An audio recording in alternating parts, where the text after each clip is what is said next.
The untouchable True School Sports Empire proudly presents something the boxing game's been missing. Hey, what's going on? It's your boy BT. I came here to talk some boxing with the thousands of True School Sports subscribers. Now, this is the official live fight reaction for Erickson Lubin versus Terrell Gausha. It's your boy BT, Brendan Taylor, with the man that needs no introduction, Pops. Welcome, guys. Ready to do some talk on boxing. And the first fight on our card, the very first fight on this 3-fight card from Showtime, is about to start right now. We got the young, flashy, and sensational Jerron Boots Ennis. He'll be taking on Juan Carlos Abreu. It's another fight for Jerron Ennis. You know, some would call it a step-up fight for Jerron Ennis, albeit a very slight step-up. But I'll be honest with you, as a Jerron Ennis fan, I really want to see Jerron step it up after this fight. You know, I don't want to see fights like this no more, but hopefully this guy can offer up some resistance and give Jerron some quality rounds.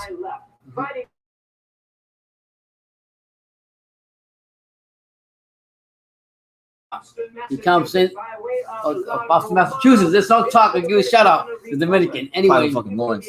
I know from Lawrence, those Dominicans are out. You're right. Who knows? I probably know any of them. Anyways, for me, Jerome Ennis got to step up. He coming in there with my, BT would say, with all this flashy gear on, he better be just as flashy in the ring. Yeah. And I think he just needs to step up and fight better opposition, in my opinion, to show me what he's worth and what his value is as far as being the true contender to his weight class. Now, it was recently brought to my attention that by Rick Glazer in our most recent interview that a big reason why Jerron Ennis is struggling to get the bigger fights is not really it's not really completely him. It's apparently he's involved in a lawsuit. Okay. So that's yeah. That's part of the reason why he can't get the fights. The same guy he's being sued by also sued Terrence Crawford, guy by the name of Chris Mittendorf. Wow. Small promoter. How did Crawford get out of that? I mean, Crawford's got top rank behind him, so I think it's a bit easier to deal with. Yeah. But that's what Rick Glazer told me in my most recent interview. Yeah. I mean, he got a 10-year advantage. Ennis got a 10-year advantage over this guy. The guy's only freaking 33 years old. Plus 23. It is worth noting too that Abreu did miss weight by 3 pounds yesterday. Did he? Yes. So I'm looking for Ennis to come on here and make a statement. Okay. The bell rings. Come on in box. Good luck. Now, I was a bit confused because I didn't realize that Juan Carlos Abreu and Luis Carlos Abreu were 2 people. I was getting them confused. Oh wow. There was a guy named Luis Carlos Abreu who fought Bradley. I thought that he was that guy until I went on Box Rec. Oh wow. The names, man. Corners, ready. Let's go. All right, so here we go. Jerron Ennis versus he's coming out. He ain't playing games with this dude. Nah. Shout out to everybody watching right now. Hey, there you go. Good body shot there from Jerron Ennis. Yeah, we're going to find that out. And as we look.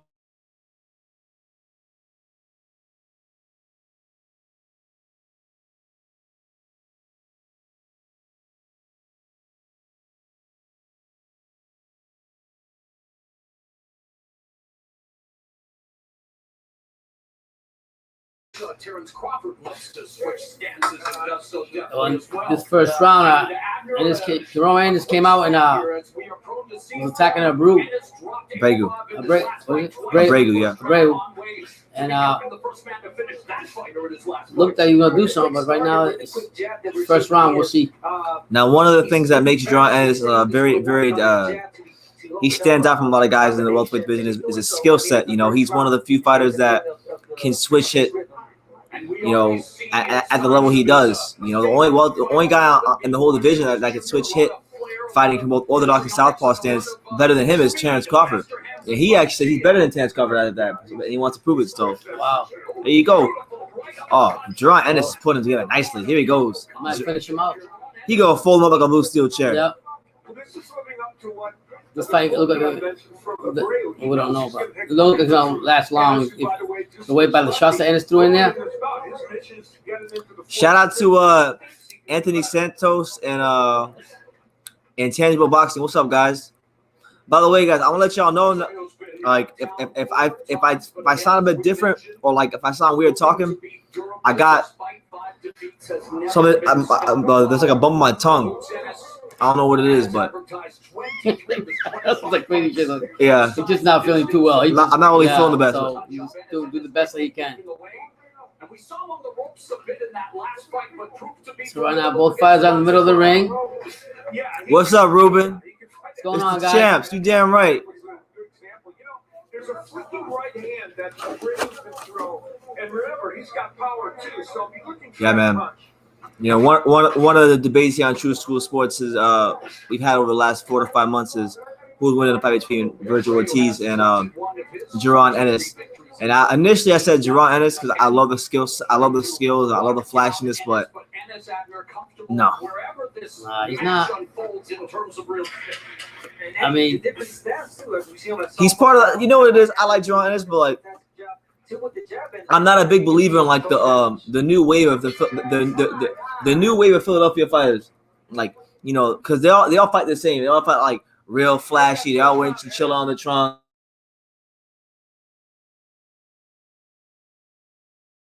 At an even lower level, we saw him fight in Daytona, Brandon Pizarro. yeah. I mean, I think before you can showboat and be flashy, you gotta take care of business and stop fighting to quality opponents. And I just think it, like you said, a lawsuit has a lot to do with him not actually fighting the actual fighters. You know, the big fights he got to get until he can take care of whatever lawsuit he has. That's gonna be a roadblock. Yeah, a roadblock for him, and that's hurting him a lot to get the big names. So right now he's just probably just trying to sustain himself and fight whoever he can to get to that point, that level after he resolves his problem with the lawsuit. Now, one thing that's worth noting is that Abreu has 5 losses. What's going on, Nez?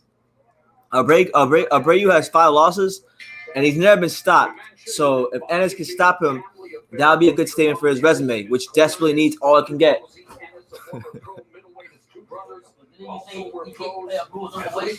Huh? Yeah. And John Ennis is putting them together nicely right now. Shout out to Nellywood Ness. How you living? definitely concentrate on that. Abreu's best victory was against a faded 35. There you go. Good job there from Ennis. Let me tell you, Ennis got 10 years on Yeah, Abreu. But he's a young buck, so he should be. I mean, Abreu's like 33 years old, so you got youth to your advantage and take care of business while you can. Really fast pace as we saw in the first round. This second round starting fast again, and again, it's not so much that that's the type of pace he wants. It's just one thing that's really standing out about John Ennis in this fight so far. Obviously, you have the skills. Obviously, you have the style, the versatility, but the speed in which he puts punches together. There you go. Doubling up on left hands from the southpaw stance. You know, Jaron Ennis, like, look, I'm not the biggest fan of fighters who wear chinchilla all the time on their trunks, but he's so flashy and he's so good, he can get away with it, and I won't even criticize him for it. Yeah, but at that same token, like you said, as good as he is, he got to resolve. I'm gonna say they got to resolve whatever loss he got so he can fight quality fighters. Well, This guy's 33 years old. Rick did say that it's close to ending. Okay. There you go. Good left hand by Ennis. That's why it's crazy when you sign with promoters. You have to be careful what you get yourself into. It's very hard to get out. You know what I'm saying? It's like climbing a tree. You can climb a tree, but it's hard to get back down from that tree. The same thing with promoters and money. That's why the greatest thing a fighter can do is surround themselves with somebody who number one cares for them and is educated. Yeah. I mean, I've seen a couple managers you put me around. One guy that you showed me, he's on top of everything, but I don't know how his memory's like that. Peter Kahn? Oh my God, he knows everything about every fighter, who they're fighting, who's gonna fight next, what's going on next week. I'm like, wow. That's why he's good. His mind's like. That's why he was nominated for 2019 Manager of the Year. Wow, and he still acts that way. Like he still carries himself that way. And that's a lot on your plate when you gotta, manage all these boxes, look out for their well-being. One thing I liked about he said when we went to go see him last week was he said they offered me more money for the fighter that I expected he was gonna get more than what that we bid for. So I'm not gonna say no for the fighter. I'm looking out for so he's basically I'm looking out for the fighter. So you're gonna have promoters to do that. Now, I want to make a comment about Jerron Ennis and his style. He's very flashy and he's very good. I can't really hate on Jerron Ennis. He's what Stephen Fulton wishes he was. Oh, they're interviewing Erickson Lubin right now. Shout out to everybody here. Yeah. It's the untouchable True School Sports Empire. You know, hey, I'm feeling a bit under the weather, but we're pushing through here on True School Sports. He had a draw with one, he lost to one, and the guy that he did beat isn't on my. Make sure y'all smash that like button. The winner of this fight's the winner of Rosario and The winner of this fight's fighting Jason Rosario. yeah. So yeah, you heard what this sports going for, but yeah, the winner fights Yeah, the winner. Jamal Charlo. Jason Rosario winner. Yeah, winner Yep. fights. So Eric Lubin wants a rematch with Jamal. So rematch against Charlo. You know, it's not just one title; it's 3 titles. So I'm extra motivated to go out there tonight and make a statement. And you know, if Charlo beats Rosario, Now I had a chance to watch. I had a chance to go brush up on watching Terrell Gausha fight the other day. And all I'm gonna say is this: All right, Brian, thank you very much. We begin. I don't hate Erickson Lubin, but it's known that I'm not a big fan of him because me and him had a little beef back in 2018. Yeah. Not a, I don't want to say a beef, but like a disagreement, a misunderstanding. Yeah. And that's kind of what the side takes in my mouth. I'll hold it against him, but it's gonna be not like him. yeah, If he don't beat Terrell Gausha, I'm gonna have a lot to say. Let's put it like that. Like, I'm not rooting against him. I really don't care who wins the fight. But if he loses to Gausha, who's tailor made for him, I'm gonna have a lot to say. well, I mean, to be fair to Lubin, he also has come from the last 3 of the 5 fights he's had, or 4 No. of the 5 fights. Absolutely Come not. out with knockouts, Absolutely not. and he's No. actually motivated. He fought nobodies. Okay, I got you, but he's also motivated to get back in the ring and redeem himself with We'll see how motivated. Jamal Charlo. So to me, if the way Jamal Charlo showed him out in that first fight and knocked the shit out of him, that's enough motivation to me that whoever gets in front of me, I'm gonna blow him out of here. But what you're saying is he's what is he fighting? C-level fighters, B-grade level fighters. He's been fighting. No, Gausha's alright. He's B minus. Yeah, he's an old guy too. Is he? Yeah, man, I was looking up on. Oh shit. Yeah, he was getting the guy's old too. I mean, like, this is what I'm saying. I mean, Oh shit. yeah. Hey, shout out to my man. Hey, shout out to Ruben Crespo Thank you, Ruben. Lots with of the love. with a $20 super chat. Holy hell. Yeah. Man, I appreciate it. Thank you, man. Cause need it, man. Pops ain't working right now. I'm trying to get it right. Nice, straight to the body. But thank you again, Ruben. Yeah. Bless you and your family. Bless Absolutely. everybody that hit that channel. Support us any way you can. Really appreciate it. I think that Lubin, I was trying to say he hasn't fought a lot of quality fights. So, in your opinion, even No, though, I mean he's fought a couple. okay, but in your opinion, his last 4 or 5 fights, even though he knocked whatever, I mean, his knockout he got, whatever victory he's got, do you think he's gotten better enough? Does he have enough skill now than he had last time to even have a chance with Charlo? If it is Charlo, because right now, I'm not even gonna say it's Charlo. I'm going with Banana Rosario on the next fight. Let's say they get a rematch. Do you think he's still got enough in the tank for that to beat him? Really crafty No. combination, and not only that, So you don't see. No, I don't believe So in you that haven't shit. seen. So you haven't seen no improvement in him. He's fought nobody. Who he fought? I'm just telling you. Do you even know the guy? Can you name me the 3 guys he fought since he lost? I got him in the thing here. I'll tell you who they are. I'll tell you. Yeah. I don't need to look. Silverio Ortiz. Yeah. He fought Ishe Smith, and he fought Nathaniel Gallimore. Not impressed. God bless you, Ruben. Yeah. So there again, he's got to come out. So you're basically saying that this fight on my head could give us some trouble too. I mean, All I'm saying is, if he loses to Gausha, I'm gonna have a lot to say. That's all I'm gonna say. His style is tailor made for him. He don't even sound like he. I'll let him talk. So they're interviewing Terrell Gausha right now. Yeah. Boucher Gausha. He better fight like his last. He better not fight like Gausha. Put up more. Not at all. I think I had a great camp. I've been training hard, so our job is to stay active, and I don't believe it had no effect on me today. Last 3 opponents you faced have been South. Kind of answers Erickson that. Lubin says you've won just one of those fights. He believes you have an issue fighting Southpaws. What do you say? It's no issue for me. I agree. I actually agree with Erickson Lubin. After I Well- take care of this, I don't want to hear that no more. What are your He's not gonna be Erickson Lubin. This fight possibly fights for all the This is gonna be one of Erickson Lubin's best performances. And if it's not, then I'm gonna have a lot to say about Erickson Lubin. Yeah. That's a great opportunity. You know, that's what we got in the gym for. Terrell Gausha, guys, I had a chance to brush up on watch some of his fights. He's one of these guys who's a great example of a guy who's a solid amateur who never fully. He's one of the laundry list of examples that I could give of a solid amateur who never transitions into like a really good pro. Yeah. I was watching this fight yesterday. Austin Trout. He got this really tight high guard up. You know, he does a couple things. He counters well. He got an underrated right hand, but nothing that I really saw could be Erickson Lubin. If you guys are wondering what's happening right now, we're in the fourth round of Jeron Ennis versus Jose Luis Abreu. And Jeron Ennis right now is having his way. He's switching from southpaw to orthodox. He's throwing all kinds of flashy combinations. What I want to see from Ennis as this fight progresses, I want to see him start to sit down and throw what I call grown man punches. Yeah, he's not. Even here tonight, that really impresses you for a guy who's He throws just his 23 years of age. I mean, the comfort that he shows in there, the movement. He says he's different. He's showing comfort in both angles. I mean, both, stands, southpaw and right hand. I mean, and he's basically throwing every punch he's throwing uppercuts, body shots, and jab. And now, despite the fact that he's fighting a guy that's, I'm going to say it again, he's fighting a guy that's 10 years old. A gumball machiner? A gumball machine fighter? So I'm not like, yes, he's press up, yes, he's. This guy's durable, though. Okay. He's never been stopped. And you know what? If he does stop him, that's exactly what I just said. He's going to say in the interview. Yeah. He's going to say, this guy was tough. Man, I know he's going to come tough, but I stopped him. That's exactly what he'll say in the interview. He's not going to say it's an old horse. He's got a lot of mileage on him. and his landing is 56%. That is extraordinary. What do y'all think? What do y'all think? Who out there watching this performance from Boots? I mean, look, I'm not going to show him Boots' skills. I mean, it's clear for anybody to see. He's got the speed, the versatility, the swag, he's got some good punching power.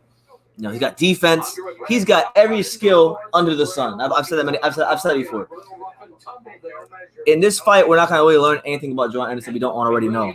We need Jeron Ennis to take fights, but we're going to learn things about him we don't already know. Yeah. We got to see him fight guys who can put some serious level on that chin. We got to see him tested. We got to see if he's like his brothers who are pros. I mean, let's be honest too. His brothers who are pros were chinny, right? Both of them were. We want to see if it runs in the family. Yeah. But what I'm saying too is Jeron Ennis, he's got to he can't fight the top dog this fight because of whatever lawsuit, whatever. But you can't tell me that they can't find a better opponent than this guy right here. Maybe not. I mean, crazy. I know guys aren't exactly like the top guys right now are not exactly jumping up to fight Jeron Ennis. Yeah. I don't hear like Sean. I didn't hear Sean Porter or Earl Spence Keeler and say, hey, pick me, Jeron, pick me, I want to fight you. I don't hear that. Yeah, that's true. That's so true. And I mean, I'm not saying they he's wouldn't. probably a big name in Philly, right? He's not a big name nowhere else, really, as far as success selling and getting more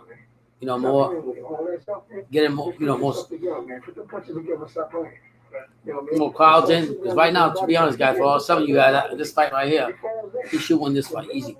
The last round, both men were going to the body. But by the way, guys, for those of you wondering what other fights on this card, we got this fight going on right now. We're going into the fifth round. We got Nyambayar. He'll be fighting Cody Breedy, and then we got the main event, which is Terrell Gausha versus Erickson, the Hammer Lubin. So It's a 3-fight card. 3-fight card.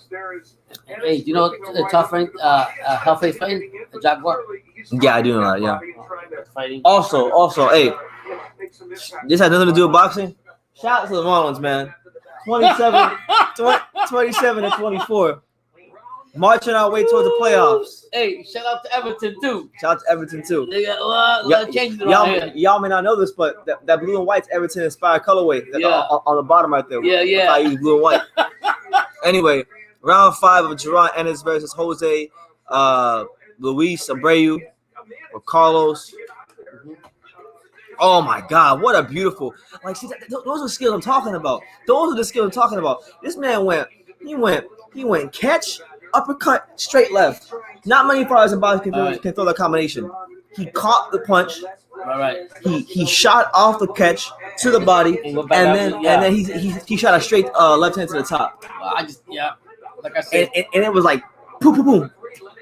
Like it was like a BB gun. Yeah, but you're waiting the skills. When you're fighting a guy like a brew that's like.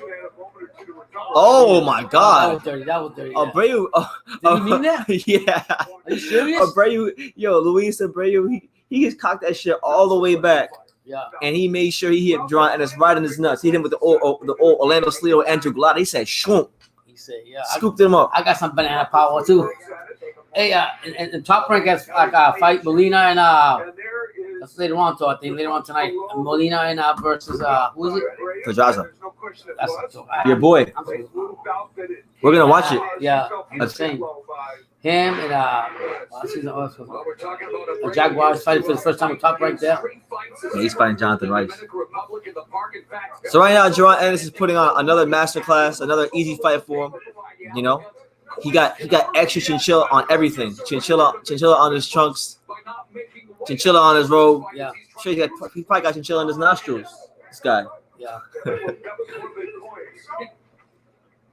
Oh, so even let's say supposedly this guy won't beat Ennis, but I don't think he will. He's still won't be fighting for nothing, right? Who? Abreu? Yeah. Because he didn't make the weight. I don't know. I think you get a good opportunity to beat Ennis. But you never know boxing, you know. I was talking to my good friend Rick Glazer. Yeah. We had this conversation again today on the phone. So he called me and I picked up. He was trying to tell me that he asked me, he said, "Brendan, do you have a problem with anything?" He said, did you like what I said in our last interview? I said, "I liked everything you said except one thing." I said, you championing the idea of these guys ducking Demetrius Andrade. And he doubled down. He did? He doubled down. He said, he brings us to the table. I'm like, yeah, I get what you're saying, Rick. We get it. It's a business. But like, what about boxing, you know, being a sport and these guys showing some ambition to want to be great, you know? It is still a sport. Get the legacy and resume that they want. And he said, it's not going to happen. And then he also said that the reason it's not going to happen is because oh, my God. What an upper. Oh, my Lord. Duran Ennis. Done. With a catching counter uppercut from hell. Oh, shit. Abreu got up. Yeah. He was fighting hard. Abreu pops. Jesus. What a shot. I didn't see that. You want to continue? Yeah. You don't want to continue. Get him out of here. Abreu knocked out for the 5th time in his career. Oh, snap. Oh, wow. Yo, Duran Ennis and Abreu almost fought after the bell because Abreu wanted to almost swung on him after the bell. Let's go. Let's go. The nigga guy said, F you. I was speaking about F you. he about to take the gloves off and fight. He knows the F word. He knows fuck. He knows fuck you. He knows. Let's go. Yeah. Okay, Okay, you need to keep with the strategy here. Keep your hands up. Let's try it. And then you work them. Wow. Time up. And when That you're would have been a Philly Dominican right there. And we'll disqualify him right for you said it. Man, what a counter. That is one of the most beautiful catching counters you're going to see. Wow. Yeah, so far in this fight, one thing that Duran Ennis has shown that he can do really well is catching and countering. He gave him good shots though to He rolled the shot though. yeah. And it's turned his head. Okay. Shout out to all 7 of you here. Hey, Ennis gonna try to shut the Ennis gonna try to end this now. Oh my God. Yo, oh my God. He lost a step, right? He didn't hit him. He's I done. hit him. Abreu's down again here around 6. Oh my God. Okay. He's up again around 6. He got knocked out. What? This is turning into a pretty entertaining fight. Yeah, this guy. He's gonna leave it off. He can't walk. You want to continue? He can't stand. And Duran don't even got to line a punch on him. Yeah. All you gotta do is just knock him around a bit. Wow. Ennis is a finisher, guys. Yeah, against a fighter who is hard to finish on it. Yo, Duran, if y'all ain't watching this fight, this is turning into a pretty entertaining fight. Wow. He's done. Stop the fight, referee. The third knockdown of the fight, and there it is.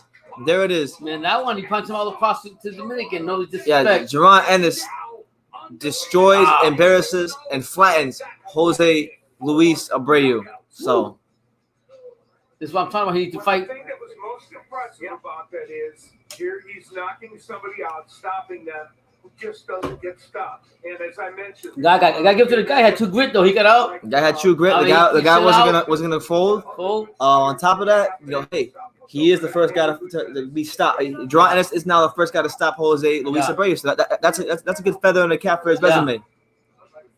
Hit him hard though. What do y'all think? Hit him hard. He went all the way back like this. Wow.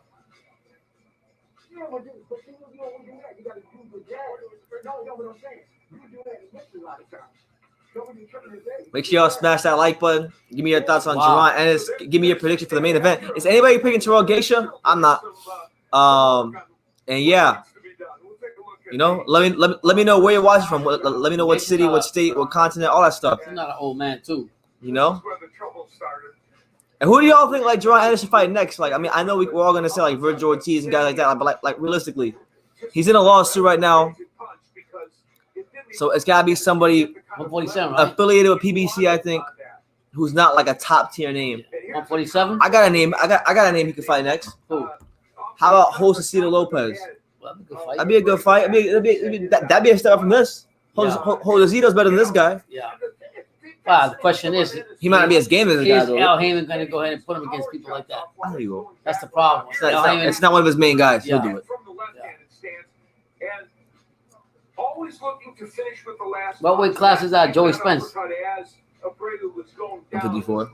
Okay. locked and loaded. Why, you want to see him against Jerron Ennis? Fucked up. You want to get that kid killed, don't you? You trying to get Joey Spencer I'm killed. just saying, man. I mean, I want to see something going on. I'm 47. Let me see what they got over there. They got. He ain't gonna fight no Thurman. He's not gonna fight no Pacquiao. He's not gonna fight no Danny Garcia. How about him and your boy? Who's my boy? Adrian Granados. He comes up to 147. Yeah. If it isn't, I'll be honest with you, I don't want to see it. Yeah. But Adrian's the kind of fighter. If Adrian Granados fought Jerron Ennis, although I wouldn't want to see it because I don't think that fight's gonna give Adrian necessarily a lot of money. Oh wow, yeah. And I remember he's my friend. Yeah. So I want to see him if he's gonna take a loss, because understand something. Yeah. If that goes to the cards, he's losing the fight. Period. Yeah. Period. So as his friend, I don't want to take in that fight. No. Okay. Now I will say this: I don't think it's the most unwinnable fight for him. Yeah. We don't. Jerron might not have a chin. I mean, I saw Abreu a couple times in the fourth round land some straight right hands. Oh, hit him hard. And one thing I know about Adrian Granados, that's his money punch. Wow. So he wouldn't want to take those from Adrian Granados too many. My man Ronnie Freeman says Erickson Lubin may have some problems against Terrell Gausha or Gausha. He might. I mean, it's boxing; anything can happen. So I'm not saying that it's impossible. After watching what I saw yesterday, I went back and watched the Austin Trout fight. I went back and watched the Lara fight. I just think his style is perfect for Erickson Lubin. Like, if Erickson Lubin doesn't come out here and like look like $10 million, I'm gonna have a lot to say about him. Wow.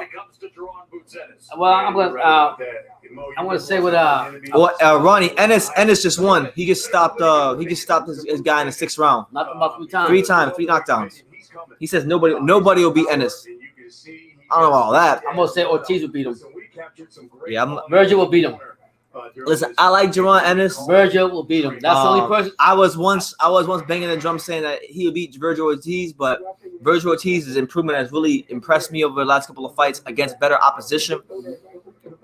And I can't discredit Ennis. Like everybody that they put in front of him, he has looked sensational against. Yeah. But he hasn't really fought anybody. We haven't seen any fights where we're gonna learn new things about him. Like this fight was good, right? Yeah. Did you learn anything about Jerron Ennis in this fight that we didn't already know? We knew he had speed. We know he has power. We know he can box. We know he has versatility. And like I said, he's fighting. He wasn't fighting a fighter actually to his level. So look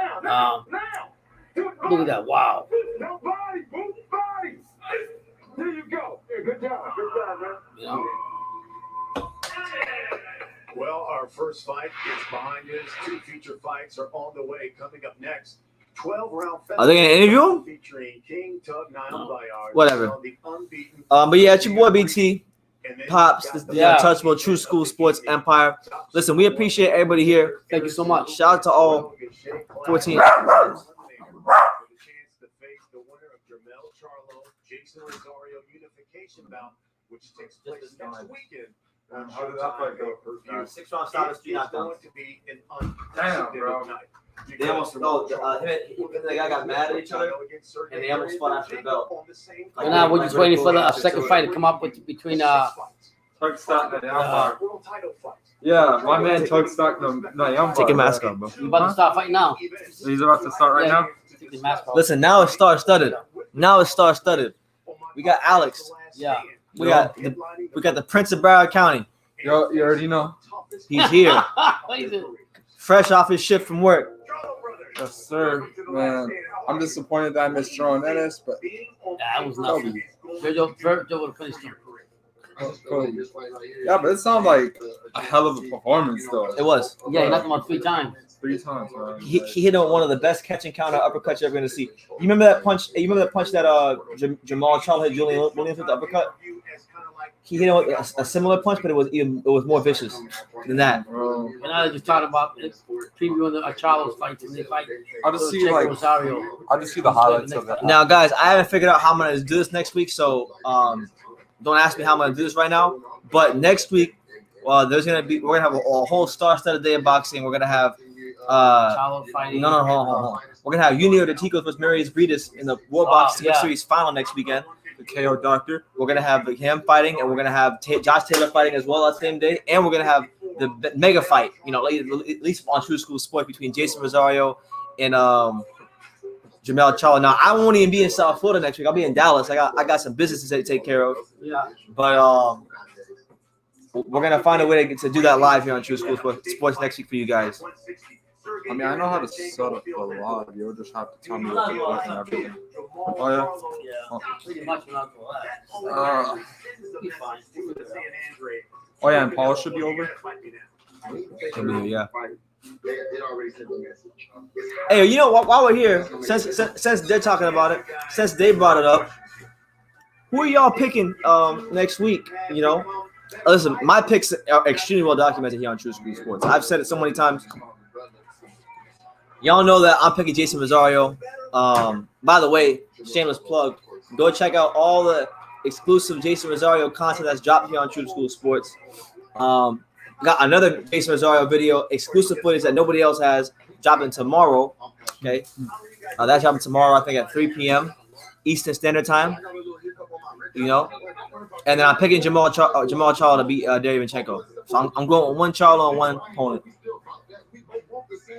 Man, I'm going both opponents, bro. Derevyanchenko and Rosario. So, you know. Yeah, you know, hey, it's going to be a tough test for him, Ronnie. We know that Rosario is not coming to lay down. We know that Rosario can punch a hole straight through you. And I got to be honest, man. I've really dug into this fight. I've really studied both fighters very closely. What I'll say is when we talk about experience, resume, depth of resume, Jamel Charlo's definitely got that over Jason Rosario. But what I think Jason Rosario has over Charlo coming into this fight is I think he's fighting at the right time. You know, if you look at Jason Rosario's last 2 or 3 fights, he's improved exponentially. I mean, this is a guy that not too long ago he was winning decisions against Jorge Cota by the skin of his teeth, by the hairs on his chin. Then he stops Julian Williams. And that fight with Julian Williams, most people don't know this. But the fight against Julian Williams, that was one of the first fights in his career where he had a proper training camp.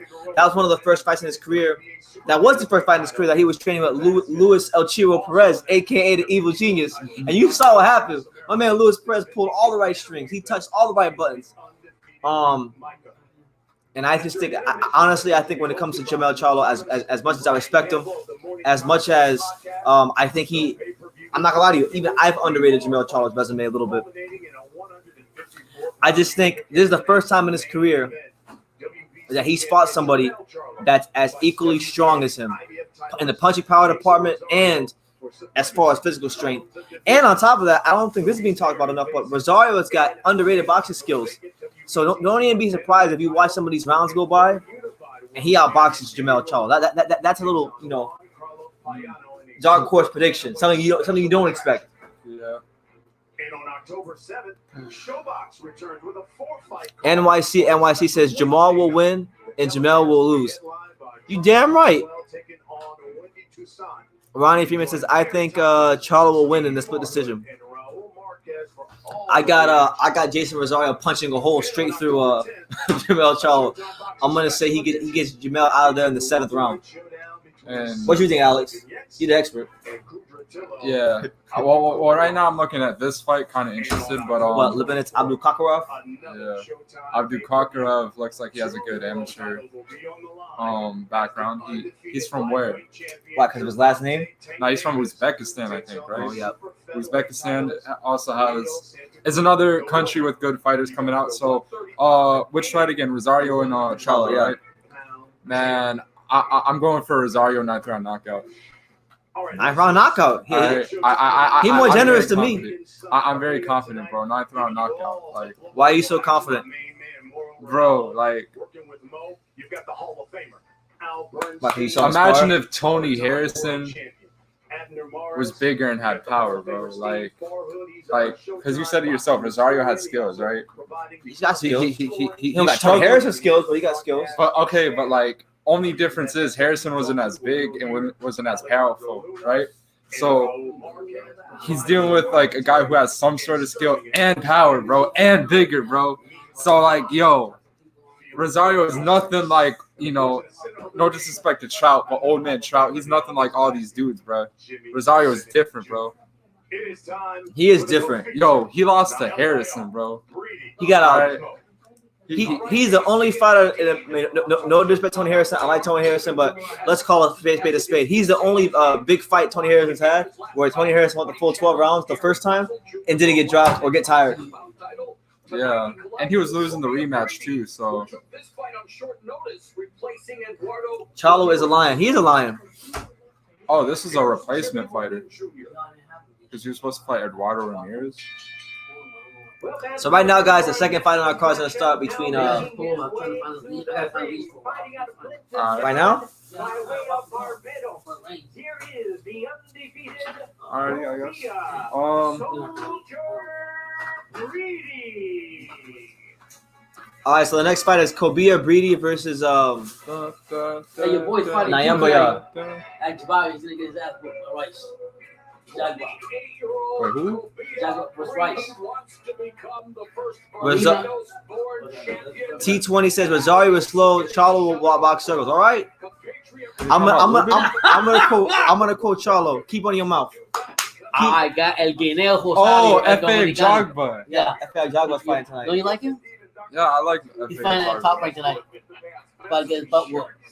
Nah, man. It's his first time with top rank. Yeah. Wait, is that fight? Wait, Why the hell you got a gas mask on? Yo, when does that top rank card start? I think it's going on right now. Is it? It started at 7. But there's more fights on it though. Before that one, so that one probably come I up. would have watched it, but I was from Harlem. Oh, he's from Barbados. Now, as far as Kobia Breedy, he's actually coming off a decent win. His last win was against the New Yorker Titus Williams, who has I think he's like 9-2.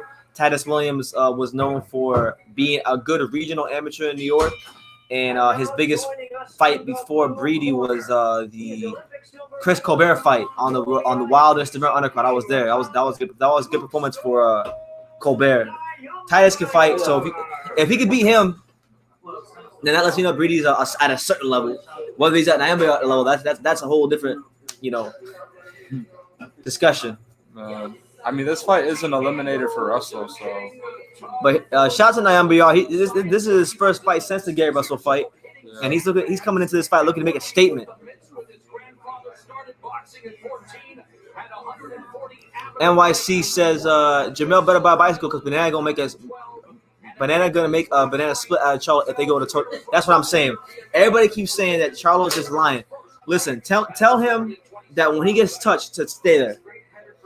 Listen, I'm telling you right now. Listen, even if he doesn't, Rosario will find him because he does have the craft and he does have the skill to find him. But if he's really a lion, stand in front of Rosario. Hey, there's one thing that BT told me that not many fighters have.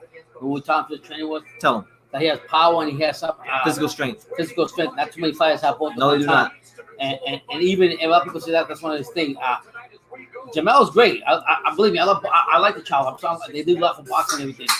But in this fight right now, I have to go with the banana. I'm gonna say this: when Jamel gets a whole punch through him and he loses, I'm gonna come here. I'm gonna talk my shit because I've been telling y'all for the longest time that Jamel Charlo is not beating Jason Rosario. Jamal and when he loses, he better give Tony Harrison a third fight. Yeah, because he's being a punk. He was saying, "Oh, I don't want to give him a third fight. I want to bring him better things." No, at the time he was thinking he was gonna face Williams. Rock Williams. You're right. You're right. That's what the bigger thing. But he got surprised. He came through. He wasn't wrong though. No. This is a bigger thing. Yeah. But Jamal was one that fought. You saw Rosario in person. Jamal was one that fought. Rosario. I mean, not Rosario. Jamel is too explosive. Jamel has a chin. Okay, we're gonna see. We're gonna see. We're gonna see who has a chin on 26. I'm trying to tell y'all he did. You all don't know, and I'm even picking him. And I like Jamal, but Jamel is not beating Jason Rosario. Jamal was he wasn't man enough to go back and give Tony Harris a shot, and Tony turned around and gave him a shot. Jamel, so I can't respect that from him. I can't. Jamel's like what, 30 years old? Jason Rosario is 25, peaking at the right time, coming off a Julian Williams win, punches. Go watch any Rosario fight. He's like look at Rosario against Cota and look at Rosario versus Julian Williams. They're two different fighters for a reason. It's because of who he has behind him. And let me say something else about that. It's like it's like when Charlo got with Derek James. If you watch Charlo's earlier fights in his career, he wasn't out there banging and beating people up. He was technical. So the trainer has something to do with it. Yeah, the trainers matter. Yeah. I'm gonna say one more thing I'm gonna say about this Rosario and Jamel fight. If you think in your lifetime and in this world's lifetime that Rosario's gonna let them two belts go after all he had to go through, and he had the Lord in his heart, and he's a very humble guy, he gonna just walk up and just say, here you go, Jamel, you got something coming.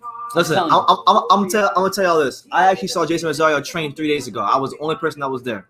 I was the only media member that was there. It was an undisclosed boxing gym here in South Florida that nobody else can go to except me and a couple people. And I saw Rosario work out for like 45 minutes, an hour straight. And the dude, like what this dude does not get tired. This dude's stamina is on next level shit. If Charlo does not hurt him early, he is in big trouble.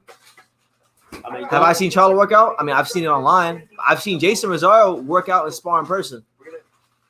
And he's also interviewed both trainers, so you know both. I have. I've interviewed Derek James. I've interviewed. Respect him too. All right. Anyway, that's a discussion to have all of next week. We continue and on next Saturday. Yeah. Right now we got Nayan BR versus Kobia Breedy coming off his win against Titus Williams. Big fight. So eliminator. Winner of this wins the Gary Russell Jr. sweepstakes and it becomes his only opponent for next year. When he fights, if he only fights once a year. That guy's something else. We thought he was gonna fight twice because he was gonna fight Devin Haney, but as Alex and I came to find out, that didn't happen. Like, how much money do you really want? They offered him $1.5 million.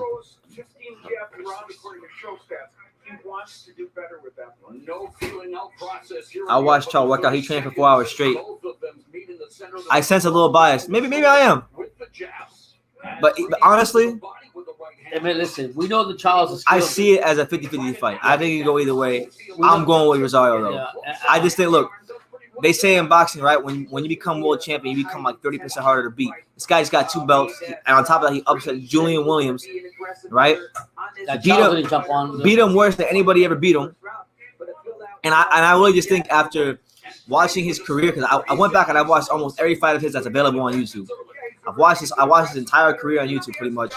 And there's a lot of things that he does in the ring that when people talk about this fight, I don't hear people mention. I don't hear people talk about his boxing skills.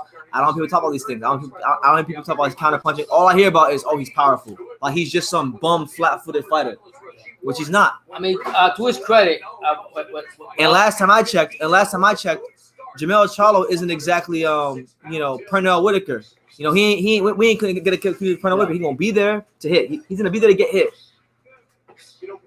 And I'm put like this too. I'm gonna give this Good counterpunch by Jamel credit. I do like about him. He's always got a chip on his shoulder, and that's big motivation for him. Like everybody's out to get him, and that motivates him more than anything else. And it could be for no reason. So yeah, for any reason, anything. So that could work to his advantage. But other than that, what I like about Rosario is he's a very humble guy. Doesn't do the talking, the screaming, or nothing. It's only in the ring. And I like the fact that, you know, he dreamed about this fight. Okay, he dreamed so much about this fight, and now he's gonna fight this other guy. Got 2 belts, and he's gonna fight Jamel next week. So here we are in the 44 seconds left in the first round. Alex, you catch anything on this fight? Who you favoring, Alex? You know anything about them? I just know about Naomi. Naomi gave Gary Russell Jr. a really good fight. Yeah. His last fight, yeah. This guy Breedy, I never seen him fight, but he's fought somebody that I have seen fight, which is Titus Williams. He beat Titus Williams last fight. So that means he's like he's at least at a certain level. All right. I don't think he's on the level of the other guy, Naomi, but I know he's solid. Jesus, he looks bigger than the whatever his name is. Naomi. Yeah, he looks bigger than him. Yeah, and he's a good amateur. There he goes. There's knocked out for Naomi. Yeah, silver medalist in the Olympics. Was he? Yeah. For Japan or Mongolia? Mongolia, really? Yeah. Mongolia versus Barbados. Let's go. This is an interesting matchup. This is a match we never see. Wow. Why did he catch him with? Fuck the same thing. NYC says Jamal is a real talent, but Jamel lives in the land of make believe. Well, let me tell you something. When next week come, you're gonna feel reality. Yeah. Breedy was landing the right easy until he got caught. Damn. Boom. That's called a grown man punch. Jazz down. Wow. Yeah, the Mongolian power, bro. And I thought this guy was, and I was just about to say that Breedy was bigger and looked stronger. You can't always go by What the that. hell that mean? I'm saying, like, if I'm standing next to you and I see you, I think you, but that's nothing in boxing. You know, there's dudes like I walk on about what 136. Yeah. And I've seen dudes who are like 50 pounds bigger than me that can't fight. Yeah. And like I've been in fact I remember being in the gym when I was at Caninos, and I used to see dudes who are 50 pounds bigger and heavier than me. Wow. I would actually punch harder than them. Yeah. If we got into an exchange, I'd punch harder than them. No shit. That don't really mean anything though. Like the muscles don't make you a better fighter. They'll make you punch harder. They just it's They good. intimidate you when you go for your It's good for Instagram. It might get you a couple girls, but you know, it don't make you a better fighter. A couple headaches.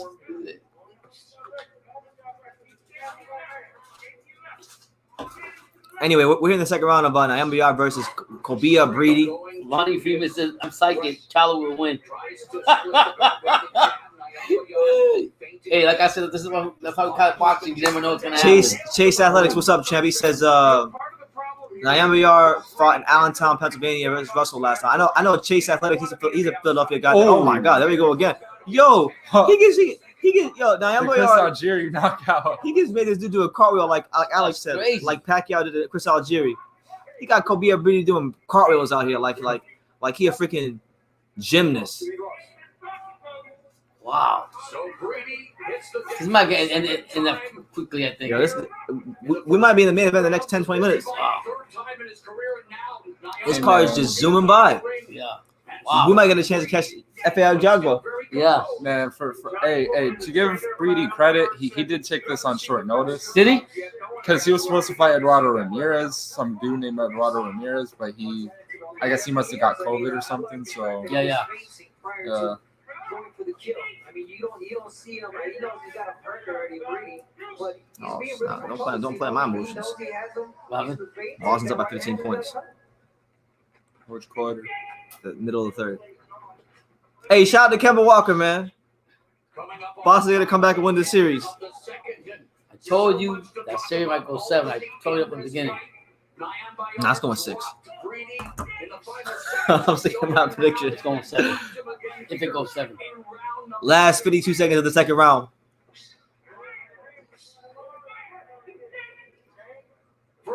Kemba's playing okay. Right-handed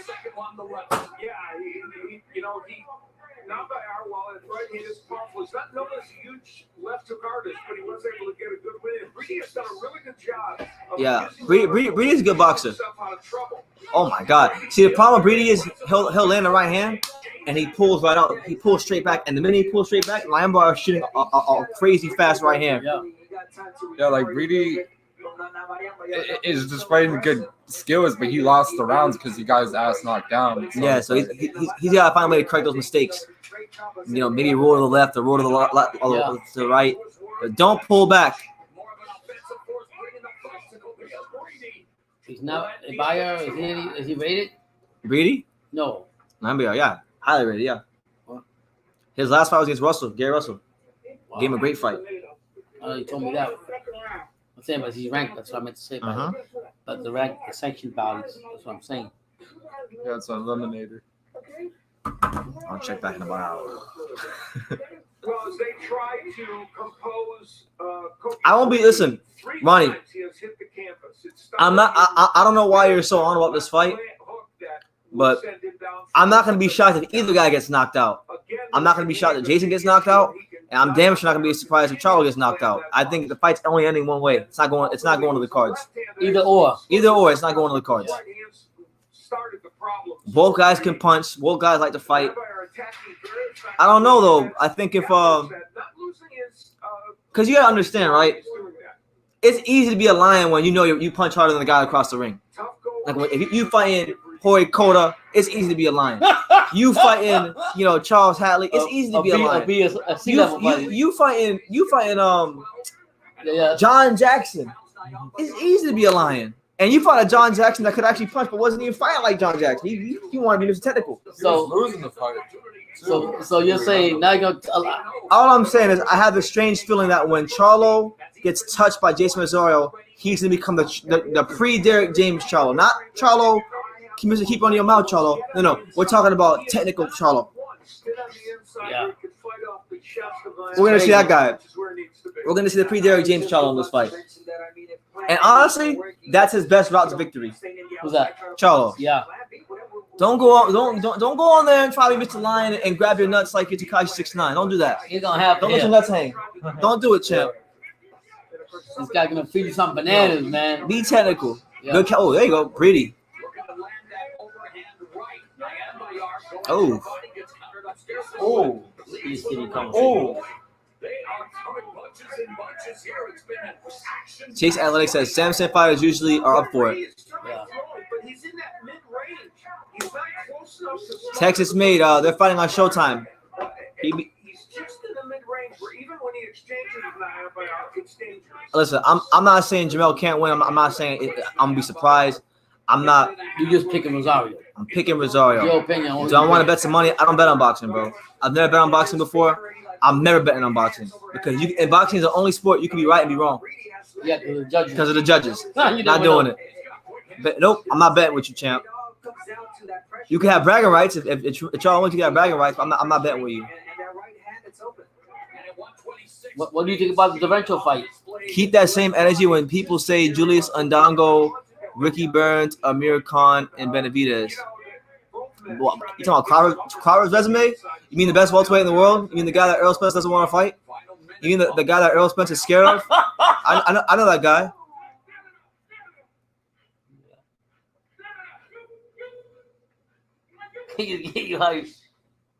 A right hand bounced off the glove of Nyan by lead right, really nothing shot for Brady. Needs to set it up with that jab. Nyan Bayar on the back. See here for you losing. It's about losing is the fact is. Trust me, I'm not afraid I'll lose. I just don't bet on boxing. It's a principle I have. You should. It's good to be a man of principle. It'll save you a lot of things in life. But I'm gonna tell you this, man. As soon as Jamel's laying flat on the canvas, I'll be right here. Well, you won't be here. If Jason Rosario is laying, listen. Either way it goes, my ass is gonna be alive on YouTube. We're not missing that fight. Errol Spence will beat all of his opponents. Terrence Crawford would whoop all of Errol Spence's opponents. Like, what does that mean? Fucking fight him. Who cares if he can beat all his opponents? Fight the guy. Stop being Mr. Businessman. Terrence, listen, the whole time this has been happening, the whole time Terrence Crawford's been talking about fighting Errol Spence, I never heard Terrence Crawford say, I need you to do such and such and such to fight me. I've never heard that kind of talk from Terrence Crawford. I've only heard that talk from Errol Spence. What is it, across the street? First it was get a belt. Then you get a belt. Then it was you're on the wrong side of the street. And now it's I have to clear up my side of the street before I fight you. I was gonna ask you a question. Wait. Then he tells the man to his face. Yeah. You cannot make this shit up. He tells the man to his face, why would I fight you when I can go the easy road to fight Sean Porter? He said that. Those are his words. Yeah. Hey. Has Errol Spence ever been undisputed? That's all I want to know. That's all I want to know. Has he ever been undisputed? I mean, I like Errol Spence. They say I like him. They say Terrence Crawford hasn't fought nobody. He's never been in a 50-50 fight. You know what I say? Don't think the Errol Spence fight is 50-50 because it's not 50-50. Listen, this is what I like. I've always liked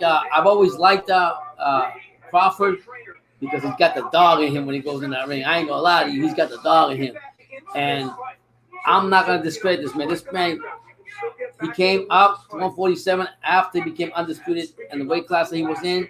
Came up, beat the shit out of Jeff Horn, calling out every name in the book. Every name in the book. Everybody and their mama. And even Errol Spence, before God bless him, he's okay, but before he had that accident, he still wanted to fight Danny Garcia before fighting the real man. You can make that fight. You know what I'm saying? You don't have to go through Danny. You can still make that fight. Why do you have to fight Danny first? I get it now. You have to fight him to get a tune-up. I just want to say something. I get it now that him being hurt, I'm glad he's getting a tune-up or whatever you want to call it with Danny Garcia.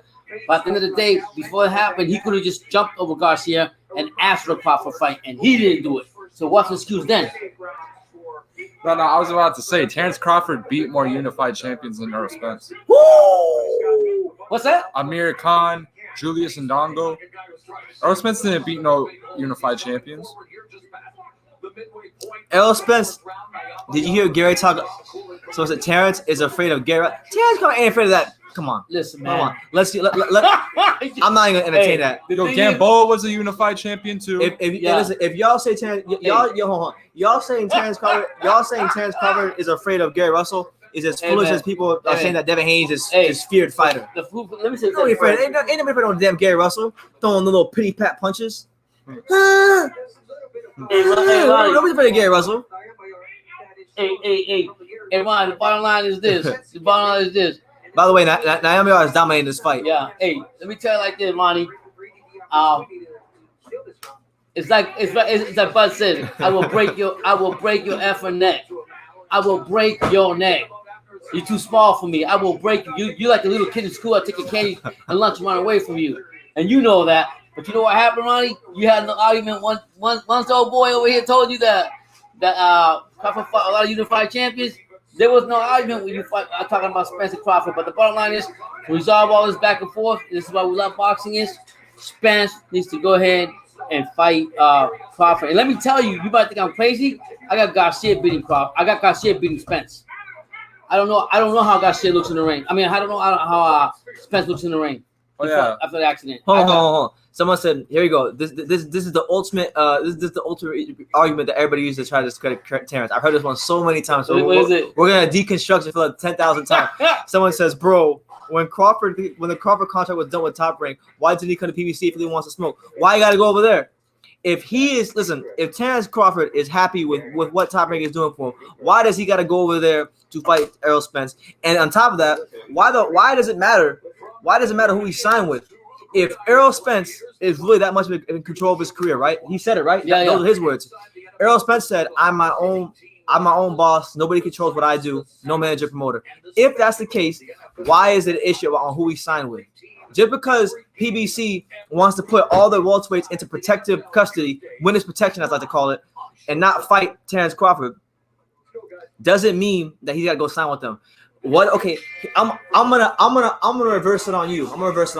So you're saying why did he go there and fight him when his top rate contract was up? Okay, What if he would have went over the top? What if he would have went over to PBC, and PBC would have said, you know what? Fuck Terrence Crawford. We're gonna put him on the shelf. We're gonna make him fight guys that now don't matter. Now you got Mr. Al Haymon. Why should he risk? Why should he risk that possibility just because PBC Haymanites and Errol Spence fanboys and pom pom wavers want him to placate Errol Spence? He don't gotta placate Errol Spence. He's the undisputed 140-pound champion. He's top 3 pound for pound. And as far as I'm concerned, he's the most skilled fighter in the damn country, in all of America. And you got to be honest with yourself. Al Haymon is no dumb. He did graduate from Harvard, right? So if he graduated from Harvard, he knows he can't just make that Spence Crawford fight right away. And then they say Pacquiao went to PBC. Okay, that's a different dynamic. Pacquiao had problems with Bob. Pacquiao had been wanting to get away from Bob for the longest time. So it's not an excuse. Terrence has been paid well sitting here by Top Rank. Sitting here waiting. He likes what he likes. Like unlike you guys that are just fans, I actually talk to motherfuckers who work for Top Rank that are close to Terrence, that do business with Terrence. Okay, everything that I've heard through the grapevine is that Terrence is being treated good by Top Rank, and whether or not it would have made sense for him to go with PBC or not go with PBC, who gives a fuck? Yeah. If these guys really want to fight Terrence Crawford, who he signed with should not matter. I didn't see any problems. I didn't see any. Mikey Garcia, he's not like 100% Al Haymon guy. He's a free agent. He can maneuver. He just signed with his own. To be honest, BT. What was the energy when it came to fight Mikey Garcia? What was it? You interviewed both fighters, so it's not like you're hating on both fighters. I love it. I'm a fan of both. Yeah, he even bought a shirt for Spence. I got 2 shirts for Spence. And he's about to buy some more. So it's not like we're hating on. He interviewed both. What I'm saying is, Crawford been sitting there waiting for everyone. That's why I respect any fighter that gets in the ring with Crawford right now. You know why?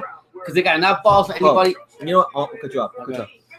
And then people say, "Oh, Errol Spence has a better resume at welterweight than Terrence Crawford." Shit, I hope he does. He's been there his whole career. He's fucking had 20 million fights. What has he got? What is that? 25 fights at welterweight. Terrence only had 3 fights at welterweight. Errol better have a better resume. He better have a better welterweight resume than Terrence Crawford. Otherwise, there's a problem. But the way I look at legacy, the way you put your resume is you fight a fighter like Terrence Crawford, who has been an undisputed champion, who has been sitting here for months waiting for calling out everybody on PBC and everybody and their mama to come to his side and fight him. Hey, nobody wants to fight him, and that's how you were. So Spence, I mean, before you sleep on Crawford, you better watch out for Danny Garcia. I'm telling you that right now. I might be crazy. People might say that, but I haven't seen you in the ring. I don't know what you look like in the ring. I don't want to know what you look like in the ring. Spence after the accident. So don't sleep on Danny Garcia. If you really wanted to fight Crawford, you would have skipped over Danny Garcia and gone right to the man himself. What are you waiting for? What is you waiting Terrence for? Crawford, I'm gonna tell you guys. He's like a dog in the ring. That's why I like Crawford. I'm gonna tell you guys like this. Terrence Crawford is suffering from what I call Roy Jones syndrome. You know what Roy Jones syndrome is? Nobody want to fight him. No. That's not Roy Jones syndrome. Roy Jones syndrome is when you're one of the pound for pound best fighters in the world, and you're fighting guys who actually are solid, good opposition, but you're making them look like they're trash. It's like Roy Jones Jr. said in his hit song. You must have forgot. He said, and they got the nerve to say, "I ain't fighting nobody. I just make them look like nobody." Y'all must have forgot. Hey, Frank Freeman, I love you to death, man. You make me laugh. You see what you're saying there? I don't know what you got in your drink, but you better. And then hold on. Y'all got me going. And then they say, "Oh, he's fighting Danny Garcia." And my retort to that is, and listen, no disrespect for Danny Garcia, no disrespect to what Danny Garcia did at 140. What he did at 140 was exceptional. He was a great fighter at 147, at 140. But at 147, who the fuck is Danny Garcia? Who is he? Yeah. What big fight has Danny Garcia won? And listen, I'm gonna say it like this: what big fight has Danny Garcia won at welterweight for him to even be considered any better than Kavaluskas? Because he's not any better than Me Machine. I don't think he's any better at 147. If we're talking about strictly 147 accomplishments, if he is better than Kavaluskas, it's like by this much. It ain't by a whole lot. I mean, at the end of the day, everything is resolved in the ring. Hold on. When did I say Danny Garcia would be Errol Spence? I never said that. I said that. Pop said that. You said that. Pop said that. He never said that. I said that. I said that. I might be crazy, but I'm taking Danny Garcia. I don't know what Spence looks like after the accident. I don't know his movement. I'll tell you this. You know what I'm saying? If I'm gonna go live for Earl Spence when he fights. If I don't think it's gonna happen because I don't think Danny Garcia could beat any elite welterweight. But if Earl Spence somehow loses to Danny Garcia, I'm going to laugh my ass off. And yes, I said Meat Machine. Danny Garcia at 147 is no better than Meat Machine. Yeah. What has he done? The best fighter he's ever beaten. Listen, I'm saying this about this guy. He's my friend. The best fighter Danny Garcia is beating at 147 is Adrian Granados. Who is he beating at 147? Yo, and I'm gonna say one more thing too, real quick. Terrence Crawford has beaten more Olympic medalists than Earl Spence. Amir Khan, Yuriorkis Gamboa. Yeah. Go ahead. Go tell him. You tell him, Alex. All right. I hope y'all know that. Listen. Just don't sleep on him. Don't. Somebody says, make him look like nobody. Which opponent did Bud beat that went on and challenged for a title after that? I'm pretty sure it's been none of his opponents. But guess what? That actually says that says more about Terrence. That says that when Terrence beats when you fight Terrence Crawford, you're never the same after that. You get career changing ass when you fight Terrence Crawford. And Victor Postal, bro, is the only exception. Victor Postal, right? Victor Postal. There you go. Thank you, Alex. Victor Postal. Some people thought Victor Postal won his fight. You see, Victor Postal did the Jose Ramirez. He got robbed. And Crawford, bro, you seen what Crawford done to Postal? That was an easy fight with Crawford. Yo, he was the #1 guy in the division at the time too. So I hope y'all know that. You got that right in terms of 1804. You said I got you. You respect old people, but respect me. But whatever I'm smoking, but stop smoking it. I honestly. Yeah. Right now, by the way, guys, we got a bit on track. We got Nyamba Yar fighting what's it? Cody Breedy. Yeah. Then the 6th round. It's been a pretty one-sided fight. And the next fight's the main event. I just think that's my only argument with Spence. I don't know why he's looking at the ring. I haven't seen no footage from him. I haven't seen what he looks like. I don't even listen. And if he stands in front of Danny, personally, look. He stands right in front of Danny, listen, they're gonna knock him out. This was gonna happen. You know what's gonna happen? Can I tell you what's gonna happen? Yeah. Danny Garcia's gonna land like 2 big shots the whole fight and not fucking throw any punches after he lands his big shots. Are you serious? Mm-hmm. And then people are gonna say he's so underrated when he loses. And you better get Danny Garcia's pops get in that ring. He'll mess you all guys. I'm just having fun with it. Maybe he should. He probably done more combinations. I mean, bottom line is I respect Earl Spence. He's the top dog out there. And what I will say about Earl Spence is when he didn't have the belt. Hold on. Was Felix Diaz a bum when he fought Lamont Peterson? I mean, I want to ask that question because I remember very clearly being on YouTube. For all you idiots who say Lamont Peterson's this underrated fighter, which he's not. When he narrowly by the hairs on his chin beat Felix Diaz, all y'all were saying, Felix Diaz is underrated. He's a Dominican Olympian, all this stuff. But as soon as Terrence beats him, now he's a bum. As soon as Terrence beats the shit out of him. Yo, and I remember, bro, people were asking for that fight after he beat Sammy Vasquez. Yeah. Yeah. Like people were asking for a Diaz, and nobody remembers that. They say, "Oh yeah, Felix Diaz is a bum. He was nobody." But before Terrence fought him, all I heard was, "Oh my God, this guy, Felix Diaz, he could give most welterweights in the world a problem. He's a solid guy. He's a Dominican amateur. All this stuff." Nah, man, you don't know nothing about boxing. You don't know shit about boxing. I'm gonna give you the Roger Mayweather. You don't know shit about boxing award, Ronnie. Hey, Ronnie, it's all love. It's all boxing. You don't know shit about boxing. We're not gonna agree with you. You're not gonna agree with us. But you know what? At the end of the day. It's when they get in the ring. Breedy, by the way, guys, we've been talking and Breedy's actually been fighting some better rounds. So this fight might actually be closer than I think. Fights 57-55, so according to Showtime scoreboard. Yeah, man, we just having fun, Freeman. I mean, you say what you want. We respect your opinion. You gotta respect ours. That's all. Don't have to agree with it, but yeah, we respect yours. Nah, man. At the end of the day, all respect goes out the door when you say you don't know nothing about boxing. Hey, fuck that shit. You don't know shit about boxing, Ronnie. Hey, at the end of the day, it's like this. Call me, and I'll see you next week, okay? We'll be here next week, same time, same place. I'm gonna go over to the supermarket called Publix. Matter of fact, I put an order special bananas from the Dominican Republic, and I'm gonna send them to you. I'll make sure he signs them, okay? And you know whose names I'm gonna be. Yo, I want to say one more thing. I'm just having fun, guys. Terrence Crawford was a lineal champion at 140. Errol Spence has never been a lineal champion before. That's what I'm saying. He hasn't got undisputed lineage. Okay, Let's focus on this fight because we missed like the last 4 rounds talking about that guy who don't want to fight Terrence Crawford. Yeah.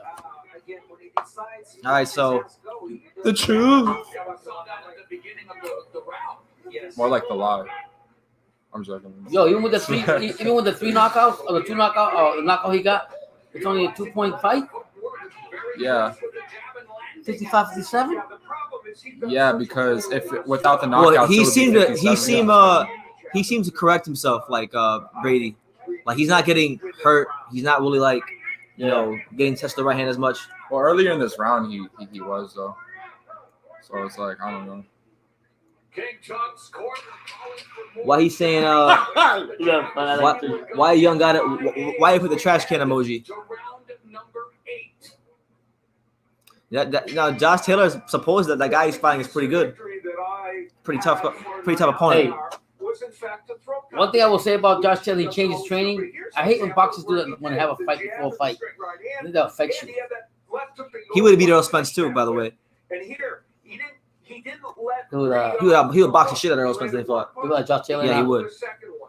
And see, look at here, a 3-punch combination, and even trying to land. Enrique, don't tell me that, man. That's not enough points for the Celtics. That team is trash. Listen, win or lose that series, I've been reminded of why I hate every single Boston team. Fuck Boston. I don't even care to win the finals.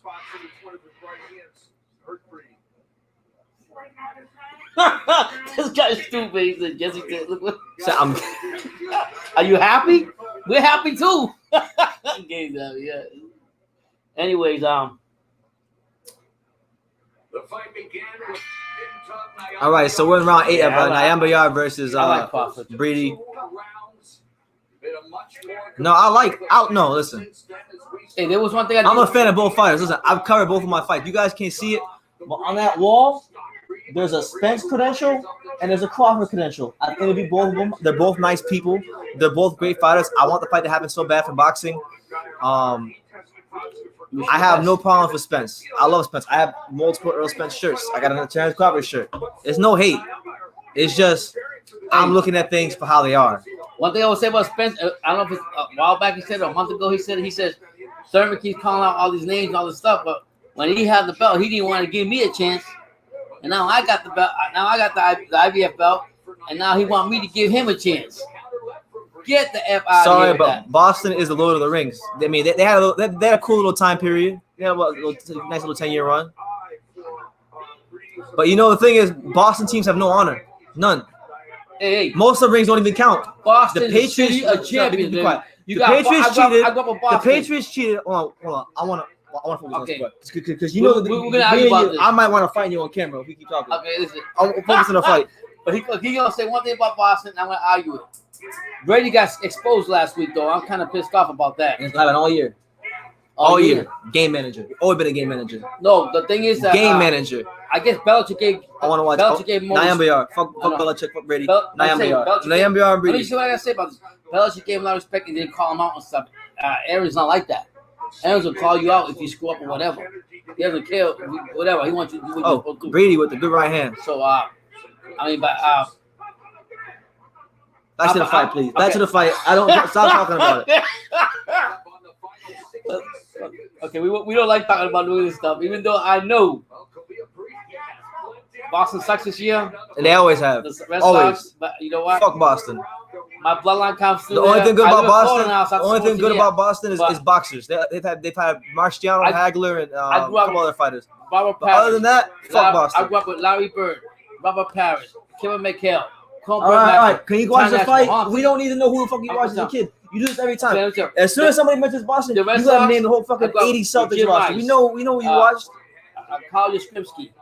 I grew up with no rings, 0. Name them. I grew up with name all the Red Sox that you watched as a kid. Let me tell you, my mind's going. You messed me up. I grew up with Bobby Orr from the hockey, Boston Bruins, Gary Chivas. Okay. I grew up when they were great players. I grew up with that. Okay. I can't think all the names, but I can see all of that. No, name the Red Sox. Name the Red Sox when you were a kid. Name them. Carl Yastrzemski. No rings. No, Neil. Calvin No rings. Let me finish. Calvin Fisk. No rings. Okay. In Boston, at least. I like Rick Boston. You know Don't even know who that guy is. Louis Tion. Great player. Wrong team. I like what's his name? We're missing the fight because you want to name all your kids. I'm You telling you, want to get some baseball cards? You want to show them baseball I'm cards? just trying to tell you. If you come from New England, you gotta be proud of what the team that won the championships. I'm in South Florida, so I gotta support my. No, fuck that. You a Boston fan. You ain't no South Floridian. But I do like Dan Marino. I was a big Dan Marino back in the day. I'm surprised he didn't win the ring. I wish he would have won. Anyway, back to the fight, man. Yeah. Anyways, this game is over. This thing is still winning, right? I love Boston baked beans. I mean, that's about it. That's probably the The only candy or the baked beans? That's the You got only. the candy. The candies are nasty. I don't like the candies. No, cinnamon thing. Yeah. Corners are speaking the truth. Boy, are they ever. All just both corners. Anyway, man. But you know who's in Boston now that used to play for his team? My favorite player is in Boston. So Cam Newton. Oh no, fuck that guy. He used to play for the I hate North Cam Carolina Panthers. No, I don't like him no more. Why? I haven't liked him for like 4 years. Oh, you say he dresses? That's why I don't like him. Oh, what is that stuff, Brendan? Cam Newton's a freaking. He's got a weird. He had. Vato. Brendan, he had a hat with a yellow feather, I don't like a him. yellow shirt, a shades. Oh, they want to stop the fight. I know the doctor's looking at Brady. Yeah, Clem Shaw. He's just. Clem Shaw is disgusting. You like Clem Shaw? Disgusting. Mm. Yeah, I was watching one interview from Cam Newton. He looked weird. I don't know who gave him that idea to dress like that. Notorious says I root for the Celtics and I'm a South Florida boy. Listen, I'm only root for the Celtics because Kemba Walker played for my favorite team and my favorite player. But you got issues. You got issues if you're a South Florida native. You like born here and you raised here. Hey, it's like one of my boys. And you over here rooting for. He's from New Celtics. York, and he told me like this. Hold on, I want to watch the fight. I don't want to talk about other. That's another live, man. I want to watch the fight. Okay. It's a close fight. That's what I'm saying. It's a close fight. You want to see her talk about all the losers from your childhood who didn't win no rings. Cam Newton the truth. I ain't gonna say that. He was. We'll see what happens. I mean, I just don't like how he dresses. Yeah, seafood is great in Boston. Yeah, man, but there'll never be another Bobby Orr. Never. I mean, we were just talking about. I was talking about Brandon, one of the guys who teach me about the Florida Panthers, and I'm pissed off because the guy didn't do nothing for us. They ain't your team. What do you mean? I live in Florida. No. Okay. You can't go and be wearing the pajamas of every fucking city you live in when you go there. You can't go and say, "Oh, I live in this city." No. Yeah, but I go for hours on this, so we let it go. Good food in Boston. Yeah. Seafood, yeah. My team's the Hornets, unfortunately. But you know what? If you took Kemba Walker off the Celtics, if the Celtics don't win tonight, it's over. They're hype jobs. Hype jobs. The Celtics don't win tonight, Tatum and Brown are hype jobs. No, what was the interesting factor game since Kemba got there? The game got better. Hey, but shout out to my man Notorious Cage out there in Coral Springs, Florida. At least he's honest. Notorious. Oh, I wish Kemba would have went to any other team. Yeah, I know. See, people want to know who's winning the fight, and you want to talk about these losers that didn't win no rings in their childhood. Right now, we have like great players. Nayan Bayard, Larry Bird, Carlton Fritz, losers. Not Larry Bird. Jim Rice, loser. That's another guy. It took Jim Rice like 30 million times to get him loser. Listen, I'm trying to watch the fight. I don't care about them guys right now. I don't give a fuck about. I want to watch the fight. Okay. Get off the live. Get off the live. Get off the live. You gotta get off the live. You gotta get off the live. You gotta get. If you don't start talking about these bums, you gotta get off the live. He's a Hall of Famer. I don't care right now. I don't care. I'm missing the whole fight because you want to talk about nobodies.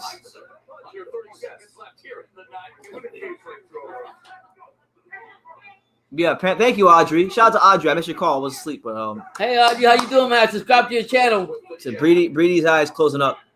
By the way, everybody goes. I want everybody to subscribe to the channel. Everybody go subscribe to Autonomic Action Boxing. She does a great job covering boxing here in South Florida. Great job. I just subscribed to the channel. I'm trying to find it. I found it. This last round was Y'all don't deserve Kemba Walker. He got to play with those fucking bums. Jason Tatum and Jaylen Brown. They're bums, both of them. Strong jab in, which he did land on occasion and had a couple of anyway, right hands. I don't want to talk about his moments as well. I don't want to talk about Land a nice right hand. those guys anymore. I want to talk about boxing. And then Brady later on getting his own right hand. This is the Yeah, lead Brady's been. I mean, the handful of times I've looked up and watched this fight, Brady's been landing that right hand seemingly a lot. You know, right now we're heading into, I think, what is it, the 9th round? Yeah, it's about to be the 10th round. The 10th round of Brady, Nyambayar and Kobe Brady. Yeah. But Nabi already knocked him out one. Knocked him out twice. Yeah. He made him do a freaking cartwheel. I think it was the 3rd round. Crazy. By the way, I'm on. Tatum was a bum. Tatum didn't average 16 points per game so Kemba Walker got there. He's a bum. He sucks. And Jaylen Brown, he's not even better than Miles Bridges. He's a 3-and-D player with no defense. I told one player that I wish Celtics had, but he passed away when I was back in the 80s. Len Bias. R.I.P. to Len Bias. Rest in peace. Shout out to Pink Panther. In King Tut's corner, really stressing how he thinks it's actually. But yeah, I'm really interested to see how the referees scored this fight because Nyamba got out to a blazing start and Brady corrected some of the things he was doing wrong earlier. The punch output of Nyamba has lowered since the fight. Now they got a bit wider. Now Steve Ford has an 87 to 82 for Nyamba. Look at those 2 knockdowns. Shout out to Glenn Avery in the chat. What's on, Glenn? Nah, Boston don't got me shook. Jaylen Brown is not that good, bro. Jaylen Brown, listen, he was a bum just like Tatum was. Jaylen Brown was a bum just like Jason Tatum was before Kemba Walker got there. He wouldn't be nothing without Kemba Walker. After next year, Miles Bridges will be way better than Jaylen Brown. He ain't too far off right now. And it's only his first year starting. Lubin's fighting next. Lubin is fighting next. There you go. Nyambayar starting to double up with that right hand. Here he goes, Nyambayar. But I got to give Brady a lot of credit. I mean, Nyambayar is not Nyambayar he's not the kind of guy you want to take a fight against on short notice, and he's just having his way. Yeah. What a heart. Yeah, he shot amazing. Pretty good fight though. I'll give it that. Yeah, he was a bum. Oh, I remember the Chief. The Chief. Double Nah, O. he wasn't a bum. He was. Robert Parrish, Kevin McHale, Larry Bird, Cedric Cornbread Maxwell, Tiny Archibald. Oh, he says you do know that they went to the Eastern Conference Finals without Kemba Walker. Yeah, and they got swept by the Cavaliers because they couldn't do shit. Last year they had Kyrie Irving, and they got bounced right out the second round like a bunch of bums. And they said, you know what, we can't win with this Kyrie Irving guy. We have to get a real point guard.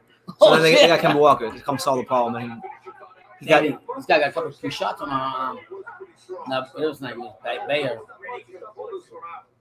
I don't know, man. I think Lubin. I think Terrell's style is perfect for Lubin. Fights for the high guard. He don't throw a whole lot of punches. I don't think he's got like fight-changing punch power, but we'll see, man. We'll see.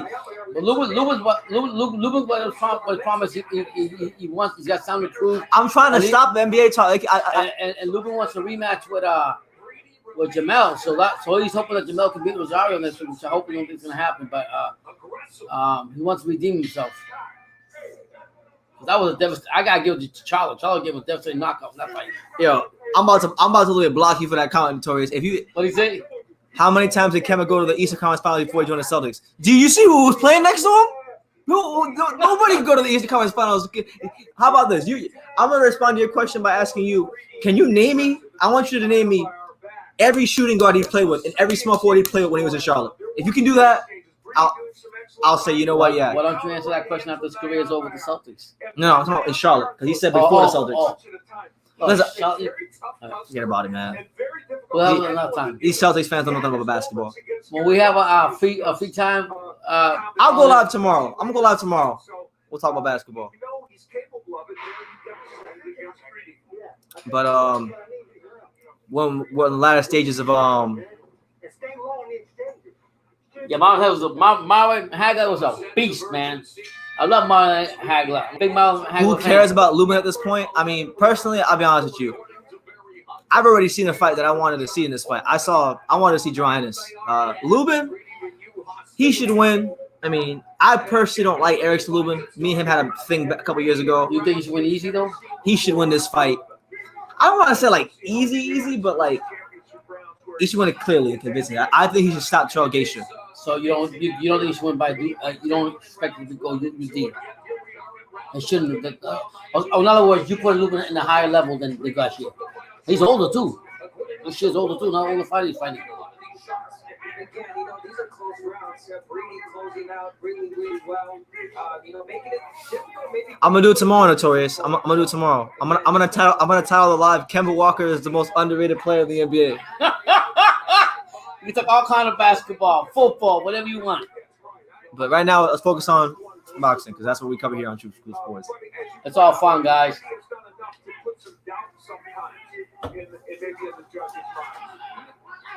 Brady just missing with he managed to find the range with the jab, unable to score with the right hands. Next step for Ennis. Well, I said it earlier. I don't think that he can get any of the big names to fight him. He's got that lawsuit going on, and most of the big names are tied up. And he's not the kind of guy that these PBC opponents, the top guys, are just gonna jump to fight. There's nothing in it for them. There's no money. There's no like extra incentive to fight him. So I think the best they could do right now is to put him in there with somebody like Josecito Lopez or someone like that. Yeah, he said he just during the interview that we missed when we were talking, I caught a little bit of it. And Jerome Ennis just came out and basically said that he'll fight anybody right now, anything right now. So I'm looking at it like you say, just buying out time, possibly buying out time. So with his lawsuit, whatever, I don't know how technical that crap is, but I know Brandon was talking about one heavyweight that was going through all that stuff, and he got one ex-promoter getting money from him. This other promoter, Baby Miller, you were telling me one time how difficult it is to get out of control. So sometimes it's good to read the get right hand from the NBR. Everything from a promoter before you just sign your life away, basically. Able to mark up Nayamayar's face. This is a perfect example. I think Nayamayar landed the more effective punches. Yet Brady was the busier. There you go. Good job there from Brady. Yeah, that's a good point, Amber. This one is a good example of what you're talking about. Anybody watching the Top Rank on this? Anybody know what's going on in the Top Rank? I don't know. Brady got a nice right hand, man. I like the way he throws that right hand. Yeah, he's got the same body type of a guy at 168 that I've seen. You know, he remind me of like that though. Just my own thing when I look at him. Who? Even though they're not the same weight class or nothing. Timothy Bradley, he's cut up like that. He's got his bald head. Nah, he looks like a smaller version of a guy who fights 168 named Mike Guy. Any of y'all know Mike Guy? This dude Brady kind of looks like a smaller version of Mike Guy. Muscular, bald headed.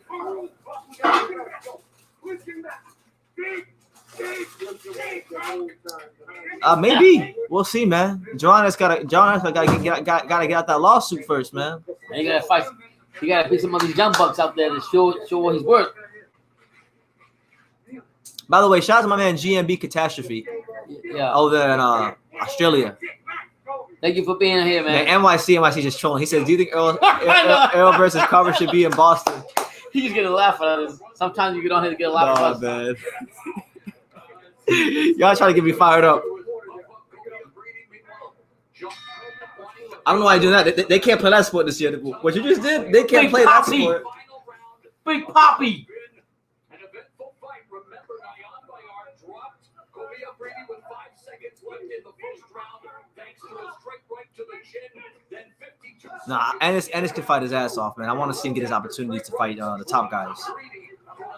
You know, there's no sense in him fighting a Brayus. I'm saying why isn't he signed with Machiar Ubov with a bigger promotion company or something where he can get that? Can't do anything. He's in a lawsuit. Jesus. How bad can it be? Well, I can understand. Cause look at Booba Andre. He went through a lot with his shit.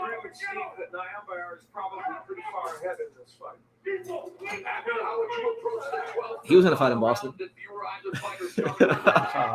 Booba injury, I'm saying. He was supposed to fight Billy Jones. and instead he fought Walter. Yo, what do you think about Canelo? What's up with him? Canelo, yeah. Who you guys want Canelo to fight for that money he getting? He Come on, man. You gotta be Canelo. You gotta be going. I'm already fired up. You wanna make Canelo? I'm conversation. Nah, man. Don't bring up Canelo right now. Don't bring him up right now, man. You gotta be fired up about Boston. And then you're gonna bring up Canelo. And then we gotta get some idiot here who says You're gonna be happy. If Boston wins tonight, you're gonna be happy. No, I won't. You're gonna be happy because Kemba and his team won. You do realize if they win the finals, I still hate them. I still hate them. Because this series is reminded me. I won't talk about it. I got Denver and the Lakers. I'm crazy. Go. Can we please focus on boxing? And despite the outcome, I mean, 5 weeks notice. Feed Ennis Bud. What you mean feed Ennis Bud? Like Bud some journeyman. He's talking about feed Jerron Ennis, Terrence Crawford. Terrence Crawford will punch a hole in Jerron Ennis if they fight. All that pity pat. And Ennis ain't even ready for like. He ain't ready for that. NYC's right. He needs to polish up. I'll tell you this: he gets touched by Terrence Crawford, it's gonna be curtains. Good night. You don't want that. Oh God. See what you did? See what you did? Oh, yeah, I see that. See what you did? I'll leave it alone. We're doing just fine. You had to pick up that fucking loser, Canelo Alvarez. Yo, didn't he call him like a bitch too? Who? Your dad. Bitch? Yeah, didn't you call Canelo a bitch? You called Canelo a bitch in one of the videos. Yeah, he is. I don't like Canelo. I didn't say I was a big fan of Canelo. So what's going on with Canelo? Then why are you drinking this Hennessy? Huh? Nah, I'm messing with you. Canelo beats Greb. Canelo beats Monzon. I ain't gonna. We'll talk about that later. That's not a discussion right now. He could barely beat Larry Moses. How the fuck he gonna beat them? He was young. That's what he's gonna say.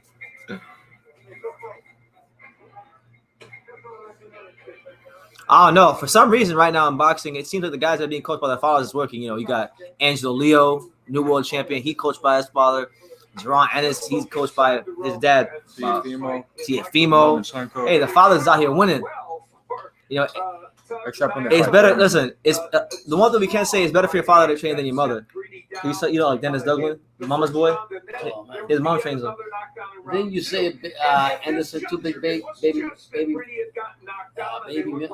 Anderson, big Gary Anderson, trained by his mom? No, what's that? For several rounds after that, you see him. I thought you did say that. Yeah, his shoulder is so hard right now. Look it up. Edgar Berlanga versus Canelo. Why not in Boston? Listen, I hate the teams. The city's whatever to me. I don't really care much for the city, but it's just the teams. But I'll say this about Boston. I'll be positive. There's a lot of nice people I met in Boston, from Boston, in my life. Wait, remember his name in number 12? What's it say? You gotta take about four of those down. Take 4 of those down. They ain't cheating. Only two of them are New legit. England won those. Fucking bums. Brady took him there. He's about to take Tampa there too. Buying tickets to the Super Bowl? No. As we await the official. Man, Canelo Alvarez. The only way he beats Carlos Monzon is if he takes the extra clenbuterol, extra special dosage of clenbuterol. He ain't fucking with Carlos Monzon. It's a series that combines the best video podcast highlights of I wish. You know what, Ronnie? We finally agree on something. I would love to see Jamal Charlo fight Danny Jacob, but we know he don't want no smoke. We saw what happened when we saw that he walked up on him. I watch that practically once a week. I watch that. I'm dying for that fight to happen. Just the fact that we saw what happened. We ain't no peep from the when Charlos. Danny pulled up. No, we saw what happened from the Charlos. He didn't say nothing until he left. Until he walked away. Until we left. You're waiting. I'm making millions. That says something. You've been through that, huh? Yes, I have. And we talked about some Browns being really close. So My man GMB says, "How about you two? How about you two start training True School Sports? It's time you started getting yourself ready." Am I taking that all the time? I'll be there. I go. You know what? I'm gonna take it up with Riddick Bowe. He's talking about me. Oh. Well, you no longer have to wonder, Mr. Bernstein, because German border guys here. No, they didn't just fight him. They ain't trying to step up to him. Well, I don't know about Garcia. Garcia is a nobody. Garcia is living off of the past of what he did at 140. He's nobody at 147. He's not being nobody. In favor of Kobia Breedy. Mean Machine is better than Eddie Garcia. In favor of Tuxtos Nayambayar. And judge at ringside, Steve Weisfeld. Listen, we're gonna talk about all that tomorrow on our non-boxing live. We're gonna do that tomorrow. In favor of the winner of the WWE. Man, I want to go home. I want to play the Dolphins and Bills and Jets 2 times a year and get 6 free wins. There you go. Nayambayar gets the decision over Kobia Breedy. Hey, but respect to Breedy, man. He came here. He was very game. He didn't lie down. I mean, it was a split. So it wound up being a very close fight on the judges' scorecards, like we thought it might be. Yeah. Now you speak my language, Ronnie. Boo Andre is the truth, and these guys need to stop ducking him. I was talking to a guy, Rick Laser, who was pretty much championing the idea of these guys not fighting him. My man Jesse, speaking the truth, he said Ottawa the best heavyweight. He did give Tyson Fury. All jokes aside, I think Ottawa has been underrated. He's got a good southpaw jab. He did better against Fury in this fight than Wilder did in the second fight. What about you, Mr. Abner-Mares? What did you think of the score? I'm okay with the split decision again. Close rounds and Bring your A game tomorrow when it comes to basketball topics. I don't play. I'm sure he'll be back. I mean, okay. But for that man, Just so you know, Notorious, I'm gonna throw it out there for you, and you can go fact check me on this. Go on my channel and go click on oldest videos. And you'll see I used to cover the NBA before I covered boxing. So I would say I don't play either. I thought he Yeah. I was there. I can tell you. expected a lot more. That's why I brought that up when But good win for Nayambayar, man. That's good for him. With that win, I believe that was eliminated, so he should be in line to fight Gary Russell. And Nayambayar, good fighter. Is Canelo still fighting that one guy that nobody's heard of? Avniel Juro? He's trying to. The zone said no. No, but he's still trying to though. He's doing everything he can to fight that guy. Yes, Ronnie. Now you speaking the truth. Now you speaking the truth. Boo Boo could definitely beat Canelo if they fought. He might not get a decision, but I think he could beat him. Let's take a look at how the three judges scored the There's a reason why Canelo hasn't fought anybody since what was it? Yeah, any southpaw since Lara and Austin Trout. He ain't fought nobody. He ain't fought no like top southpaws. If you look at all the top southpaws, he ain't fought none of them. looking at my card, I had this much more one-sided. The unfortunate part, guys, and I think when I taught people in the boxing industry that work with the fighters and stuff, and whenever his name comes up, I'm just reminded of like boxing being such a corrupt business, and the business interferes with the sport most times. Like the business truly interferes with the sport. Oh, there's a new edition.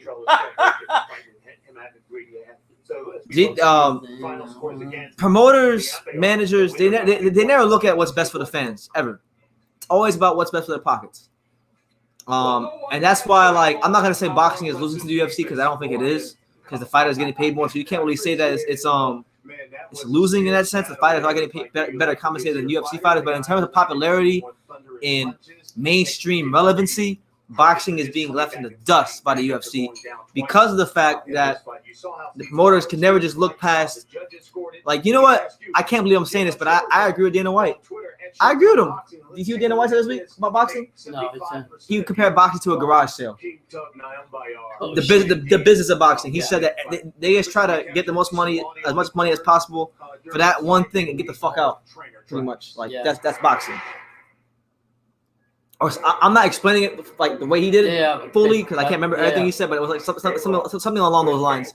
Thing is though with UFC, bro, like at the end they really have one promoter and that's Dana White. Yeah, it's easy to control than here than in house. Yeah, in boxing on the other hand, you have Bob Arum here, Eddie Hearn there, you got Al Heyman. Yeah, but PBC. That even being said, you still have like they still put in the most quality fights available. Yeah. I mean, I don't see why boxers can't still do that. Even if they do it domestically, they don't have to. Hey, NYC. I said there's no problem. I had no problem. As far as boxing goes, I think Boston is great. New England area, they make great fighters. Smalling, Stalin, Hagler, Regis Andrew. I love the New England fighters. I hate the teams. Rocky Marciano. Rocky Marciano. I love their fighters, but I hate the teams. Mickey Ward. Mickey Ward, Sam Langford, Oh, Dwight Evans for the Boston Red Sox. Dwight Evans. another guy, bum. Didn't win nothing. Dwight Evans. Tony Armas. Miguel Cabrera, Luis Castillo. These are real. Charles Johnson, you know, Josh Beckett. These are real. He played for the Red Sox too. Josh Beckett. Coming up next, the main event of the evening. Erickson Lubin takes on. So the main event, guys, we're moments away. Are they really playing Doja Cat out of boxing? A big step towards what Erickson Lubin calls Hold up. a couple of years ago. Hold up. They're playing Doja Cat at a boxing event. It's a song? Yeah, that's like, bro. I don't know. Are they important? You can educate me on that. I don't know. Okay, Doja Cat's like basically some Katy Perry type artist, bro. Trash. So basically trash. You like Katy Perry? Well, not like. You want to let that on camera like Katy Perry? Bro, well, let me explain real quick. Well, I wouldn't say that, but she's actually really good at rapping. But it's like she's like bubblegum rap. Okay. Bro, that doesn't mix with boxing, bro. Like if you understand what I'm Why trying to say. Bro, just imagine just imagine you're shooting a drill hip hop music video and they're playing Justin Bieber on set. Yeah. Yeah, you understand what I'm trying to say, I hope. No, I get what you're saying, bro. Okay, Brendan, I have a question. Imagine they play Ariana Grande at a boxing match. That'd be sad. Okay, that's what they basically did with Doja Cat. All right. Yeah.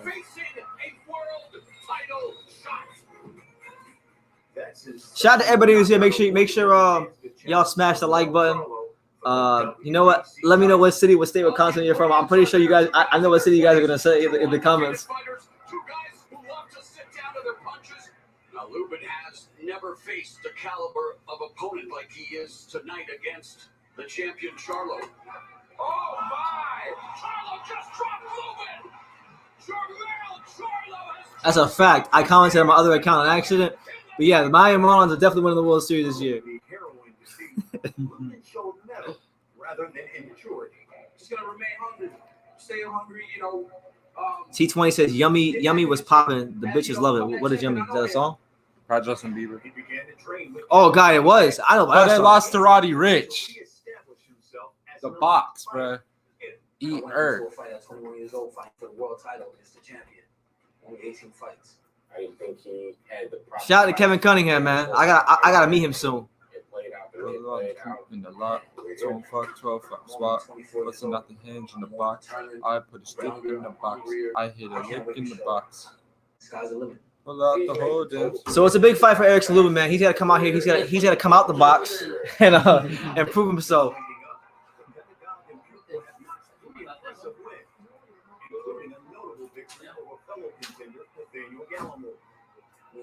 This is the biggest fight Lubin's had since the Charlo fight. You know, I mean, not in terms of the opponent, but in terms of the importance. What do you think, Alex? What's up?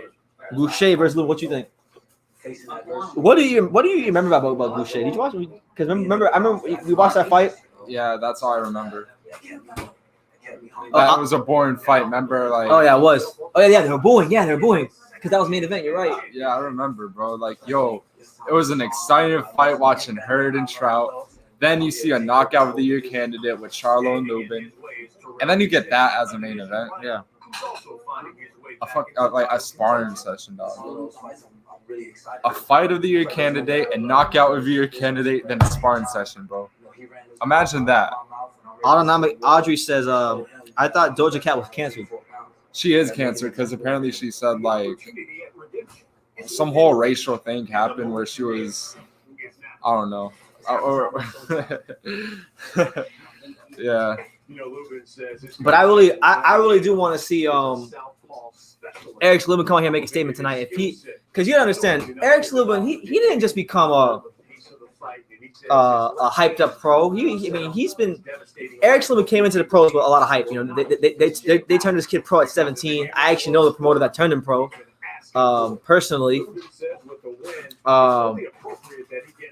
You know, he had a lot of hype coming to the pros at 17 years old. He probably should have stayed at amateur a bit longer before he went pro, and they rushed him.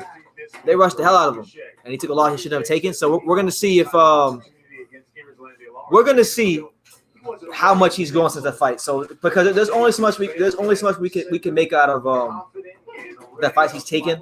Gausha, although I don't think Gausha is like no great fighter like that, I think he's a bit better than Gallimore and who else? Severio Ortiz.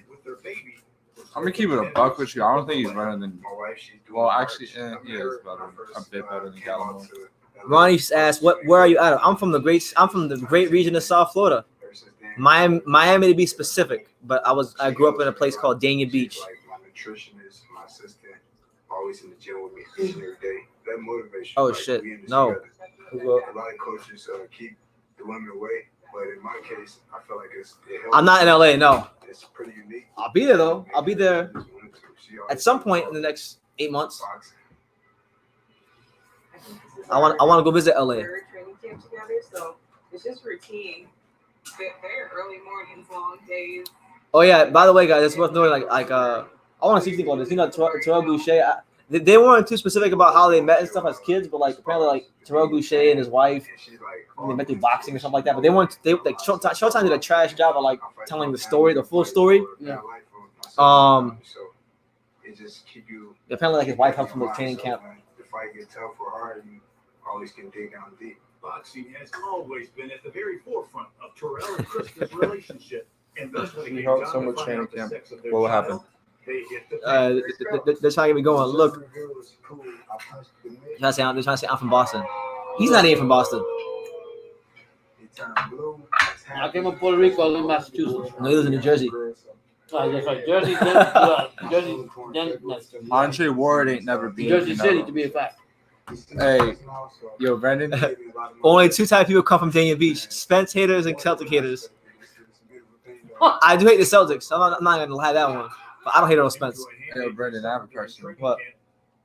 If Ward and Canelo fought, Who would I go for? I'm going for the American fight. I'm going for Andre Ward. No. You go for Canelo? Andre Ward didn't cheat. Like as far I as wouldn't like, even watch the fight. I'd hope for a double. I'd probably do what you. I would want to fight. I'd I'd hope for a double knockout. Yeah. That's dope, Ronnie. Yeah, Florida's awesome. I like Florida. I wouldn't want to live anywhere else. To be honest with you, I've lived in like what 4 or 5 of the states.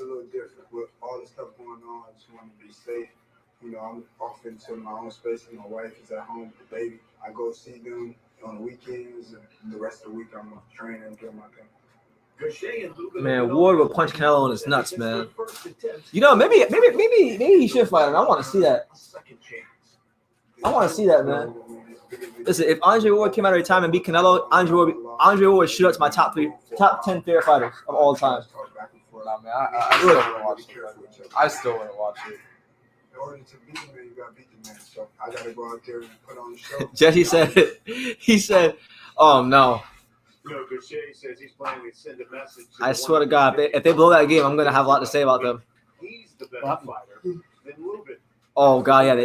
Oh no, they're gonna win. They're gonna win. He made a little run, A win tonight, but not only submit there's not enough time. Status, but also provide him with the opportunity to fight for 3 of the belts against the winner.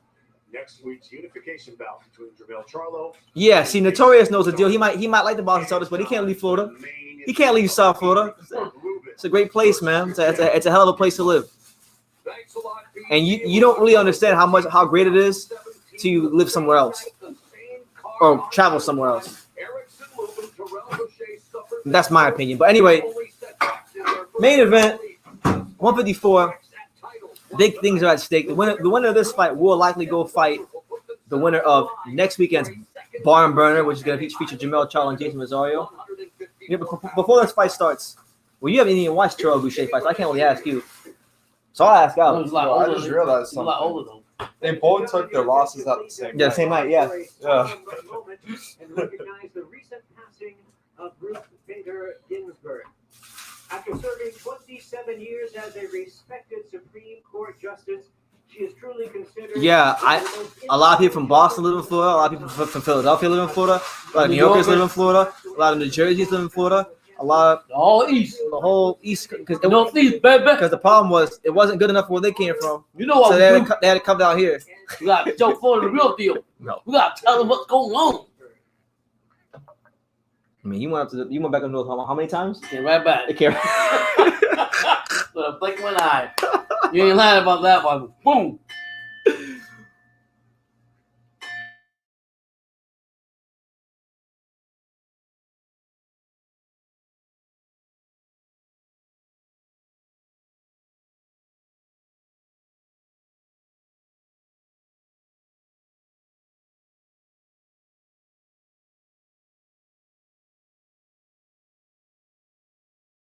Gentlemen, as Uh-huh. we approach Oh, no, the never mind. brave It's good event of the evening, we would like to extend a special welcome to the brave men and women serving around the world and joining us tonight on AFN, the American Forces. Shout out to the troops. Hey, everybody thank Pops for his 7-year tour. What was it? 7 years? 8 years. 8 years. 8 years in Saudi Arabia. He did 8 years in the Gulf War. Well, I'm in the military, not 8 years. The The whole. former world title challenger from Cleveland, Ohio. Bro, you were legit in the war. Terrell Gausha. See the picture over there? Like legit in the war. Have you seen the picture over there? War. Yeah. You sound crazy now. You think he's just crazy for no reason? No. Well, no. No, I told somebody when he told me what he said. My son tells me he did that. I have not seen the person come back from that. Never seen it. All right, so Terrell Gausha, U.S. amateur. You know, he's looking to make a big statement tonight. A lot of people are overlooking him, like myself. I don't think he can beat Erickson Lubin, so he's got a chance tonight to shut people like me up and really show the world that, hey, I'm one of the best 154-pounders in the world. And you know what? He's got a guy who's no stranger to upsets in his corner. He's got the great Manuel Robles training him. You know, many of us may know Manuel Robles trained Andy Ruiz on that faithful night when he destroyed Anthony Joshua in New York City. Bro, I remember that night too, man. That's messed up, Jesse. I'm not even gonna repeat that. How good is this guy though, man? Huh? How good is he? Solid. Okay. So if you're a bet man, you put money on Luke. All of it. All of it. All of it. It's not really because I think he's a bad fighter. I think there's probably guys he could beat in the division. Yo, It's not Lubin. apparently people thought he won against Trout. So, I mean, I watched that fight yesterday. I thought he beat Trout. yeah. Shout out to everybody. It's the untouchable True School Sports Empire. Make sure y'all. Yeah, he lives in Long Beach, Florida. Here is the Up north. WBC #1 ranked contender, Erickson, the Hammer Lubin. Hey, Oh wait, Jason McKinney might be in the corner. I just Are realized you that. serious? He might be. Oh yeah, because he worked. Yeah. oh, snap, he's coming out to Pop Smoke. All right, you know what, man? You know what, man? R.I.P. Pop Smoke, bro. You know what I'm R.I.P. saying? Pop Smoke. Man. You cannot say Pop without the smoke, bro. Man. Okay, hey, shout out to the Boston Celtics on getting Game 3. Shout out to the Boston Celtics, man. Hopefully they can come back and beat the Heat. Ironically, the only team in South Florida that I really don't like is the Miami Heat. I don't hate them like I used to when they had LeBron, but You up with D Wade? I like D Wade. I like when they had Eddie Jones, but nah, man.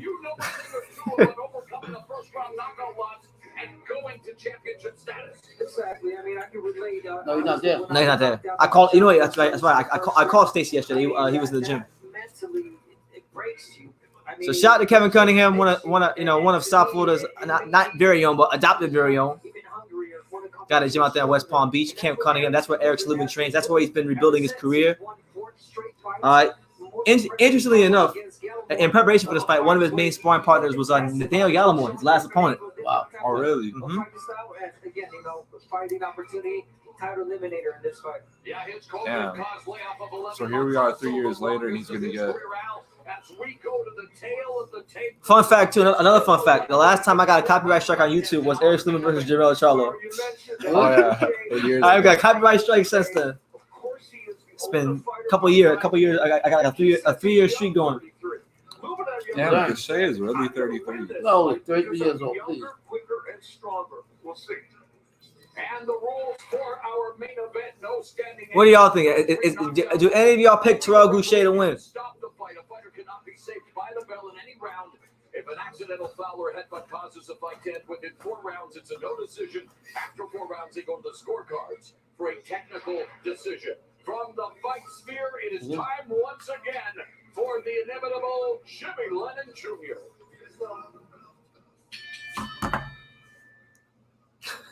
I used to have a sneakers NYC.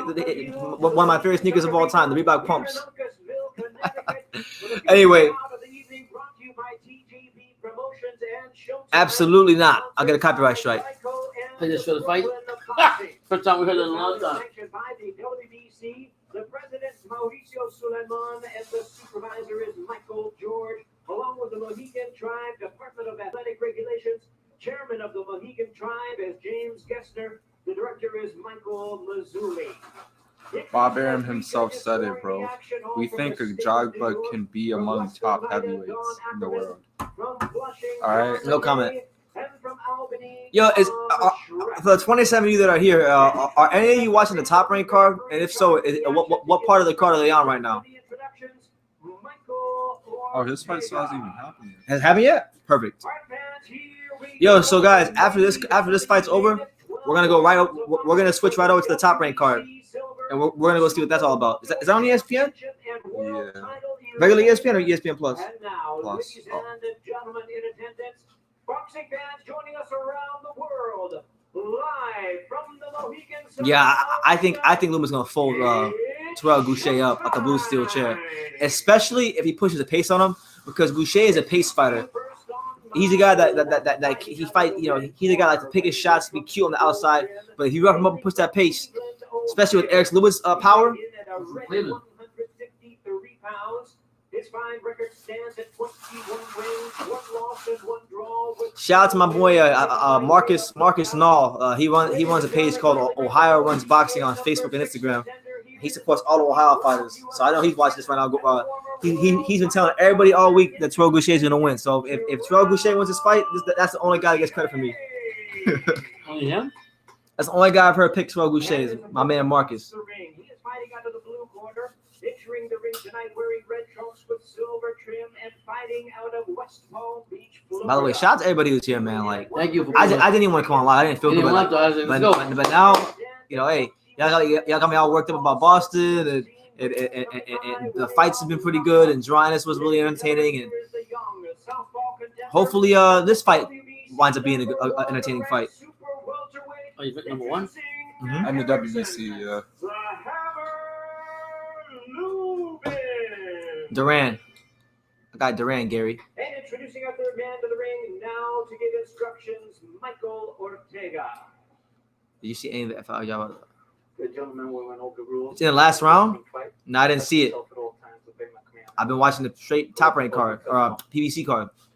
I'm gonna watch the Top Rank card tomorrow. A 24-year pro referee working his 281st professional bout. Our main event. All right, so these two fighters who lost on the same night have both rebuilt themselves to get to this point. It's a defining fight in the career of Erickson Lubin and Terrell Gausha. It's your boy BT, Pops, Alex, the untouchable True School Sports Empire. It's the main event. Luba is in the red trunks out the southpaw stance. Gausha in the red trunks with the gold trim in the orthodox stance.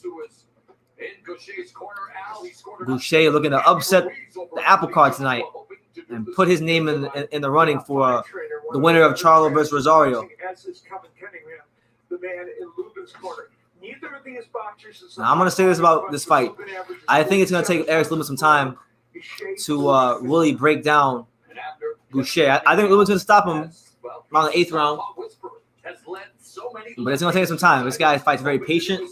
He's very methodical. Right. You know, he's a skilled boxer. He doesn't rush everything. He doesn't rush anything. Basically what you're saying. Win after win, looking better and better. And again, you know, I think this fight is going to come down to who dictates the fight. Yeah, they've both been running their mouth now, running into each other here in this crossroads battle. And Al, nice to see you wearing your parachute pants tonight after all this. There you go. Lubin right now flicking out. He's using that right. He's using that right hand, just kind of using it as a rangefinder right now. It's got a feel for it. That's Good pot shot there by Terrell Gausha to the body with the right hand. Now, Gausha, one thing that I've noticed in this fight already that's different than his fight against Trout is when he fought Trout, his guard was a lot more tighter. His guard was way tighter than the Trout fight. In the Trout fight, in this fight. In this fight, his backhand is a bit tighter, but his front hand's a bit more looser. Yeah. So I don't know. I don't know if that's an adjustment he's making for this fight, but it's something I'm picking up on. That's one adjustment you see. Yeah, his posture's a bit different early on. Southpaw secondary champ at 154 pounds, and of course another former titleist in Austin Trout, and so he's had a lot of experience against high-level Southpaws out. Yeah, and Abner makes a very good So far, it's a chess match. Together, you're getting every look from the left-hander that you can. Now, it is worth noting, guys, that Erickson Lubin, had he stayed an amateur, he probably would have been an Olympian himself, but he wanted to go the professional route early. Turned pro at 17. Even fought at the old American Airlines arena early in his career. I forgot what undercard, but he fought there.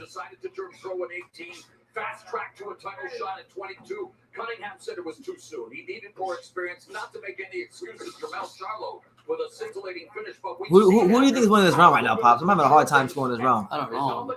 I feel like I feel. You got Lubin this round? Yeah, I got it. Why you got Lubin? Slightly, right? I don't know. I just think he's just more flashier. He's flashier? Yeah, basically. Like, I just think he's more like. I think it's a fill out round so far, to be honest. It's really a feel out It's a round, toss. but I got a toss up. But like I seen Lubin like with good body More. shots Yeah. and stuff. Yeah. What do you guys think, man? What do you guys say? Who you get that first round to? I'm giving it to Gausha, man, honestly. I'll give it to Gausha. The body, I think, is something he could do against his older opponent. Either way, I don't think either dude really separated themselves in that round. Nah. Is always something they work on. As you said, the fight goes on. Lubin will separate himself. Keith Thurman will beat Spencer and Crawford? Absolutely not. Not definitely not now. He's gotten too civilized. For what reason? I'm not gonna get into that. But my dad knows the reason why. I don't want to get into that. No, we leave it alone. The bottom line is We got a video on that on the channel. Just type Keith Thurman's name in my chat in my search bar on my channel and go look for it. So look for that punch tonight. All right, so round two. Round was a fill out. Young guy that says it could be a draw. I can see that. I'm not a fan of scoring 10-10 rounds, but man, that was a 10-10 round if I ever saw one. he's got to make a statement. Lubin's got to come out and make a big statement if he really wants. Well, I'm telling you, it's gonna take him some time. Gausha is not gonna make it easy for him. Yeah. Display that here tonight against Erickson Lubin. It's gonna be a freaking 12-round amateur fight. Like a European. It's like a UK fight. Yeah, that's what I'm saying. You can't undercard. Coffees or whatever. T20 says he gave Lubin round one. That is a tremendous weapon for I can see that. Lubin, but he has to get himself in the right position to throw that punch. He can't lead with it and be wild. Yo, Gausha is. I'm sorry, man. I'm sorry. I respect fighters, and I know it's the second round, so maybe I should wait to say this. But I've seen enough of his fights to know that he's not gonna change. Gausha is boring, man. Good job. He's got a good jab. He got good tools. Man. you said he's gonna be a sleeper. Fuck, man. There you go. Come on, Gausha. Hey, prove me wrong, man. Sometimes it's not how you. No, it's not about how you win. It's about winning. Yeah. It's about winning, but.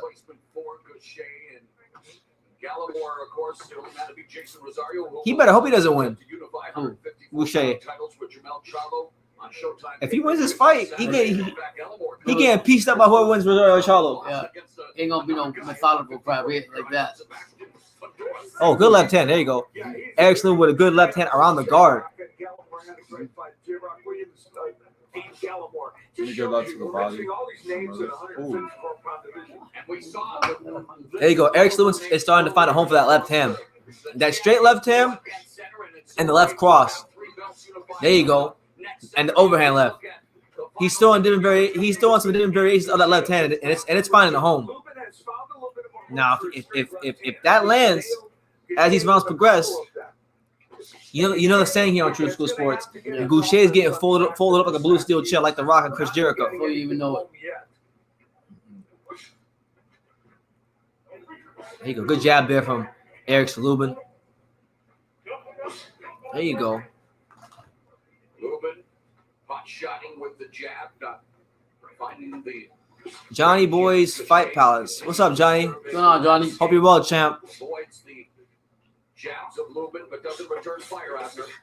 Doesn't return fire, and something that I'm starting to. Yeah, so now Gausha is tying him up every time Lubin because this is Gausha becoming Andre Ward. He tying up. The opponent in this case pushes him down to in order for him to. Please, Erickson Lubin, for the love of God. There you go. Good left hand from Erickson Lubin. Left hand as we come to the end of. I'm sorry, man. People have the audacity to say Boo Boo Andrade is boring.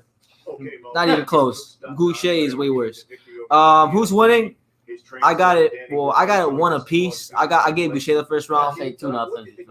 2-0, 1 apiece. But probably Lubin. I think Lubin is definitely on the judges' scorecard. Lubin's definitely winning this fight. Yeah. Well, now Yamba is talking. Right now they're interviewing Tuss Scott and Ayamba Yar. Even though you dropped him in those first 2 rounds, why do you think you let him back in the fight? It was good knockdown. I don't know. It's something like that. It's boxing is boxing. What do you think about this? This guy's like Triple G. I know I'm gonna win. Tukstad, congratulations on the victory. Look forward to seeing you in the future. Thank you. All right. Mo, back to you. All right, BC, thank you very much as we work our way through the event 1 week away from I just wanted to hear that boy speak English because I was like, oh, Did I see the NSKO? Oh yeah, it was sensational. Listen, I'm happy for Boots. Good for him. But I want to start seeing him in some fights where we can start to learn some more about him. Yeah, he needs to get like. And he needs something that's going to give him some better ring experience. Good win, fair play to the man from Philadelphia, but no, got to step it up. All right, 1 round 3 of Terrell Gausha versus Lubin. I think so, man. Gausha don't know what a right hand is. Serious. He's allergic to a right hand. Look, has he thrown a right hand yet in this round? You know. Okay, 45 seconds. Let's count how long it takes for Gausha to attempt to throw a right hand against Erickson Lubin. Well, I think there's no question. I mean, they're in the fight sphere, Al. He's got a whole minute. He's got a whole minute without throwing a straight right hand. We're gonna count. We're gonna see if Terrell Gausha can even attempts to throw a straight right hand. Come on, champ. You gotta be in it to win it. It's like playing bingo with all them old ladies. You gotta be in it to win it. Throw a straight right hand, champ. Come on, Terrell. Okay, he finally threw it. He did? No, Yeah. he hasn't. He has not. He attempted to throw. I didn't see it. Yeah, me either. No, I literally just saw him. Yeah, not literally right there too. So he went almost half a round without even attempting a right hand. He's not even listen. Gausha, there you go. He's not even stepping in with the jab. He's pawing with the jab. He's pawing with it. Yeah, no, yeah. man. Wait, that was Lubin. Never mind. That was Lubin. Oh, it was Lubin. Those times, So that right hand that he gets through about 20 seconds ago was the first right hand he threw. He went more than half a round without throwing a straight right hand. Yeah. So look, you gotta be in it to win it, champ. You gotta be in it to win it like bingo with all the old ladies. Bro, yeah. Like Terrell Gausha fight like a sparring partner. And this is what I'm talking about. You get these guys who are good amateurs and they never lose the amateur mentality. He's probably thinking he's a damn point system right now. No, man. It's the hurt business. It's the motherfucking hurt business, man. Hurt. We get it. You got good boxing skills now. Take the good boxing skills and throw some grown man punches with the boxing skills. Use the boxing skills to set up the grown man punches. That man, 10 years old, 10 years, 33 years No, old. but that I've seen him fight like 4 or 5 times. He fights with every single time. That's the trainer's fault. I'm trying to change that. Just listen, I know for a fact it's not his trainer's fault. You know who his trainer is? Manny Robles, dog. Trainer's Andy Reid's trainer. The one who beat Josh for the first time. And I know for a fact it's not his trainer's fault. He has an amateur mentality. Erickson Lubin round. This man went 1 minute and like 50 seconds without throwing a straight right. That's why But look, what I'm saying is this: he's got to step in. I know it's easy for us to stay at home, you know, while Pops is eating. What is this? The off-brand nacho cheese Doritos.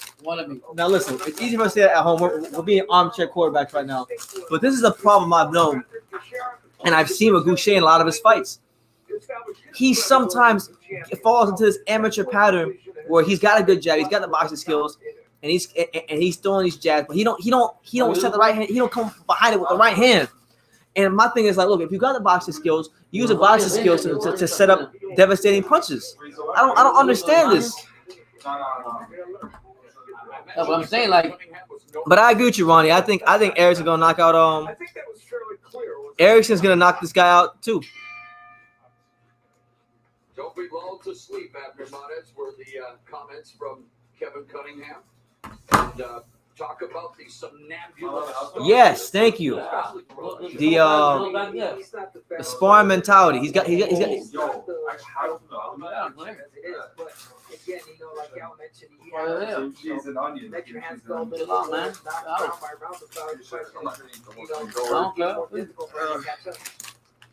Yes, sir. All right, so we're here in round 4 of Lubin versus Gausha.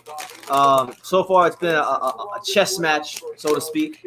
Gausha not showing any ambition to win this fight. 12 rounds, though. I don't think so. I think it might.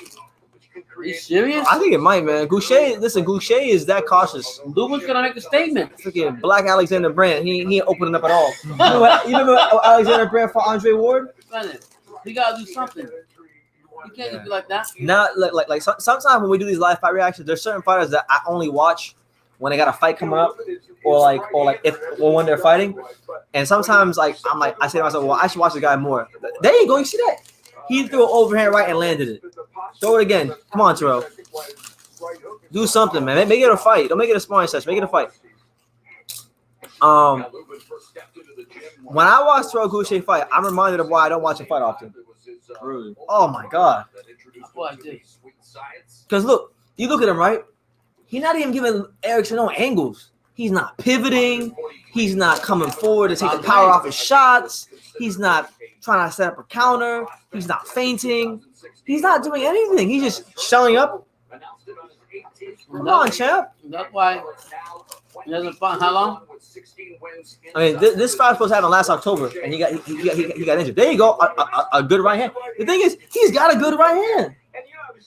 The 3 times I've seen him throw a straight right hand to the head, he's landed it. It doesn't matter. If he doesn't change the style or become more aggressive, but good as he's having all that tools in the box, you can't use them. I have no idea, Nick. I'm not watching that card right now, but if on the other hand, Lubin, I want him to put him out soon. That's not happening. A guy like this, you don't put out right away. You can't, because he doesn't give you anything to work with. So what Lubin's got to do, Lubin's got to create the openings. He's got a double jab, feint double jab. He's got to set up different punches and create the openings. He can't wait for openings. He's got to create it with his own movement, stepping around him. And to be fair, I think he's doing a decent job of that so far. He's throwing, like, there was an up jab from Lubin. Lubin's gonna come in the corner and knock the shit out of him. I'm telling you now. This ain't going. I hope so, man. This ain't going 12 rounds. I think it's going 12. Nope. Gausha gonna make it ugly. Agjagba already fought. Did he win? You can't say, of course. Agjagba ain't that good. Alex says otherwise. I don't think F.A. Agjagba is that good. He needs to work on his skills, but I'm saying, like, he needs a lot of work. He needs a lot of work. He left Heyman. He's like a good 7 fights from being a contender. He left won. Yeah, he left KO? Heyman and went to the top rank. Savage?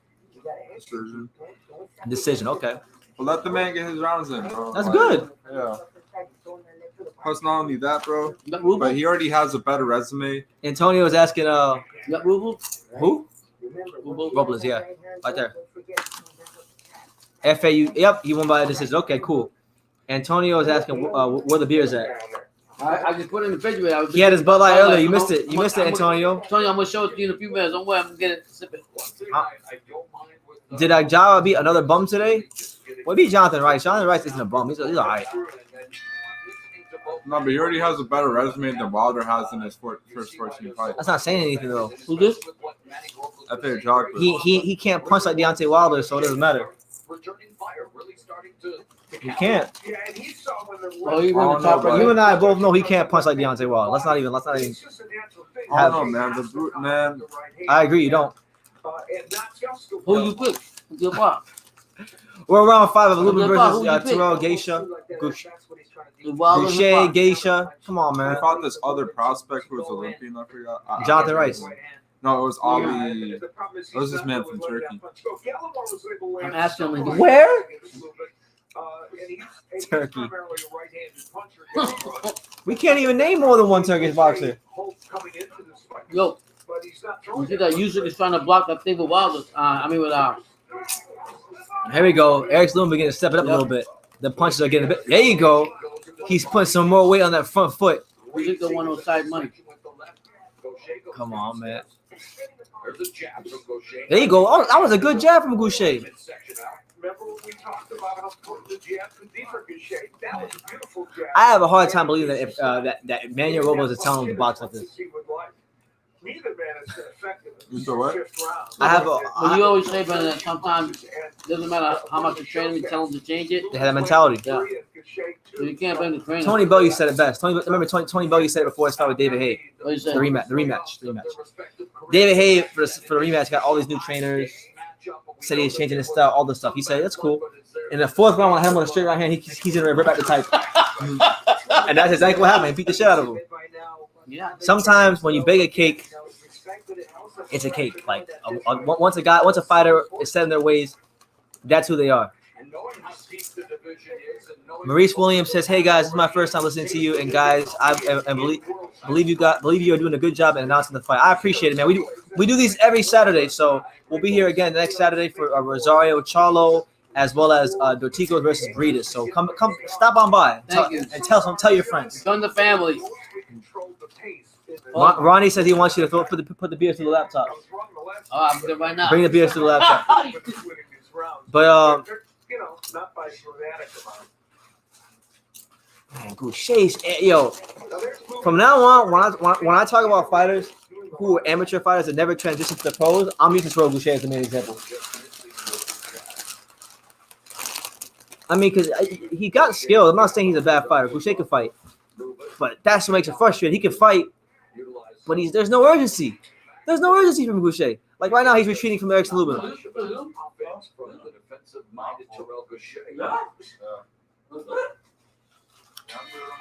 After the fight is over, I'll do that. When the fight is over, I'll check the top rank card, and I'll send you guys a link. But there were a couple of moments. There is Gausha going downstairs and Lubin's Man, bro. trying to get a combination going. And that left hand kind of Good defense by Gausha. Gausha does a good job keeping that high guard, but I just want to see Gausha, instead of looking for openings, left hand. He pushes that jab out. And gets it out. Antonio, don't start, champ. Don't disrespect the untouchable Miami Marlins baseball empire. Don't. I'm the untouchable True School Sports empire. But listen, the Marlins are on the way back. We'll be in the playoffs this year. And you know what happens when the Marlins make the playoffs? Win the whole damn thing. Yeah, you said that they were going to playoffs anyway, so. Send you the link for next. Okay, I'm gonna do that. Ronnie. Wait, you know what? I'll do this, Ronnie. Ronnie, are you on Instagram? Are you on Instagram or Twitter?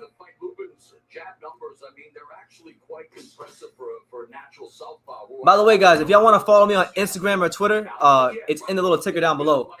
You can follow me on Twitter at True School Sports and on Instagram at Just Kid from Daniel. It's literally like right down there, so you'll see it. It's scrolling there the whole time I'm talking. If you guys haven't hit that like button, subscribe to the channel. We'll go to Teespring and buy some nice hoodies. You can buy one of these hoodies right here. You know what I'm saying? He's got to put this guy out. I told you he's not gonna put him out right away. He might not even put him out at all. Come on, man. It's not an impressive win. Dad, do you not see? Look at Gausha. What openings are there? Push up to the corner. You got to dictate the fight. Go to him. Put pressure on him. Get him in the corner and fire away. Sometimes, Dad, there's fighters in boxing. You fight them. They got ugly styles, and they don't give you no openings. They don't give you anything to work with. So That's what they're saying too. you just gotta be content to get your W. There's some fighter that you. This is why I tell people. Okay, but This is why I tell people. talking all this shit that he wants a good thing. You're as good as your last fight. You gotta put. He's winning right now easily. He's not. Yeah, I know he's winning, but he gotta do something. He is. He's about to earn himself a shot at Jason Rosado Charlo. That is doing something. He tried to be offensive against Lara. But I got the hoodies in fat bastard size. I gotta see, man. I'll check right now for you. Actually, I forgot the highest size I goes up to. I'll check for you. Antonio wants to know where your Celtics shirt is at. I actually had on the other live. I got it in there hanging out. My daughter's sleeping. Next time we sleep, maybe tomorrow I'll put it on.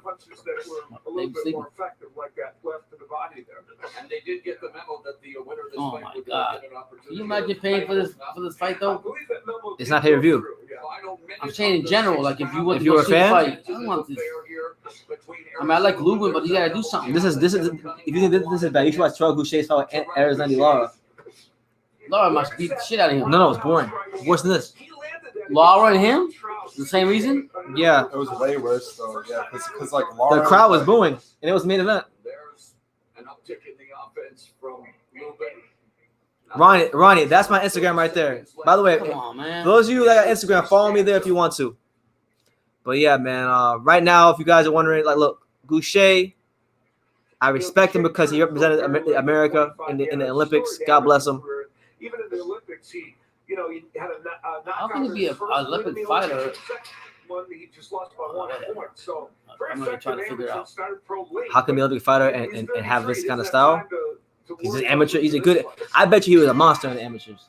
It's fine, but you moved up from that level. Lomachenko was up. Some guys never break that. Shared more than cat videos So- online as we talk to Mr. Boxopedia, Steve Farland, and our edition of WBC 154 pounds musical belts. Yeah, this title has changed hands quite a bit. We know that the winner of Lubin Gausha will become mandatory for the champion, whether that's Jermell Charlo. Man, that was only 4 years won ago. the title in 2016. Damn, we've been on YouTube for a while, bro. I've been watching that fight and doing a video about that What's fight. that? Charlo versus John Jackson. A lot of people thought Jermell Charlo won, but Tony Harrison got the decision. This is the one Charles should give a rematch. Made Harrison the Tony Harrison. That's actually a big reason why I wanted to lose against Rosario because I want a third Tony Harrison fight. So he again I really enjoyed the build ups and all that. And let me tell you, man, Harrison was right in his head too, man. He had that fight won, the winner man. of this fight will become the WBC mandatory in hopes the title remains a musical title. That's right. Shout out to everybody who's here, man. Make sure y'all smash that like button. Subscribe if you haven't done so already. Hasn't exactly been music to our ears thus far. We're in round 7. You say 8, you'll knock him out? I said, did I say 8? Yeah, it ain't gonna happen, man. Motherfucker ain't doing that. Come on, Lubin. I mean, one punch can change everything, but I think it's going 12. You calling his goddamn the hammer. You ain't doing shit. he is. This No, dude's he not- is. yeah. You're right. Somebody tell me you can't always look for a knockout all the time. We're gonna bring in our unofficial scorer, Steve Farland. My name is Brendan. Yeah, that's my name, Ronnie. Shut out, bro. Like, yo. Tonight was that you made a Nancy Sinatra reference. That's my name, Ronnie. No, Brendan. it's still a boring ass fight, man. Lubin winning every round. Let's go, Lubin. Round 1 through 5. Round 6 was- You want to get in there with Charlo? You can't even beat this motherfucker. Yo. I'm just getting mad at people, guys. I mean, I'm watching You a ballet. mad right I'm now. watching a ballet dance here, or ballet, whatever you want to call it. Come on, Lubin. Lay that hammer down and knock him out, man. I have it 60-54. Erickson Lubin. Our Showtime colleague Brian Daly Yeah, also man. impressed with that Nancy Sinatra reference. Not at all. No, I know, I'm surprised. Minute 45 left here. All right, so- And, it's the same every round after. See, they said, hey, those guys told you. Those guys told you themselves. Yeah. It's the same every round. Yeah. Do Gausha just throw 3 punches? But I'm saying he's not like T20 says there's been more punches thrown in the first round of Pedraza than the fight in that fight than the 7 rounds. Yeah, I man, believe it too. I definitely believe This it. is crazy. Like Pedraza threw more punches in 40 seconds against Mikel S. Pierre than they did in both these guys in this Jesus, fight. man. Come on, man. Rounds ago, when Lubin was coming out, somebody in the Lubin court I don't understand why. he should be a little more aggressive. Kim McCunningham- See? Gary says, "Pop, you losing sleep for this?" Damn. No, I'm just like, it's not the thing. It's the passion in boxing. Like Lubin saying all this other shit, and my son said he's been knocking out chumps, but what is so hard to get underneath this guy? Put pressure on him. That's what I'm saying. Well, the problem with Lubin is Make this fight if you look at the way move, watch the way Lubin attacks this guy. And I want everybody to watch this too. Lubin is a fighter that doesn't attack in angles. He attacks in straight lines. Right. If he was a guy who actually pivoted to his right or his left, right, he could create angles and it'd be a little bit easier to get this guy out of there. But because Lubin's a guy that he likes to come right down the pipe. But isn't that dangerous too? That's why we're with Charles, wasn't it? He comes right down the pipe. He doesn't come in angles and fight you in semicircles. He comes in lines. I'm saying it's not dangerous too to stay fighting in a straight line. You gotta have some movement, man. I mean, hey, it works for some fighters. Jamel Charlo isn't a guy that attacks in angles. But the thing with Jamel Charlo is he moves. Even though he doesn't move around in angles, he punches from different angles. Lubin don't punch from angles. Jesus. Don't get bored in here, bro. All right, Canelo Alvarez versus Jamal Charlo will happen next year. It better not. Otherwise, I'm gonna have a lot to say about everybody ducking Demetrius Andrade. Better not. don't get bored. You had him where you wanted him. You got Shout out to Kevin Cunningham. I recently just discovered that Kevin Cunningham on Twitter in March, apparently he shared one of my videos. So shout out to him. Man, me and my dad can spar right now. Yeah, man. man. Fight. This is crazy right here, man. You want to fight? Yeah. Look, I'm saying, like, Enrique Lewis says, fast forward to Sunday, premiere True School Sports, Rosario. Am I? Yes. Yes. Tomorrow, guys, I got some exclusive Jason Rosario content dropping on the channel. He recently trained at a undisclosed location. Well, it's in Golden Beach, Florida, a rich part of South Florida. He trained at this $10 million mansion that has a boxing gym, and I got a little bit of footage. I'll be honest with you guys, I didn't get a chance to use all of it because I was told not to post his pad work, but I do have it. But you will see some footage of Jason Rosario shaking out, and you know, it's cool stuff. So it'll be out tomorrow afternoon. Be on the lookout for it. say what happened?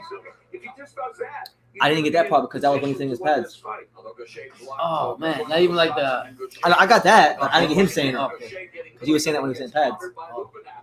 Here we go. Now we're starting to see a little bit more action from both ends. Yeah, I'm not gonna lie to you, man. I really wasn't too sold on Erickson Lubin coming into this fight. I'm definitely not sold now. And mind you, like, look, personally, I don't like Erickson Lubin because we had a thing a couple years ago. But I can separate that from him being like ready for Charlo. I don't think he's ready for Charlo or Rosario. No, Charlo not gonna shit on him again. Now look, right there. You see how Gausha has a high guard? Yeah. Why isn't Lubin dropping down and throwing a hook to the body? Every time that motherfucker shows up like this, Lubin should be bending them knees and digging in the body. Yeah, but why is he coming here and telling him that?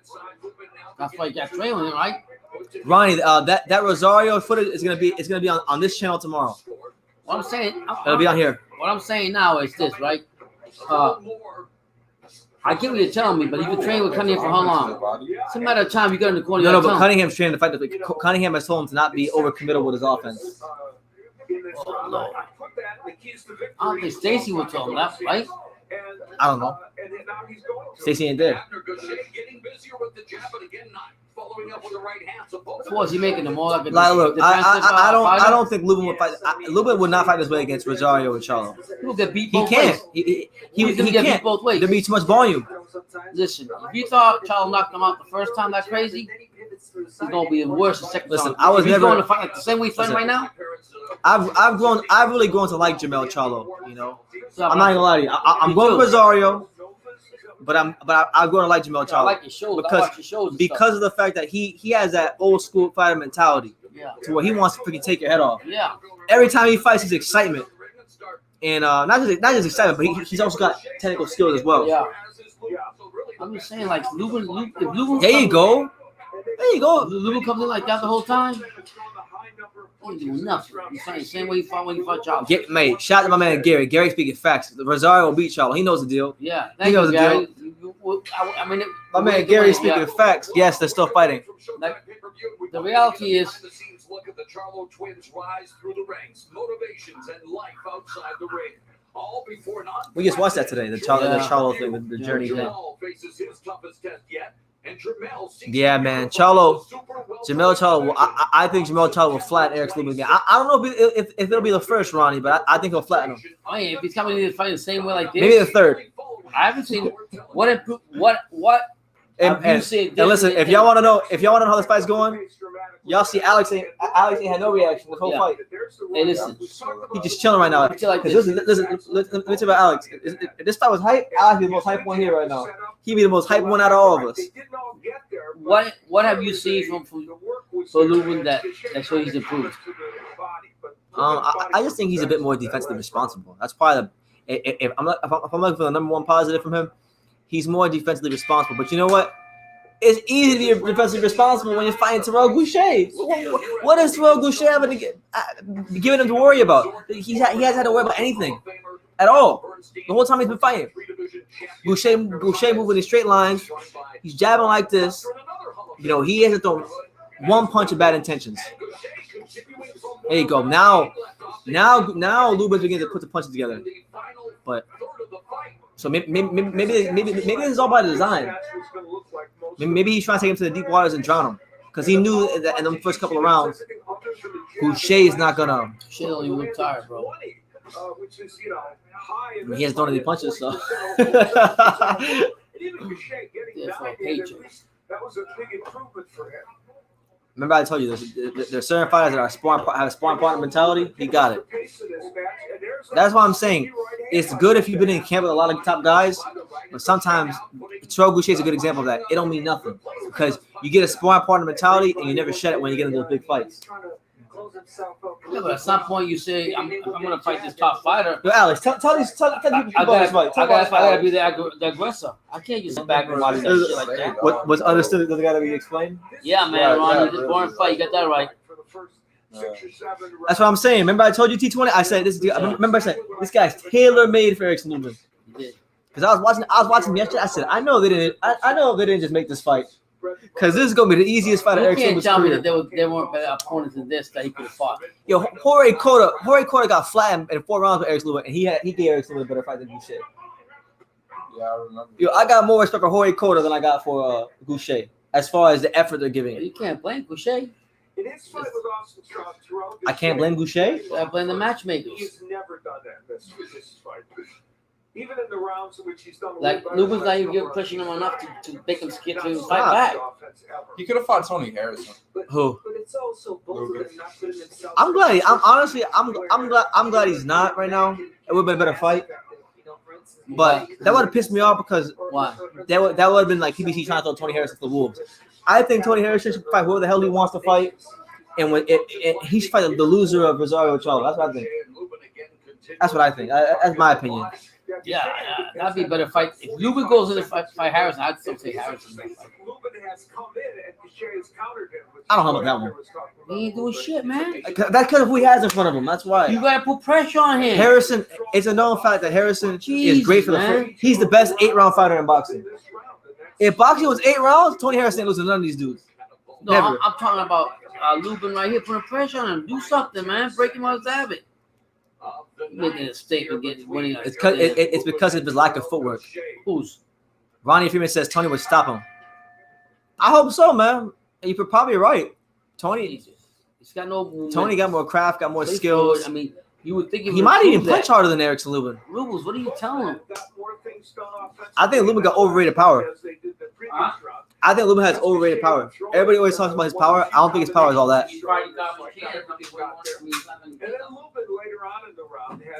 I mean, he was the first guy to stop Ishe Smith, but Ishe Smith, I mean, he fought the corpse of Ishe. He didn't fight Ishe Smith. He fought the corpse.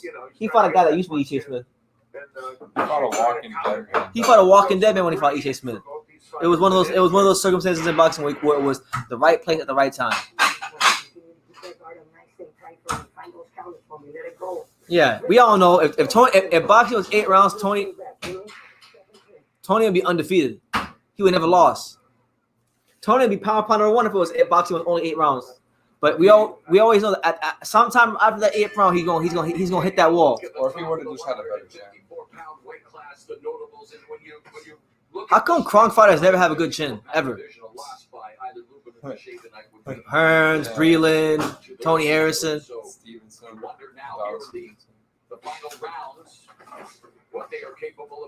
This is not good for Lubin's career. No one will pay to see Lubin if he doesn't get a KO. Well, I think you're right, Gary, but Lubin's at a stage of his career where he needs to just win. You know, if he wins this fight, he can worry about getting a knockout against the Rosario Charlo winner because those guys will make it easier for him to hit them. No, you're right, Raga. Gausha isn't easy to hit, but what I'm saying is I want everybody watching this fight right now. Don't watch what Erickson Lubin. They finally gave Gausha a round. They gave Gausha a round in the 9th round. Listen, don't look at what Erickson's doing with his hands. Look at his feet. Look at his feet. If you look at his feet, they're always moving in straight lines. They're very rarely ever moving to the outside of Gausha's feet. His footwork isn't forcing Gausha to change his footwork, so he's not in a position to really create any openings. 2 stoppages in the last 5 years or so. So, Yo, it's not his forte. I'm not gonna lie to you, man. Lubin's winning this fight and he's winning it easily, but this fight is exposing him. Not for being boring or being a bad fighter, but for lack of footwork. He ain't got no footwork. Jace, listen, I can't believe I'm saying this. I can't, but I've watched them both enough to have this opinion. Jason Rosario doesn't even have the reputation for being a skilled boxer, even though he is. He's got better footwork than Erickson Lubin. Yes. If Charlo fights Lubin, Charlo's selling the fight. Listen, I'm gonna miss the Charlo from the down from boxing. Oh, Gausha just hurt Lubin. Yo, he's hurt. Come on, Gausha. Beat his ass. Gausha just hurt Lubin. Yo, Erickson is hurt. He's tying. He hold on for dear life. There's 40 seconds left in the 10th round. Come on, Terrell Gausha. He said, I'm tired of y'all talking shit. I'm about to hit this dude. Erickson. There you go. Good right hand from Gausha. Another right hand from Gausha. Come on, Terrell. Go for the gusto, champ. Ohio, stand up. Oh, come on, man. Come on, Gausha. Jab your way inside. There you go. Good body shot. Dig. 6 seconds. Oh, man. Maybe I had it wrong. Maybe it's the opposite way. Maybe Gausha, he's talking shit. Maybe Gausha's plan was to take us to the deep waters and drown him. They already gave like most of the fight away. They gave most of the fight away, but maybe it was by design. Some fighters do this.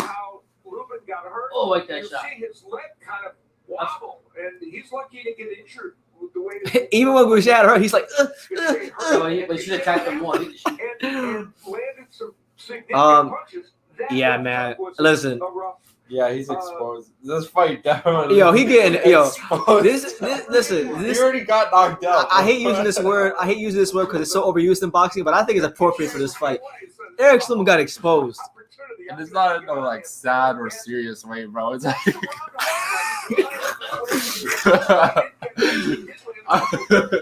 like, you know how some fans are like, damn, bro, like he like got a guy will win a clear decision. Oh, he got exposed.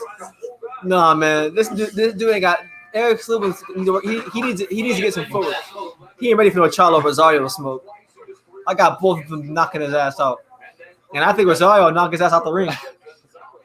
And I already know how Lubin is, bro. His personality, he's all serious about everything too. He's like, yeah, man, I know I'm gonna come back. Yeah, Gausha was putting Lubin to sleep and it surprised him. He did. Come on, Gausha. There you go. Good left hand on the body there by Lubin. Yeah, Gausha does a great job. I give Gausha a little bit of credit though. He does a great job of keeping that guard nice and tight because it's hard to punch through that guard. But I tell you one thing, I bet you if Rosario or Charlo punched him, they find a way to punch through that guard. Guarantee it.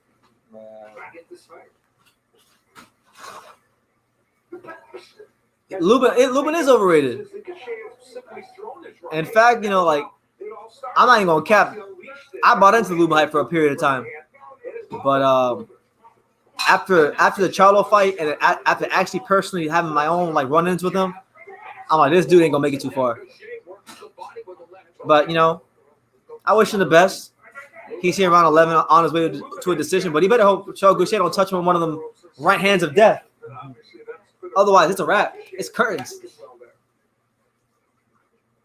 J-Rock versus Lubin next. That'd be a good fight. I wonder who'd win. They're both chinny. He could have fought Jay. That would, and in fact, yeah, that would be a perfect fight.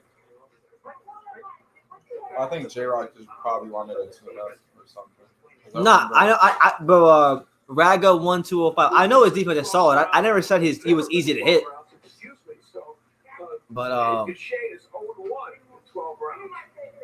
come on, Gausha. I want Gausha. I don't like Lubin. I'll be honest with you. He pissed me off with that shit he did a couple years ago. You see that leg? When you see that leg swap like that, that explodes right there. Listen, and I know for a fact Gausha ain't got that thump that Rosario Machado got in the gloves. That much we do know. Yeah, Charlo and Rosario would kill both of these dudes. You know, Charlo, Lubin and Rosario train in the same area. Like, in fact, their trainers are mutual. Not the trainers. Yeah, no, their trainers are mutual friends, I think. And they work with each other. So, yo, Lubin should be sparring Rosario. I know fighters don't want to spar guys they might fight, but he should spar Rosario. It'll make him a better fighter.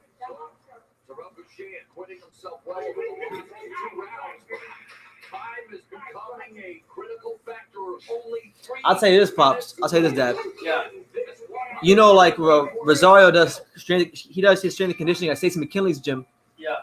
And you know, Stacey works with Kevin Cunningham, so he's got a link to both fighters.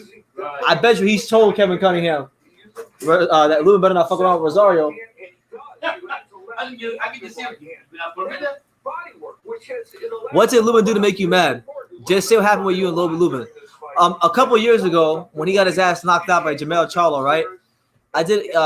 He was out here on Twitter, right? Lubin was on Twitter making memes about Jamel Charlo doing lines of coke. He photoshopped Jamel Charlo's head on a coke head's head, and he put it on Twitter, right? So I did a video basically saying that he should not be doing that. He should be focused on getting better as a fighter, right? And I tagged him in my post on Instagram, and he saw it, and he got mad, and he said, "You need to stop worrying about Erickson Lubin with your bum ass videos." So then I said, "I'm not lying. I mean, first of all, he took it really personal, and he insulted my channel. Then I pulled up. I mean, I went right up to him at a local fight, and I said what's up to him, and he was all sensitive about it and walked off. So that's the gist of what happened. I don't think he's a bad guy. Like, I don't think Erickson Lubin's a bad guy. I don't think he's a bad person or anything. I just think maybe at that time in his life, maybe he was a bit too sensitive. He's had a kid since that time, so maybe he's matured. But I just never liked him. After that, let the start him. And mind you, I've never had a problem with any other fighter. My reputation with fighters is impeccable. He's the only fighter I've ever had a problem with. That's not enough. And even though Lubin's only throwing 509, you know, but unless Gausha gets a W here, or unless Gausha is able to find a Hail Mary shot, it looks like Lubin's on his way to a decision. Unless we got an Adelaide Burley.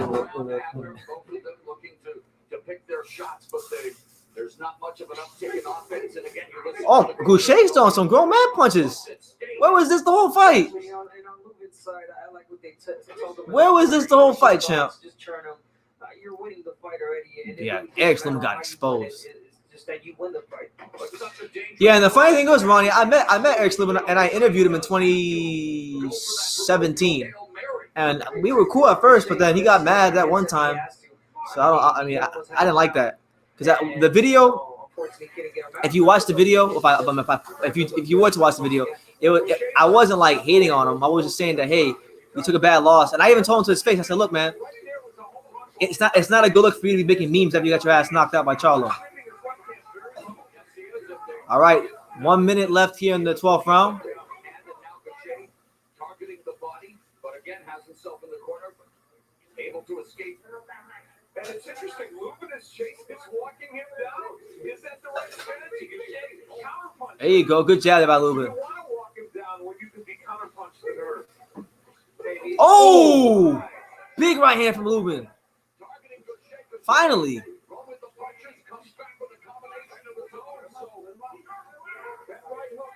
Raga says after watching this, I gotta admit I'm not going to be excited for Lubin versus Charlo too.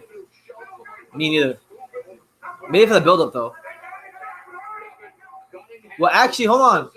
You don't even gotta worry about Lubin versus Charlo too, because Charlo's not gonna win next week. You're gonna see Rosario versus Lubin.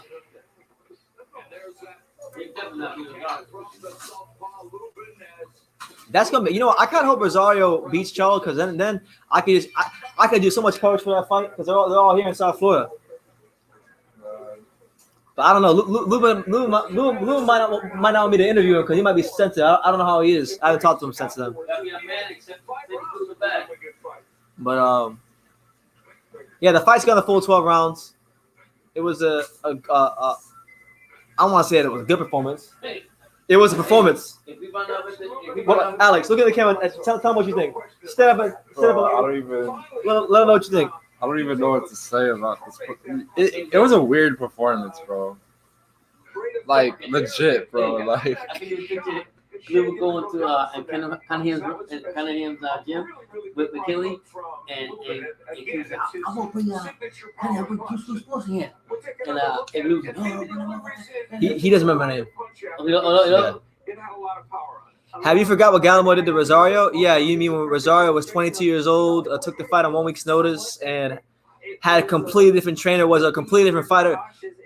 I haven't forgot about it. In fact, I actually watched that fight a couple days ago. And he was winning. And if he was winning that fight, and if you watch that fight, you would know that. Rosario actually hurt Gallimore with a jab, and he'll do the same to Charlo if Charlo's not careful. Well, sometimes we see that they say like Gallimore this and that. Yeah. Yeah, we watch him like, oh, so nobody talking about that part. You see the overall numbers of this match, and Charlo is a better version of Gallimore. I wouldn't even say that, man. Charlo's in a whole other class from Gallimore. He's a much better fighter than Gallimore. But you gotta understand, Rosario is a better fighter than when he fought Gallimore. It's not even the same person anymore. For you to compare that guy to the guy that fought J-Rock or the guy that Charlo will see, it's two different people. It's two different fighters. And this is one thing I want boxing fans to start understanding. Just because a fighter takes a loss early in their career doesn't mean they can't evolve and progress into becoming world-class elite fighters. And I think Rosario is at that point in his career where he's progressing into that. And he got the training to do 2-0. Charlo will beat Rosario and move on to the next opponent. We'll see next Saturday. We'll be here live for it. We'll see next Saturday. I don't think so.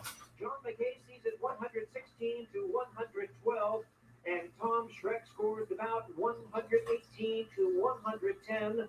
All three. Yeah, it went the full 12.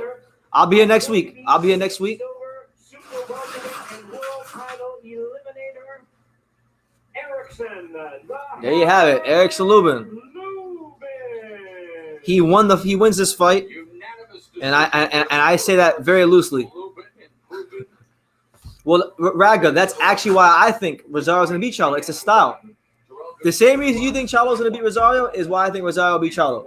Because I think Charlo, especially, you got to look at Charlo. Ever since Charlo's gotten with Derek James, he can box, but he's become so reliant on his power and him being a big power puncher, a guy that goes out there and dogs out his opponents. That's a big part of who he is. That's what's made him the lion, the guy that become champion. And I just think in this fight, he's going to be that guy. He's going to stand in front of Rosario. He will trade with him, and that'll be the wrong way to go about it. And listen, even if he doesn't decide to trade with him, Rosario does have the boxing skills to compete with him and outbox him. He does have it. You may not believe it, but he does. He said Rosario doesn't have the movement. Oh, what's funny you're saying is when we're watching him with his trainer, he literally was telling like what you're seeing here, like in the movie with the bags and everything. That's not even him full speed. Ain't even full speed.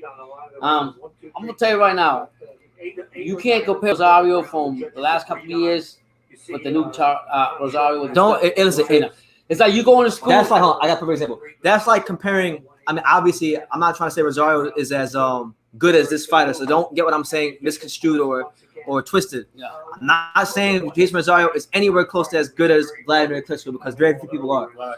But that's like when Vladimir Klitschko later on, that's like comparing the guy that fought Corey Sanders that got knocked out like Corey Sanders and lost purity to the guy that went on to get 20 defenses. Right. That perfected the jab, the two, and leaning off of that.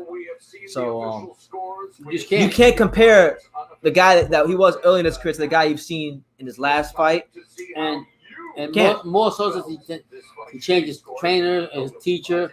The teacher didn't get along. It's a whole different ball game. It's a whole different thing. Everybody has a time to mature and get better as time goes on. And let me tell you, a lot of people don't know a lot about Rosario. That's a problem. They heard more of the childhood. That's a fact. Of Rosario. I'm not saying you don't, Rago. I'm saying people in general. In general, and so that's a big thing. Oh, we don't know who Charles did. Charles nothing. I mean, excuse me, not Charles. Rosario did. Rosario like that. But right, you know. And that's what happened. Billy, that's what happened. He people don't know that much about Rosario, but once he beats, I'm telling you straight out, once Rosario took care of J. Rock Williams, took his belts, that should be enough to say, okay, boom, this guy is no joke. This guy is no joke. You know? And Charlo, after beating Harrison, should have jumped in and fought Rock Williams right away. And not waiting for Rosario to jump in and fight him.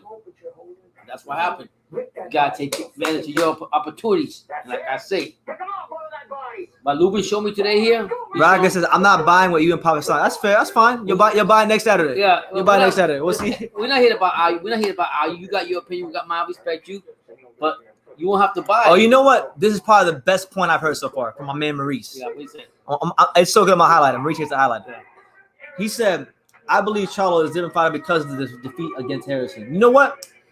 That's probably the best thing I've heard anybody say about this fight in favor of Charlo, because everything I've heard about Charlo is, oh, he's faster, he punches harder, and that's cool. But boxing is a mental sport. And you know what? To be fair, I think he has become a bit of a different fighter since the Harrison fight. It was a wake-up call for him. Because to knock out Good point. in a fight that was so, because people are going to forget about it, but man, Tony Harrison was 2 or 3 rounds away from the performance of the year. I mean, he was boxing the shit out of So Charlo. he started playing around with clown. And then he got caught with a good shot. Yeah. So maybe you're right. You might be right. Or I might be right. Yeah. Or maybe we're both right in our own way. We'll find out next Saturday. Yeah. But anyway, the interview with Erickson Lubin, I want to hear what he has to say. Thank you on the victory. Let's talk about your performance. How would you rate your performance tonight? I give myself like a B-. I think a little bit of the layoff has something to do with it. But Gaucha's a tough competitor. He's at the top of his weight class for a reason. And, I just want to Yeah, because the other guys are fighting next week. And I definitely want my title shot. Why do you think this fight, especially at the beginning, it seemed like you guys looked cautious, I would say, and it really didn't pick up until like the 8th round. Well, it was a chess match because he respected what I had, and I knew to stay smart. I respected what he had. He was trying to counter a few things that I seen when I feint at him, and I just knew to be cautious. As my trainer was telling me to be cautious, don't get hit with nothing stupid, and that's why it was slow in the beginning. Now, I know you had talked about making a statement to the 154-pound division. Do you think you made a statement tonight? I definitely made a statement. I'll be one of I wouldn't go that far. And that's always a statement when you. You're getting a little carried away. Top 54, so I feel like I'll be one of the top 54s, and I just want to keep doing that. I don't care who they put in front of me next. I'm the mandatory for Charlo or Rosario, the winner out of that. I'm have my eyes tuned in. I'm staying in the gym. I'm gonna keep getting better. All right. So in this, You don't want that. There were 2 crucial points. You don't want that, Sean. I think in the 10th round, did he hurt you? Because it looked like he hit you with the overhand right. You kind of buckled. He buzzed me with a shot. But I was able to. I'm in shape, so I was able to recuperate like quick. So once he hit me with the shot, it was like nothing. But in the last round, I heard him with that right hook. yeah, I know I did. I just wanted to get. I wanted to make a statement in the last round after I heard him. I was trying to get him out of there, but I knew to be cautious because he's game. He's an Olympian, former Olympian. He's fought world title holders, and I respect to good shape. That's how you settle the beef. That's what I told him in there. I said that's how you settle it. You gotta go in there. We gotta duke it out. Now, That's how you settle it. you already mentioned it. Next weekend you've got Jermell Charlo. Hey, we gonna highlight this. Who do you see? My man Ragger with the comment of the night. You made a statement, all right. The statement was, "I'm not ready." So you would be the mandatory. I guess isn't it only appropriate that Lubin versus Charlo too. Yeah, Lubin versus Charlo too. why? That's if he take care of business like I did tonight. So let me ask you this: then And that's not happening. That fight goes so differently the second time around. Well, I changed up a lot of things. And I got a master trainer in my corner. I still got my trainer, my longtime trainer, Jason Galarza with me. So the chemistry's there. So I feel like I'm just all around a better fighter since that last time we fought. I see nothing you did better. For sure. Absolutely. For sure. Congratulations on the victory. Thank you. Look forward to seeing you in the future. Not even close. Before we recap our evening of boxing, I want to show you what's coming up Sunday from Showtime. Sir, the president is on. All right, hold on. You got top rank? Nah. Yo, guys, is the top rank card still on? Top rank still going on, or is it done? Either way, we'll wind down. We'll talk for a bit. Yeah. Talk for a bit, then we'll get out of here. Wrap it up. So, as far as I want to address one comment, I saw someone said that I think it's my man Maurice. Shout out to Maurice. Maurice Williams was saying earlier that he thinks that he said Charles been tested and Rosario hasn't, and that's why I disagree. How can you say Rosario hasn't been tested? Rosario is only in this position because he got tested. He fought the guy he fought the guy to get the belt. He fought Williams before Charles even fought Williams. He fought Williams. He fought some of the same guys that Charles fought. Jorge Cota. He fought Nathaniel Gallimore. Yeah, he lost to him, but that was early in his career. He fought Jamonte Clark, another name, knocked him out the ring. But by the way, he knocked him out the ring. If you haven't seen Rosario versus Jamonte Clark, I recommend you guys watch that. He knocked him out the ring. They're interviewing Terrell Gausha. I want to see this. This fool, let's see what we got to say. Let's see this fool got to say. Gaucha's talking right now. Boston baked beans. You got that right. What are you saying, Gary? I take my hat off to Erickson Lubin. He was a better man tonight, but I bit down and I showed true grit. I had nothing to hold my head down for. I asked him the same question. It seemed like this fight didn't really get started until the 8th round is when the action. True That's grit. an understatement. Why do you think it was so Boring-ass cautious fight. early on? We both had the skills, so we had respect for each other. Game, we couldn't be reckless in there.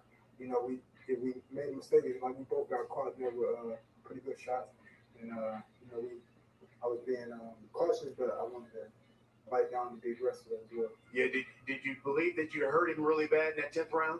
Yeah, I know I hurt him, but he was able to recover. I was trying to step on the gas. My corner was telling me to take it to him. And we was trying, but like I said, he was better. This guy was just in for a If you paycheck. look back on this, is your only regret is that maybe that you The didn't guy, start Gausha, yeah, he just faster telling earlier? he showed true grit. Please. Yeah, He did later on. Get off. I got to give credit to him. He was fast. I was trying to counter him, but it is what it is, and I made no excuses. We're gonna get better. Fantastic. Terrell Gausha, appreciate the effort, my man. Thank you very much. All right. Thank Let's God. take a look and preview all of the man. action Gausha, that man. we saw here. Not a bad fighter, but Joe, Not really. Top rank still fighting? But yeah, we'll kind of recap. We'll kind of recap what happened tonight, and we'll talk boxing a bit, and then we'll head out because I gotta really just get some rest. Believe it or not, guys, y'all, I can't believe I'm saying this, but like I didn't feel well even coming Sunday. This live. I didn't want to go live today. I was feeling really bad, but I'm here, and I'm glad that I came. I'm glad I came because it's been a lovely night. But Turned out pretty good, actually. kind of getting back to Rosario's fought. He's got an underrated resume. It's obviously not as deep as Charlo's because Charlo's been a pro longer. He definitely has more fights. Yeah. But he's got a good resume himself. So don't sleep on him. Also, Jason Rosario is also a regular sparring partner for Demetrius Andrade. They spar each other regularly. Oh wow. So little known fact there. They sparred on down at 5th Street Gym in Miami all the time. So that was a good thing. Yeah, I don't know. I'm pretty sure they haven't been sparring for this fight because I don't think Boo Boo's been down here. But normally, like for the J-Rock fight, oh my god, that's the only guy. It's one of the only guys he sparred was freaking Demetrius Andrade. Wow. So I don't know why, because he's a southpaw, but yeah, I mean, I'm better. Really good fighter. Getting back to tonight's fight, Lubin and Gausha, you know, it was a sparring session. We know that. It really took a lot of time to get started, like in this particular fight. Wait till like the last. Both guys seem to respect each other way too damn much. Gausha, credit to him, you know, he keeps a good high guard. Yeah, but still, you know, if you like took the time to have watched any of his old fights, like yesterday, I had to refresh my memory on Gausha because it's been a while since I've seen him fight. I watched fighting against Austin Trout, and it was the same thing. Tight high guard. It's hard to break him down. The only way you can break a guy like that down is to either have freakish power that can just punch through the guard, or to have the footwork and the feints to create those angles. So that's just what it is. Yo, is Casemiro on that card? On that card? Hold on. Am I seeing that correctly? I didn't realize that fight was on the undercard. Yeah. Yo, John Riel Casemiro. Yeah, he is. This is a pay-per-view of the year. John Riel Casemiro was fighting on the Charlo undercard. Yeah. Forget me. Daniel Roman Payano's a good fight. Luis Nery versus Almeida's a cool fight as well. But John Riel Casemiro. Yeah. Listen, we'll get back to Charlo. We'll get back to 154 in a second. But man, we had a chance to watch Casemiro train in person back in was it February, March? Yeah. Oh, that is no joke. Guy is one of the hardest punchers pound for pound in boxing. Yeah. No joke at all. You know, I don't think it'll be Inoue. He does. He's picking him to beat Inoue if they ever fight. But he's fun to watch. I love watching the fight. The fact that he's on the other card just gets me even more hype for that card. So hey, shout out to PBC, Al Heyman, and all parties involved in putting everything together. Getting back to 154 though, you know, 154 is an interesting place right now. You know, Lubin, I just think with him tonight, it was a matter of him being too cautious because of Gausha. And I mean, in the 8th round, I guess we could kind of see why, you know. To tell him to fight that way too. And listen, Kevin Cunningham's in the gym every day, so maybe Kevin Cunningham knows a bit more than we do that Lubin is chinny, because he sees him spar. So maybe he didn't want him opening up too much. And you know, hey, if that's the case, he better not be going there fighting no damn Rosario or Charlo, because it's going to be a big problem for him if he does. Real quick. Yep. And I'm sure there's people in this. In fact, I know for a fact there's somebody in this camp that will tell him, hey, you better not go in there playing around with Rosario. He ain't nothing to play with. But he got a W. For him at this point in his career, it's about getting to that point where he can challenge for the title again. And fair play to him, he's gotten there. He's beaten Severio Ortiz. Severio Ortiz, Ishe Smith, Gallimore, and now Gausha. So that's a good little comeback for Lubin. I give him credit there. He could have easily have just folded and lost one of those fights or got into mental, you know, he collapsed mentally. But he didn't. So at least he was good enough to get back to the point to challenge again for the world title. Not a fight I'm gonna remember or go watch back. I'll be honest with you, but it happened. But the performance of the night was the first fight of the night. The performance of the tonight was that hands down, no doubt about it. Again, and listen, anytime this guy fights on the card, whether he's main event, first fight on the card, co-main, it don't matter. He's always the best performance on the card, and that's Jaron Ennis. Jaron Booth Ennis, Philadelphia's very own. Yep. He fought a guy in Abreu, who had been there with some other guys. I think he fought Lipinets, fought a couple other guys, and he looked sensational. I mean, he looked absolutely sensational. The catching counters was amazing. You know, you saw Ennis at times in there. He threw this one combination tonight. I picked it out and I told my dad the minute I saw it. He threw this one combination that I haven't seen in a while. And if I have seen it, I can't remember when was the last time I saw this combination. Jaron Ennis was in the corner, right? He was fighting off his back foot in the southpaw stance, right? What's his name? It was Abreu threw a jab. Oh, I can't remember if it was a jab or right hand, but he threw something. I'm going to say it was right hand. He threw right hand. Ennis caught it, right? Ennis caught it with the elbow, right? He caught it with the elbow. He countered with an uppercut. and then he immediately threw from a left uppercut to the stomach. He threw the left hand up top. I ain't seen that combination like that in a minute. The catch and counter to where from the southpaw stance, the catch and counter from the southpaw stance. When you catch, go uppercut to the body, straight left hand to the head, and he did it so quickly and in such a fluid motion that like there was hardly any time to really process it, and that's when you know you got a great fighter, when a guy can put together a combination that's not an easy combination to pull off in the ring so quickly. Shout out to you, Gary. Good night to you, champ. Yeah, good night, guys. Yeah, man. Very, very, very great stuff we saw there from Ennis. So that was one combination I picked out that was really from Ennis. Then he hit Abreu with a catch and counter that damn near put him out. So it was the same punch that he landed in the corner, except instead of throwing it to the stomach, it was an uppercut all the way to the chin, and that one dropped Abreu, and it was just another sensational performance. Now listen, I love Ennis. I'm a huge fan of his. I think he's going to be a great fighter to watch for many years to come. I look forward to Jerron Ennis fighting all the big names at welterweight at some point in time. But I want to see him step it up. You know, that was I believe his 26th professional fight tonight against Abreu. So I think it's time for all parties involved to step him up. I don't care if he's. I mean, I understand that he's probably one of those guys that's not going to get any big fights until he becomes mandatory. I understand that, but I'd like to see PBC maybe put him in there next with like maybe a Ugas. You know, Ugas would be a good fight. Josecito Lopez, something like that.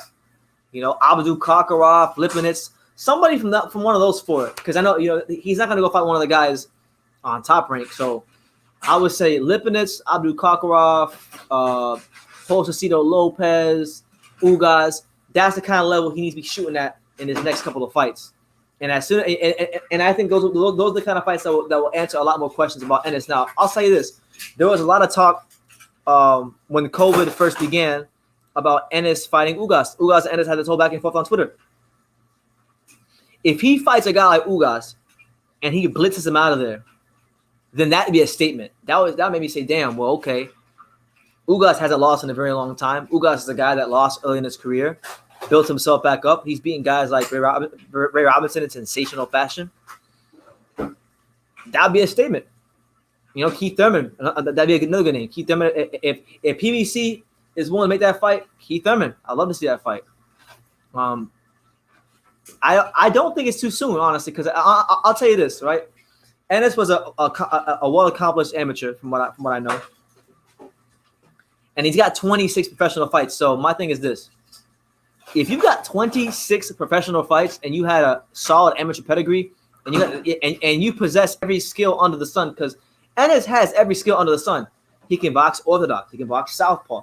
He can fight inside. He can fight outside. He can fight mid-range.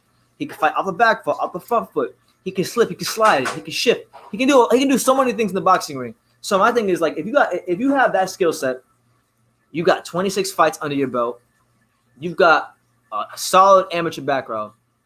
How can you not be ready for Keith Thurman? How can you not be ready for Jamal James? How could you not be ready for Ugas or any of these guys? You know? Now, I turn shout out to my man GMB.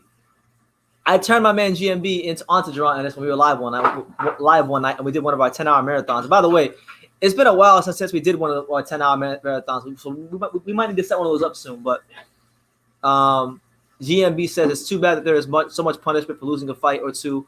In a better world, Ennis could go straight to the top, maybe lose a fight or two without screwing his career.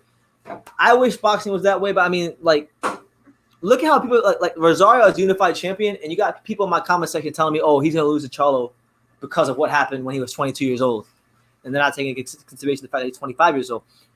Losses are like it's the Floyd Mayweather effect on boxing.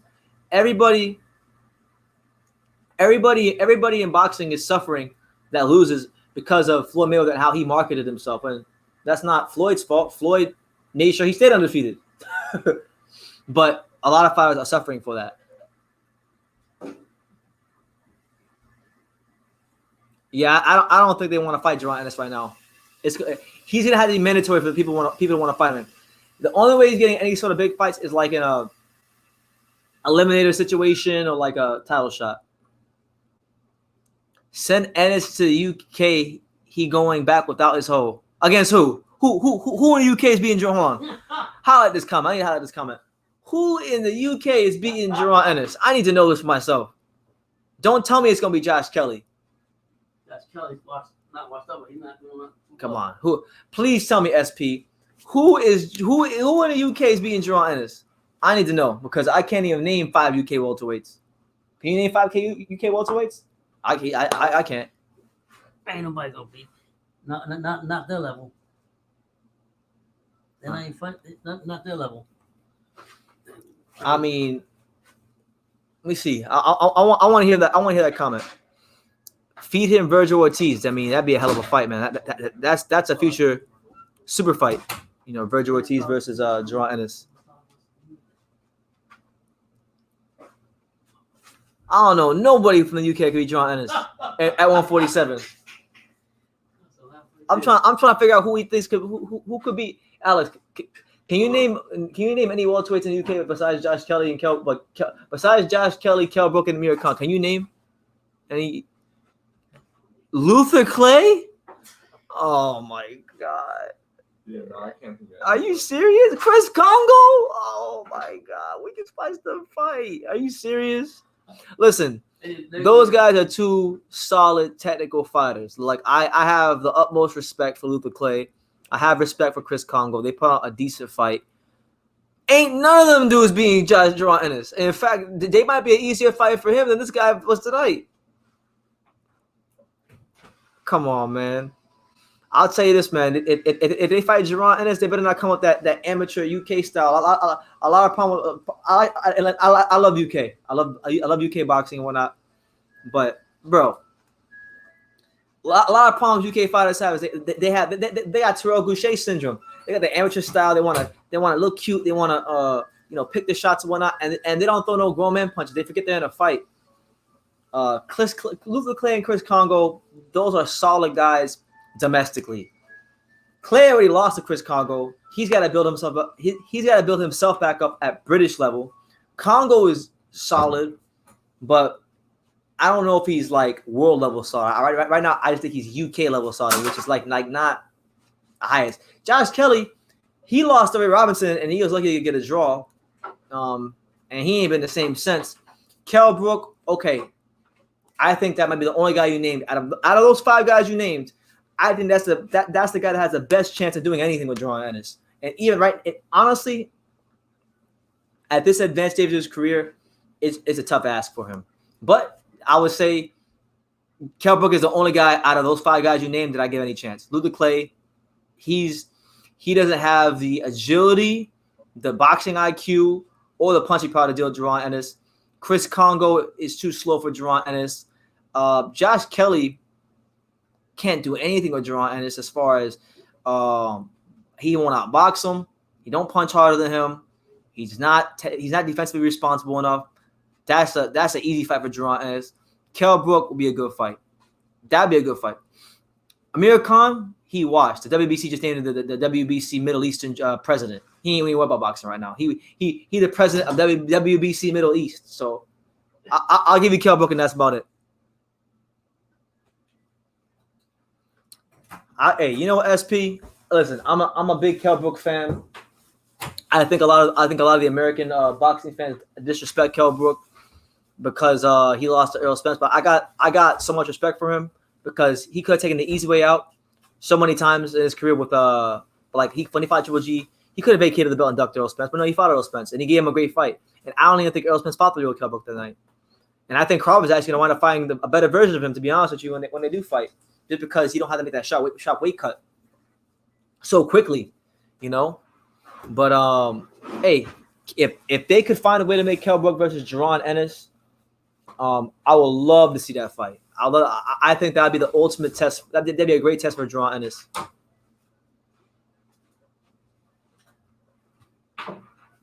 But man, hey, shout out to the UK. Shout out to all the great cities in the UK: Liverpool, Manchester, London, West Brom, Birmingham. You know, shout out to the great Everton Football Club. That's my club that I support. But I really don't see anything in the UK aside from maybe if he can get down to 147 and he's strong. If he could be anything close to what he was when he was a champion, maybe Kell Brook. That's about it. Ryger. Kell Brook can fight his ass off. He was touching Earl Spence up with that off his back foot. You know, we all know Kell Brook's got a beautiful straight right hand. He's very fluid. When he puts punches together, he's as fluid as they come. He's technically sound. He's polished. He's got A-level skills. Unfortunately for him, he's probably the most mismanaged fighter Eddie Hearn's ever had. Eddie Hearn has never mismanaged a fighter worse than Kell Brook. You can't name one, at least at like the world level. Maybe he's mismanaged like one of those British guys that nobody's heard of. Or that maybe I've only heard of because I watch a lot of British boxing, but like most boxing fans I haven't heard of. But I'm talking about at the world level, I can't think of too many guys that Eddie Hearn mismanaged more than Kell Brook. He really fucked his career up. He had a legitimate chance to cement Kell Brook as the guy at 147 and get him that unification fight with Jesse Vargas, and Eddie couldn't get it over the line. If Eddie would have got that fight with Kell Brook against Vargas, Kell Brook would have pieced up Jesse Vargas. He would have folded him up like a blue steel chair. He would have been the IBF and WBO welterweight champion, and all of welterweight history would have been different. The whole course of how the welterweight division is now would be so different. Brook turned pro in 2004. He became champion in 2014. Enough said. I'm not sure if you're saying that in a good way or a bad way. Reality is he became champion.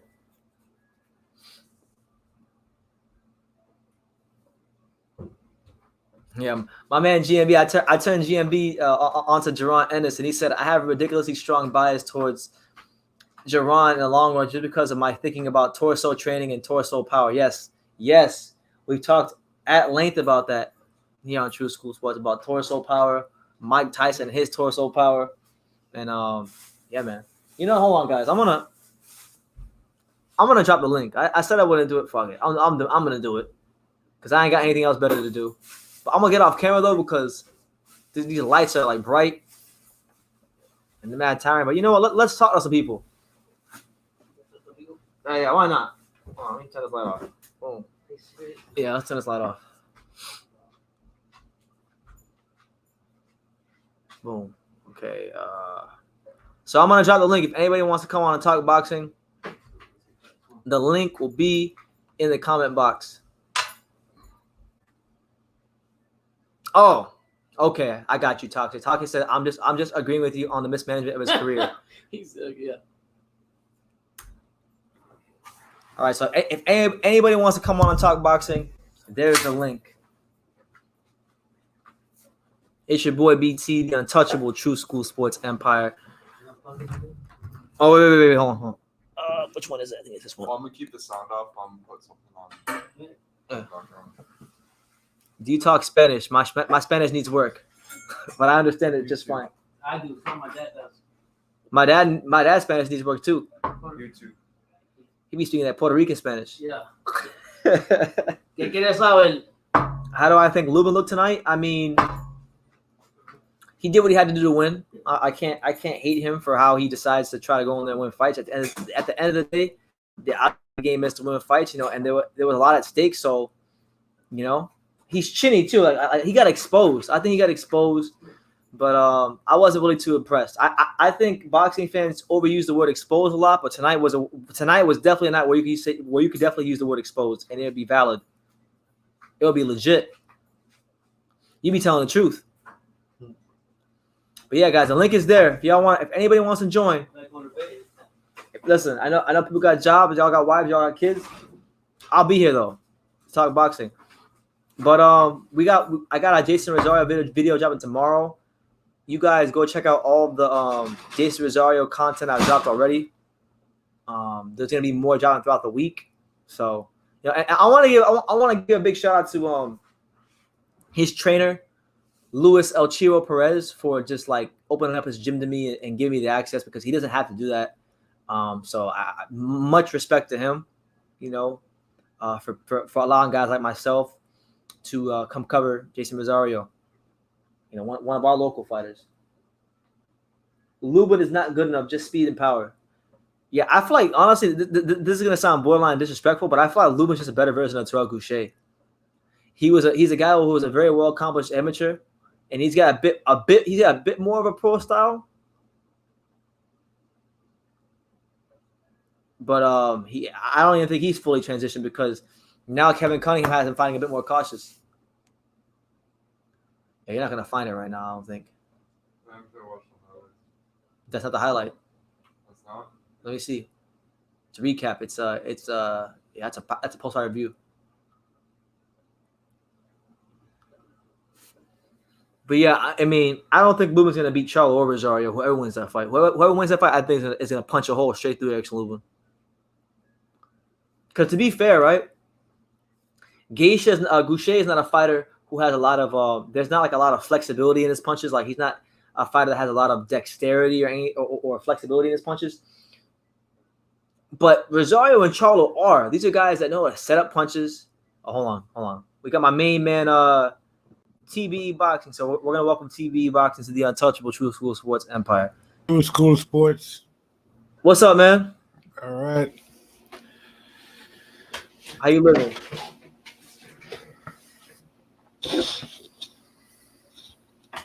TV, what's up, man? I always see you in the comment section. You leave good comments. Yeah, I wasn't too impressed with the fight. Yeah, me neither, man. You think Lubin's gonna beat? Do you give Lubin a chance against any of like Rosario or Charlo or those guys? Oh, okay. I guess TBE Boxing's out. He said he wasn't too impressed with the fight. That's all he needed to say. A man of few words. Either StreamYard cut out, or he's just a man of very few words. But either way, I agree with him. I wasn't very impressed either. I think Erickson Lubin, he's got a lot of work to do. A whole lot of work. Who remembers Lubin the knockout artist? I remember him perfectly. I remember when Erickson Lubin, when he fought Jorge Cota and he squatted down and he threw that devastating straight left hand and knocked him out, and everybody was like, "Oh my god, oh my god!" He fought an inactive Cota too. Yeah, like a Cota who hasn't fought in 2 years. It's a fact. Yeah. Yo, but honestly, guys, like we are in for such a treat next week. It's probably the best week of boxing of the whole year. We got the World Box Super Series final in the afternoon between Junior Dorticos and Marius Briedis. We got Josh Taylor fighting that day, the great Josh Taylor. And also, both the Charlos fighting. Casamaro's on the undercard. Psh. Yeah, Al Heyman's in his bag right now. I gotta give Al Heyman and PBC all the credit in the world. I'll criticize the hell out of them in the future, but they're doing what they got to do right now. You know, this pandemic came. This pandemic came, and they really delivered. Also, shout out to my man. I don't know if he's watching this right now, but shout out to my man Felipe out in Dallas. Okay, he's back. TBE Boxing and H Money. Okay, so we'll add TBE back first. TBE and H Money. What's up, man? Yo, what up? What up? How you feeling, bro? I'm all right, man. That was a sparring session, man. Did you watched it? Yeah, man. I was watching the fights. It was some good fights, though, man. Very interesting fights. I think I'm gonna start off with Jaron Ennis. He looked sharp in there. Yep. He looked quick. He looked slick, and I think it's about time Jaron Ennis, steps it up in competition. I would love to see Jaron Ennis versus Ugas. That's a perfect fight for him. Yes, and they just, Ugas just fought about a week ago, I think 2 weeks ago, and I think that'd be perfect for Jaron Ennis to match up with Ugas in that one, man. I think that's a good test for Jaron Ennis. 100%. What do you think about TV boxing? What do you think? Yeah, that's a good fight. I don't know if Ugas is a strong fighter, You know, and experience-wise, I mean, he's much more experienced than Ennis. But that's a Ennis good has test for him. 26 fights. He's got 26 professional fights. So I mean, it's that time, man. If you got 26 fights and you got all them skills, like I don't see the point in lollygagging around. Yeah, that's true. But I mean, is Ugas gonna fight him? You think? Yeah, they were both talking about it. Like right when the whole COVID started, they were both talking about it on Twitter, and they both said they wanted to fight each other. So we'll see what happens. Yeah, that should be a great fight. I would love to see that one. Yeah, man. H Money, I've been seeing you've been going hard with the whole Devin Haney Gary Russell thing, man. You've been like, I've been watching that. Oh yeah, man. Gary Russell ducked, man. You know, Devin Haney getting, you know, Quack. yeah, Yo, Gary what- Russell ducked Devin Haney, and he got exposed, man, by Mr. Bill Haney. He got exposed by Devin Haney, DAZN, and Eddie Hearn, man. So, you know, just to add another fighter to the duck streak. But I want to make this about Devin. I want to talk about the fights, though. We can get back to that. Okay. Fair enough. What do you think about the Erickson Lubin Terrell Gausha fight, man? I thought it was like a sparring session. Yeah, it was a solid fight, man. And you know, Lubin, he won the fight. I had it 9-3. Lubin, he won comfortably, but he didn't do. I thought Lubin could do more in that fight. You know what I mean? I wanted to see the hammer. I didn't see the hammer tonight. Lubin was very cautious in the fight. Terrell Gausha actually hurt Erickson Lubin, I believe, in round number 9. He stunned him. I think it was round number 10. Lubin was in trouble. Yeah, he was holding on for dear life. And man, Lubin his chin is very questionable, man. You know, his chin is very questionable because Terrell Gausha only has 10 knockouts. He's not a puncher. He's never been a puncher, and he was able to hurt Erickson Lubin. So when I look at Lubin, he's a strong fighter. He's strong. He has skills, but his chin, man, his chin is his problem. Also, he wasn't letting his hands go the way he should. He wasn't throwing combinations. He did some good work. You know what I mean? He landed some body shots and things of that nature, but he didn't do enough. He didn't do what I thought he was. I thought he was better than that. And Lubin got a long way to go. I think those fighters at 154 pounds, the top guys will beat him. I'm thinking Israel Madrimov will beat him. I think. Oh damn! Yeah, I think I Madrimov. forgot about Madrimov. Yeah, Madrimov. I didn't even mention him. I think Madrimov will knock him out. You know, I think Charlo will beat him. Go ahead. No, he would. Erickson Lubin has no footwork at all. And no head movement either. None, bro. Like I'm sitting there, right? I'm watching Gausha. Gausha, he's fighting this high guard. So like the way you beat a high guard is either you dip down and you throw some hooks. Every time he puts that high guard up, throw it right around the elbow and find the ribs. He didn't do that. He didn't step around him. He wasn't creating no openings. It just seemed like he was waiting for opening. Well, he didn't have to do anything, man, because Gausha wasn't doing anything at all. I mean, he had no offense at all. Period. I mean, he fought like a sparring partner. He had a sparring partner mentality. I don't know what that was about, but I mean, I didn't see nothing from him at all. If Lubin needed to do more, Gausha needed to do way more. He didn't do anything. I didn't. I mean, it was. I mean, I don't know. Like if I was Lubin's manager, I know he's supposed to fight the Rosario Charlo winner next. I would push that back. I would push that back. Get some more experience, man. Yeah, he's not ready. He's not ready for Charlo. He's not ready for either one of them. Yeah, he's not ready for Charlo. Man, I think, man, a lot of guys at 154 beat him, man. Charlo definitely beat him. Let's see. I don't know about Tony Harrison. I don't know. That'll be a good fight between him and Harrison. I don't know if Harrison got the power to knock out Lubin, but you know, Gausha hurt him, and he wasn't a big puncher. So, you know what I mean? You never know, man. I think Harrison will beat him. I think that him and Julian Williams be an interesting fight. You know what I mean? Put two guys with a glass chin, bro. Two guys with a fucking no chin, bro. No telling whoever lands first, bro. Whoever lands first will fucking win that fight, dog. You know what I mean? That's the perfect fight. Julian Williams versus But hey, even those guys like I think Lorenzo Truck Simpson, man, in the future will beat Lubin. I think my boy Charles Conwell will get him, man. You know, I think Lubin, bro, he got one of the best trainers in boxing, Kevin Cunningham. Great trainer. What'd you say? He's a great trainer. Yes, he is. He's been a great trainer. Hold on a second, H-Man. Hold on a second. We got a special guest here. I think this is Johnny Boy. Yeah, what's good? Man, Johnny Boy. What up, Johnny Johnny Boy? What's up, man? What's cracking, H? How you doing, What's up, brother? man? What's going on, bro? What you thought about the fights, Johnny, man? Man, I was busy watching.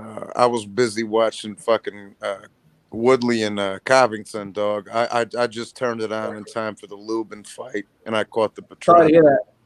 Yeah, and I caught a little bit of the caught a little bit of the Pedraza fight too. So I caught a little bit of everything. You know what I mean? That's what's up, man. Lubin, he kind of let me down tonight. Just to be real with you, man, I thought he could do better. He got hurt in the fight against Gausha. Gausha is not a puncher, only 10 knockouts. He hurt Lubin. Lubin was stunned. Like an amateur. What'd you say? Gausha fights like an amateur. Like he's fighting for points. Like he don't throw no grown man punches. I was looking for some grown man punches. Yeah, you're right. He was technical though. He's very technical, and Gausha start loading up on those shots, man. He start walking down Lubin. Man, I don't think Lubin could really compete with the top dogs. Man, it's gonna be hard for Lubin to beat those top guys, man. He doesn't want to let his hands go. He's ever since that Charlo knockout, he hasn't been the same though. You know what I'm talking about? He ain't fucking with the winner of Charlo Rosario. He ain't fucking with the winner. He ain't fucking with the winner. Even if they throw him in there with Charlo again, it'll be the same shit. He'll get knocked out again, dog. Yeah, I think so. I agree. Yeah, but Lubin, it might be. It'll go more rounds than it did the first time, obviously. But like, he'll get knocked out again if he fucks around, fight Charlo again. Lubin.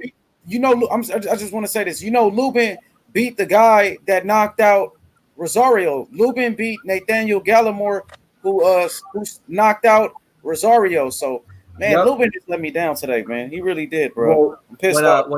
When Gallimore beat Rosario was like 22 years old. And he was really inexperienced, and he took that fight on less than 2 weeks' notice. BT, I almost called you Punch Drunk. BT. What's it called? I didn't know Rosario was hanging out down in your neck of the woods. He's in Pompano down there, huh? I went to that gym. I saw the video and shit. Yeah. His first fight with his new trainer, Luis Perez, who trains him here in Pompano. It was the J-Rock fight. That was his first fight with his trainer. So this is the second fight together. Yeah, I see him walking around down there. I'm like, oh shit! I used to go past down there all the time. Yeah. That's the grimy part of Florida. Johnny knows. Yeah, I already know. Florida's like my second home, dog. Like away from the Midwest, bro. That's my Yeah. But I wanted to ask y'all guys. I'll start with TBA boxing. Who are y'all picking for like the both Charlo fights next week? Who you guys got? I'll start with TBE. TB, who you picking, man? He might be away from his mic. Okay, he might be away from his mic. Oh, okay, then. No, I'm here. You here? Yeah, I heard you. I'm picking both Charlos for those fights. Yeah? Yeah. Okay. Why? Well, I mean, Jamel. Let's talk about Jamel first. Jamel, is a good boxer. You know what I mean? He has good movement. I mean, if you were to really look at Jamel, you can see he's really he has the perfect proportions for that weight division. And I think his defense is pretty good. Offense is pretty good. So I mean, Rosario. I mean, I'm always going to go with a boxer over a puncher. Mm-hmm. Always, because I just think that it's all about hitting and not getting hit. I think that Jamel is going to outbox him.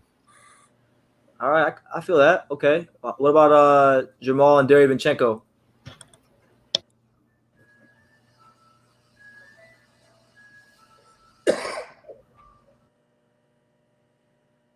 Oh shit, he fell off.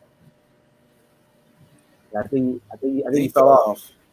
He fell off. Okay. All right. So I'll swing it over to H Money. H Money. Who you picking next week? For me, man, I got Jermell Charlo beating Rosario. I think mid-round stoppage. Rosario, he's a good fighter. He's from the Dominican Republic. Those guys can box. I got to give credit to the Dominican Republic and their fighters. You know, we've seen fighters from the past. Christian Guzman, who was trained by Floyd Mayweather Sr., was a hell of a fighter, a former world champion. Fighters like his name was Juan Guzman, you said? Yeah. My bad, Juan Guzman. He was a hell of a fighter. He had a lot of skills, man. And then you got fighters like Elvis Rodriguez coming up in the rankings, who fights on Top Rank. He's a hell of a fighter. You know what I mean? Even Javier Fortunas. You got a lot of tough guys, man, from the Dominican Republic. Rivera. Yeah, you know him? Okay. Rivera. I got to check him out. I'm not familiar with him. I got to make sure I look. 135. Okay, I'm gonna check him out. But those fighters, they can box. But Rosario, he can box. He can punch. It's just that I think he's kind of chinny. You know what I mean? I think he's kind of chinny. I have a feeling that Charlo's gonna stop him. We seen Rosario get stopped before, but you said he was 22. At the end of the day, he got stopped by Nathaniel Gallimore, who's not an A fighter, not a B fighter. He's like a C minus type of guy. Nathaniel Gallimore just got stopped about 3 weeks ago against Forduna. You know what I'm saying? Fundura beat him. We seen Lubin beat him. Nathaniel Gallimore is like a journeyman, and he stopped Jason Rosario. I think Charlo is going to look good in this one. I think Jermell Charlo is going to dominate and win by knock. I'm not going to say not dominate, but he's going to knock him out. It's going to be I think a big night for Jermell Charlo in this one. You know what I'm saying? As far as Jermall Charlo is concerned, I think this is going to be a closer fight. Sergey Derevyanchenko is a hell of a fighter, man. The technician, been in tough fights. Only 2 losses to world champions with my boy from Brooklyn. His name Daniel Jacobs. That was a close fight. Close fight with Daniel Jacobs. Very close fight with Gennady Golovkin. And the fighters from the Ukraine can fight. They can fight. Lomachenko can fight. Usyk can fight. The Klitschko brothers, they can fight. You know what I'm saying? I know that Sergey Derevyanchenko is a hell of a fighter. I just think the size difference might be the difference in a fight. Charlo, much taller. Charlo has a good jab. I got Charlo in a close fight, edging it out. I think it's going to be close, but I think they're going to give it a unanimous decision. Even though I think it might be a split decision. I'm just thinking the judges going to make it unanimous for Charlo, but it's going to be a very competitive fight. That's going to be a close fight, but let's hear what Johnny has to say. If it's close, it's going to Charlo 100%. Yeah, that's what I mean. If it's close, it's going to Charlo. Let's hear what Johnny. Go ahead, Johnny. No, well, man, I think they're both good fights, to be honest with you. I think they both gonna be fan friendly. I say that. For little Charlo and Rosario, I got little Charlo. I think you'll catch him later on, mid to late rounds, like 8, 7, 8, 9. I think Charlo's just a little too versatile for Rosario. I think I've said this from the jump street, bro. I think, and I'm rooting for Rosario. I'd like to see the Dominicans get a good champion because, when you think all the Latin fighters, you think of Mexico, Cuba, Puerto Rico, Argentina. You don't never, hear too much about the Dominican Republic. So I'd like to see them get a good champion in there. But my corazón is with Rosario. My head's with Charlo. But I hope Rosario does well. But I think he's just a little too versatile. But I said this from Jump Street, bro. I think Rosario just needs to go in there and turn it into a street fight, bro. That's what I think. Now, don't get careless and start overextending your shit and all that. But just fill him out a little bit and then turn it into a fucking phone booth. Like that's in my opinion, that's Rosario's best bet. As far as the big Charlo and Derevyanchenko goes, I actually went against the grain on that. I got Derevyanchenko on that. Oh, snap. Okay. You say what? I said, "Oh, okay, Yeah, God, yeah. it's a good pick, But, man. Darren Till could fight, so I ain't mad at it." Yeah. I think because here's the thing. Everybody's talking about what happens when Charlo touches Derevyanchenko's chin. Well, I've seen him get hit by Danny Jacobs, and Danny Jacobs can punch. I've seen him get hit by Golovkin, and Golovkin can punch. You know what I'm saying? And then I don't know how you guys scored that fight, but I thought he beat Golovkin. I thought that Derevyanchenko beat. I thought he beat Golovkin pretty easily, actually. Yeah, I scored that fight a couple of times. I went back and watched it a couple of times. Every time I scored it, bro, I had it 8-4 Derevyanchenko. Every time I rescored it. That was my exact score. 8-4. Yeah, every time I rewatched that bitch, I had it 8-4 plus the knockdown in the first. But so if you're taking Danny Jacobs' best punch and you're taking Golovkin's best punch, I don't think Charlo's getting them out of there. And I do think that because stature-wise, you know, he's almost the Charlo and Danny Jacobs are about the same in height and reach and all that shit. But the thing is, Charlo don't move around like Danny Jacobs. He keeps his feet more planted than Danny. Danny Jacobs is lighter on his feet than Charlo is. And in my opinion, he's got a little bit quicker hands than Charlo does. Does he hit as hard? I don't know. It's close, but he keeps his feet planted. He's not as light on his feet like Danny Jacobs is. And I think if Derevyanchenko can take Charlo's pop, which I believe he'll be able to do, I think he's going to get on the inside and cause him fits. So I actually picked Derevyanchenko by stoppage in that one. Damn. Yeah, I like it, man. Yeah, Jamal's not really a guy who has he doesn't have a reputation for like punching on the move. Yeah, he's got a plan, and you got to be there for him. But he don't punch on the move. He can't punch moving to his left. He has to always stop the punch. Yeah.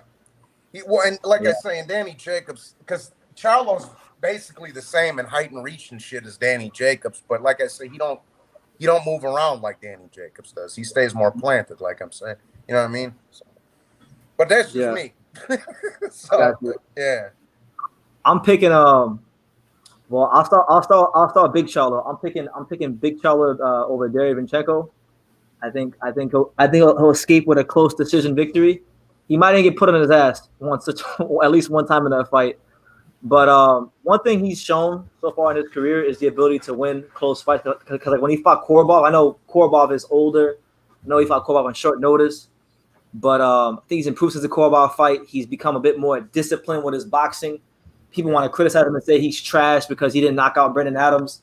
But Brendan Adams, the same problems that Lubin had tonight with Gausha, Charlo had with Brendan Adams. They were guys that didn't want to open up. You know, they didn't want to really go in there and fight. You know, so you can only sometimes you're gonna have fights where you can only work with what's in front of you. So 100%. I think it'll be Derevyanchenko because he knows how to win, and on top of that, I do think that Derevyanchenko had a lot of taken out of him because of the Golovkin fight. That was a hellacious fight. That was a tough fight for him. Yeah, and I don't think it's gonna be very easy for him to just turn around and fight Jamal Charlo. So, true. And the thing is, like, I don't think PBC would have just given him the fight. I don't think they're giving him this fight for just no reason. I think there's a reason they're taking this fight at this particular time. Well, they're seeing it like this, bro. He just fought Golovkin in a war. He fought Kolke, that was a war. He fought Jacobs, that was a good fight. Mm-hmm. So he's had 3 tough fights back to back consecutively. So yeah, you know, and another thing, before you talk to Rosario, because I know who you're picking for Rosario. but before you get into that, bro, I will say this. Derevyanchenko has to watch the fuck out for that uppercut from Charlo. He has to watch out from that uppercut because he's going to be down. He's going to be, you know, at Charlo's chin down here. So, you know, Charlo's going to be able to get the full, you know what I'm saying, get the full body movement. You know, he'll be able to get the full fucking tug on that uppercut if his head's right there. So he got to watch out for that one. Yeah, hopefully he's on his P's and Q's and he's looking out for it, because if not, he's gonna get fucked up really bad. He's gonna get hurt really bad. But yeah, you know I'm picking Johnny, but I'm picking Jason Rosario for the upset. I've been picking Jason Rosario for the upset. I just think, you know, if we were talking about Jamel Charlo earlier in his career, maybe I would pick Jamel Charlo. But we're not talking about Jamel Charlo early in his career because the Jamel Charlo pre-Derek James, if you remember H Money and Johnny, before he got with Derek James, he was more of a boxer. He used to move around a lot. He wasn't really going in there trying to hurt guys. Like when he fought like Gabe Rosado and all those guys, he was boxing and he was moving.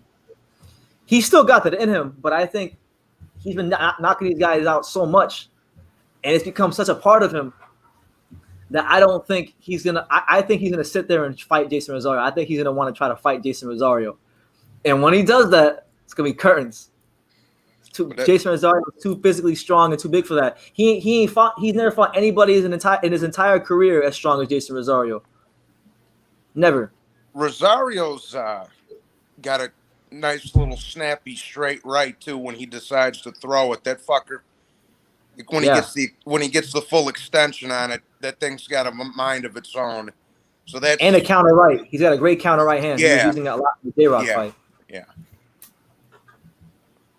We'll see, man. What you think, H Money? They can fight, man. You know what I mean? I think Dominican fighters been underrated for a long time in the sport of boxing, bro. But I just think, he's chinny. Rosario is chinny, bro. If he stands in there and bang with Charlo gonna slip something in there on him, bro. And I don't think it's gonna be good. You know what I mean? But if Rosario try to box, he got it in him. The Dominican fighters can box, bro. If he moves around and use his jab, his height, he can outbox Charlo, dog. That's his best bet. The Charlo's got problems with movers. Y'all know that. He struggled. The big Charlo struggled with Korobov. They both of the Charlos struggle with Austin Trout. The John small Jackson. Charlo, what'd you say? When John Jackson's not a boxer, but he fought like a boxer when he fought Charlo. Okay. And he got success for the knockout. And then Jermell Charlo got outboxed by Tony Harrison in both of the fights. He needed a knockout to win the second fight. Mm-hmm. But, man, if Rosario depends on his game plan, bro. Rosario goes in there and try to box him, he can win. But if he stands and bangs, I think he's going to get caught with something, dog. That's what I think, bro. But it's good fights, man. I think they're a little bit overrated, these fights. It's good because we need it in boxing. But I think it's a little bit like, it's just, this ain't pay-per-view shit, though. I know it ain't no pay-per-view. I'm just glad they stacked the cards, so I'm not complaining about it. The undercards is all pretty good fights. Yeah, you got you got that's the reason I decided to buy the fucking thing. Was I was like, all right, Casemiro, huh? Because of Casemiro. Well, Casemiro's my boy, but yeah. Well, and they were supposed to have Mario Barrios on that card, and I know a couple of his cousins. He got family up here too. I don't know. I think they moved him to another card. And fucking, but yeah, I'm like, fuck it, I'm gonna buy that bitch. This shit's stacked. Run it. Yo, I think this pay-per-view gonna fold, bro. I think the number's gonna be bad, dog. I'm gonna be real. The number's gonna be shitty, man. You know what I'm saying? $74.99, nigga. Well, fucking with taxes, that's damn near $100 for that bitch. That's like $100 for that. They never did a pay-per-view. Both of these guys never did pay-per-views, Wilder Fury, the first Wilder Fury fight was $50, bro. 50. It was $50. I remember I bought it. It was like $50, bro. See, how 75? You know what my thing is too, and my old man says, my pop says this all the time, dog. If you'd make those bitches 40, 50 a pop, I'd buy every single one of them fucking things. But I ain't paying, I ain't paying 75, 80, 85, $100. Get out of here with that. Yeah, fuck that, bro. Yeah, fuck that, bro. I'm gonna stream that shit. I'm streaming the shit. Yo, hey, so why do they call this card a double pay-per-view? Like, could you please somebody explain to me what does that mean, a double pay-per-view? From what I understand, I'm not sure if this is true. I could be wrong. So somebody can correct me in the comments if I'm wrong, but apparently one of the Charlos is gonna fight like earlier in the day, and I think one of them will fight at night. That's fucking crazy. There's 6 fights because you gotta understand that there's 6 fights, so like it would take a long ass time if they just put it at like 8 o'clock. Yeah, and they get with 8 o'clock. I think one of them. Oh, my bad. I think one of them is fighting earlier in the day or something like that, but I could be wrong, so don't take my word for it. I already checked, BT. I already see this is Johnny Boy already fast forwarded a week in the guide and checked. Here's what, because I'm on Central Time. I think H, you on Central Time, ain't you? Yeah. Yes, sir. And BT's on the East. So Yes. here. It starts at 6 o'clock Central Time. So it'll start at 7 o'clock for you. What they're gonna do is they're gonna have 3 fights, and they're gonna have a 45-minute break or some shit like that. Oh. So Al Bernstein can go take a piss and eat a sandwich real quick, and get a beer and get a drink. You know what I'm saying? So Paulie and Ronaldo and them can go take a piss and have a break. And then after that, the other 3 fights come on. So it starts at 6 my time. I got Central you. Time. Thanks for telling me that, but Paulie's not there no more. They got rid of Paulie. Yeah. That's right. He said some dumb old shit, didn't he? Or what did he say? I forget what the fuck he even said. I know he said something stupid. H Money, man, what's going on with Buck? I ran away from Haney, man. You went right quacking. What happened there? Say it again, Pops. I'm saying, like, I'm kind of off that. I wanted Haney to beat the shit out of Gary Russell. I'm tired of him talking all this shit, then he ran away. Yeah, man. Gary's a punk, man. He's a punk, Pop. Yeah, he don't want no smoke, man. He did all that talking, but he doesn't want to fight. You know, a lot of people want to see Gary get his ass whooped. A lot of people, Terrence Crawford fans, want to see him get his ass whooped. Lomachenko fans want to see him get his ass whooped again. You know what I'm saying? I'm just saying, like, how do you do that? How you go? They offer you 1.5 and you want to talk all this shit and then run away? Like, I don't know. I was just kind of disappointed. Pops, you gonna speak on it? What's up, Johnny? Speak on it. Come on, Johnny. I was just basically just saying I'm about to go to bed, but I was just saying that I wanted to ask you because I was on your live when you were talking. I just never got to go. No, see my feet didn't go on the feed. You gotta join the panel, Pop. You gotta join the panel. Yeah, I'll do that. But I was just like I wanted to see the fight only because I want Haney to fight like the up, of course, up echelon. I was telling you, but as far as to get this Gary Russell fight thing. I'm like, motherfucker, just sign the contract, get it done. Yeah. I mean, you going crazy and all this shit, and you have Haney's father talking about the whole shit and saying all this. Then all of a sudden, he don't want to give no. He didn't want no real beef. I don't think he did.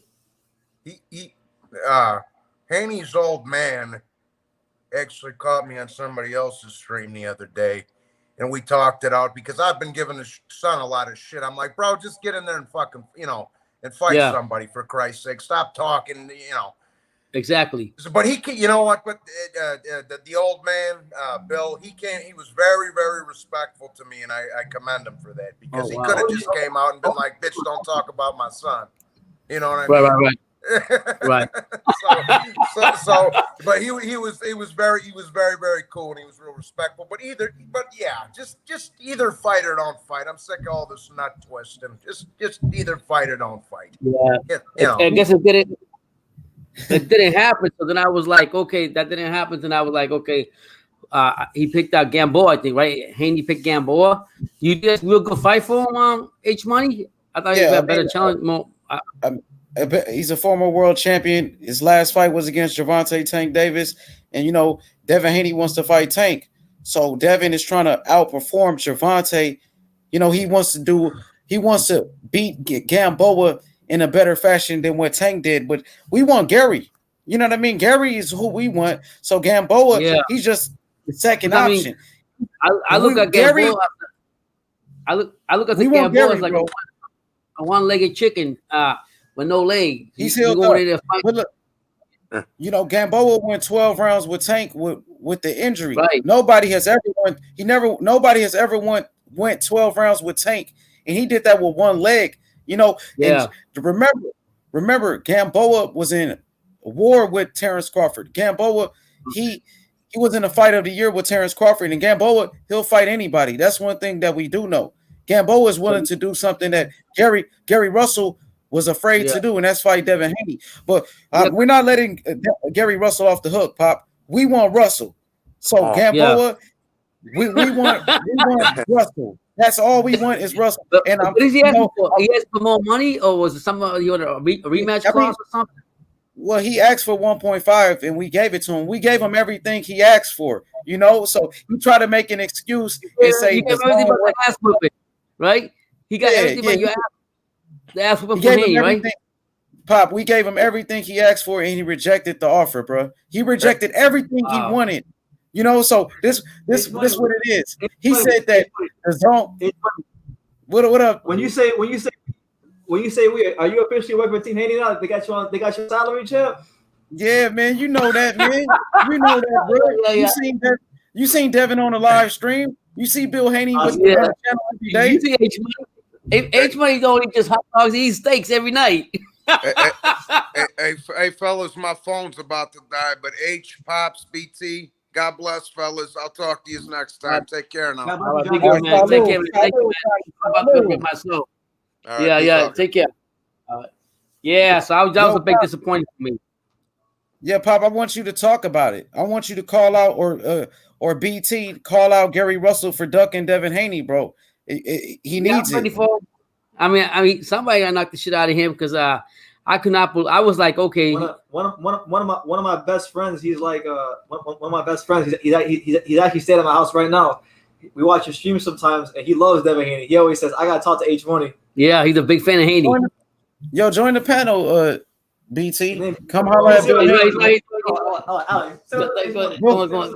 Yo, what's poppin', bro? What's poppin'? What's poppin'? What's up with it, bro? What going on? What's poppin', bro? What up, Yo, bro? none of these dudes want smoke with Devin Haney, bro. Like, I'm just saying, bro. Like, He been saying this shit for like 2 weeks. Javier Fortuna, bro. Like, talking about he wants to delay his show, bro. Devin Haney, bro, has been calling you out, bro. Sign the contract.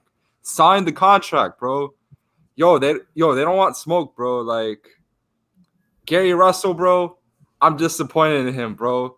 Yo, let's go Devin Haney, bro. Like, you understand what I'm saying, Brendan? Like, BT and H Money, bro. Like, yeah, like.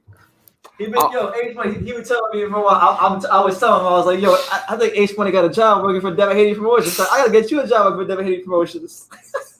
Oh yeah, man. Devin Haney Promotions, the best team in boxing, man. And shout outs to Mr. Bill Haney, the realest in the game. You know what I'm saying? What more can I say? Devin Haney is the new face of boxing, and he lives boxing every day. He's in the gym.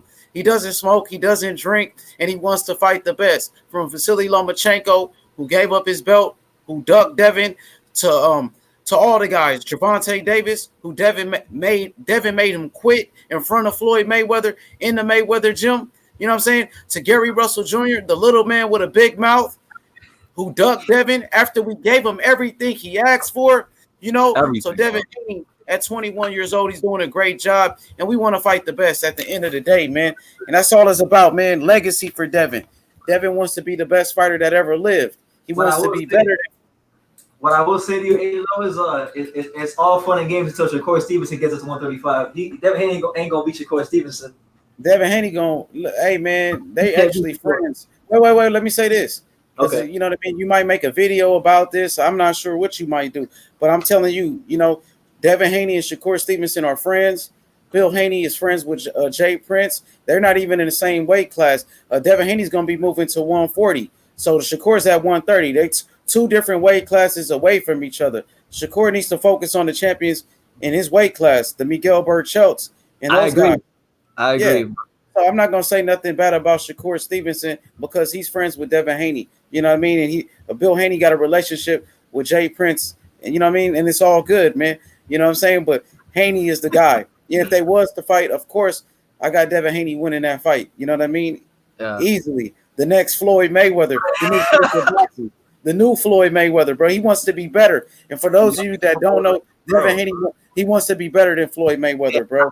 I think Devin Haney is very talented, man. But I don't think he's like that. He's nice, but he ain't that nice. He is like that, bro. He is like that, and you're gonna see. You're gonna see when he beats all those top guys that you got ranked very high, and he beats everybody, all of them. Teofimo Lopez, man. The guy who ducked the WBC tournament, Teofimo Lopez, who's requested. Hey, the guy, he tried Lomachenko, but didn't Lomachenko duck Devin Haney and gave up his belt as well? Two guys that ducked Haney fighting. Hey, salary, man. I can't take you serious. But you know what though, BT? I seen the interview you did with Teofimo Lopez Sr. and you asked him about Devin Haney, and they said if they win, they don't even want to fight Devin Haney. They ducking. Yeah. They ducking at 135. They don't want to be undisputed at 135 to fight Devin Haney. There's never been an undisputed champion who had a franchise belt in the history of boxing. So why not fight Devin Haney for real undisputed for all the marbles? Why they don't want that smoke? Why they don't want that? I can't answer for them. Yeah, because you know why? Haney's the truth, BT. Hey, and guess what, man? You know what I mean? Hey, man, I want you to represent for Devin Haney. I want you to talk good about him. I'm just being serious. I want you to. I'm be serious right now. I'm not trying to be funny. I want you to be, talk good about Devin. Devin is going to be the face of boxing, bro. And you know what? Remember who told you first. Well, sir. You weren't the first. People have been saying it for years. The best fighter in the world, Devin. The most skillful fighter in boxing right now, Devin. People have been saying that Devin Haney was going to be the future, be the face of boxing since the real Devin Haney TV. When I first saw him on Real Devin Haney TV in like 2014, I remember that's right, when I remember I started hearing about him. But honestly, look, I think he's a fantastic talent, but I don't rate him as highly as you do. That's cool. That's your opinion, but I'm telling you, Devin is the best fighter in the world, bro. And I can't wait for him to prove it. And you got these guys like Lomachenko ducking, Gervonta, Teofimo, Gary Russell, Adrian Broner. Every last one of these guys avoiding him. Adrian Broner is not even a boxer these days full time. How is he ducking Devin Haney? Well, they talked about fighting, and Broner asked for $20 million. And I talked to his trainer. He's a rapper now. Well, I talked to his trainer, Kevin Cunningham, and he said, Kevin Cunningham said, I told Adrian Broner to stay away from Devin Haney. So you know what that means. Duck. You know what I'm saying? He duck. He said, I told him to stay away. You don't need that right now. So, man, it is what it is. And you know what? Devin going to be calling out all these guys, and he going to be in the sport of boxing for a long time. And BT, let me just give you some accolades before I head out. Devin Haney, 24-0, 15 knockouts. The 2019 Nevada Boxing Hall of Fame Fighter of the Year, 2018 Prospect of the Year, youngest world champion since Mike Tyson 30 years ago, bro. You know what I'm saying? He's the youngest WBC champion to defend his title since Mike Tyson 30 years ago, and he's only going to get better and better. And just wait, man. You know what I'm saying? The sky is the limit. And guess what? He is the new face of boxing. You know what I'm saying? So, hey, Devin Haney is the guy. And I just want to say I appreciate you. You know, thank you all the time. Appreciate your father, man. And call out Gary Russell Jr. for ducking Devin Haney. That's what I want you to do. Absolutely. You know what I mean? Because, look, we gave him everything he asked for. He said he wanted 1.5. We sent it to him. No stipulations. He said that the zone and the Matchroom wasn't on the contract or the offer sheet. And Bill Haney showed the offer sheet. He revealed it today. And he showed Matchroom, the zone on the offer sheet. Eddie Hearn said the fight is good. Eddie Hearn said we want this fight. And everybody, the zone, they did a piece on it. And they said we want to make it happen. And Gary Russell is ducking. Listen, he rejected the offer that he asked for, bro. And it's no bigger duck than that. Call out Gary Russell, True School Sports. Appreciate you, True School Sports, man. Keep up the great work. I appreciate you and your father. Thank you, man. Before you go, I gotta make sure I get on your panel one of these days. I've been meaning to do it. I see you. I see you on the MXBC, man. When you gonna come through? I'm gonna come to your stream. I'm gonna come to your stream, bro. Because I watch your stream a lot. Yeah, come through, man. Talk to Bill Haney, man. You know what I mean?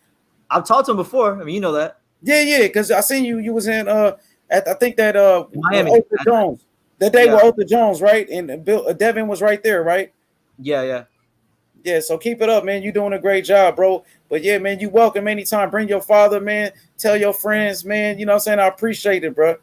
Absolutely. All right, H Money. Sure. Much respect to you, man. Peace out. Peace out, my boy. Peace out, Pops. Pops in the room, but All right. So that was H Money. You know what I'm saying? It's your boy BT, the untouchable True School Sports Empire. You know what? Hey, you finally got to talk to H Money. So what did you? I've been telling you about H Money for how many weeks now? A lot of weeks now, right? Yeah. For a minute, yeah. Yes, what do you think? Now that you talk to, what do you think about H Money? Hey, man, a lot of people don't like him. A lot of people don't like him. Yeah, like a lot of people on YouTube for some reason they don't like him. I never had a problem with him. No. He was cool. He was cool. Before he actually came on my stream, I had my misconceptions about him, but that's why you gotta talk to people because you never know how people are until you actually talk to them. Yo, exactly, dog. Like exactly. Like that's what I mean. People that's what people have their misconceptions about me sometimes, Mhm. and then they talk to me, say, "Yeah, that BT, he's real cool." Man, I'm no stranger to when it comes to, you know, like you know how it is, bro. Like people be They be on some bullshit, bro. Straight up, be on some straight bro. bullshit. So, But yeah, it's your boy BT, the Untouchable True School Sports Empire. It is 1:20 a.m. here. You know what? Who you picking next week for the World Boxing Series? man, I'm going for my boy KO Doctor. You're in New York. Oh, so you got he goes as well? Yes, sir. Okay. Yes, sir. Yeah. And how you feeling about Josh Taylor?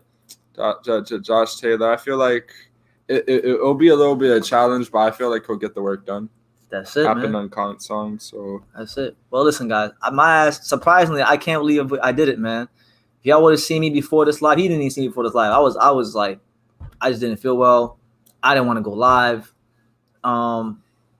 Anybody wants to come on live now, you better come on like next minute because I'm about to get off in a minute if you don't.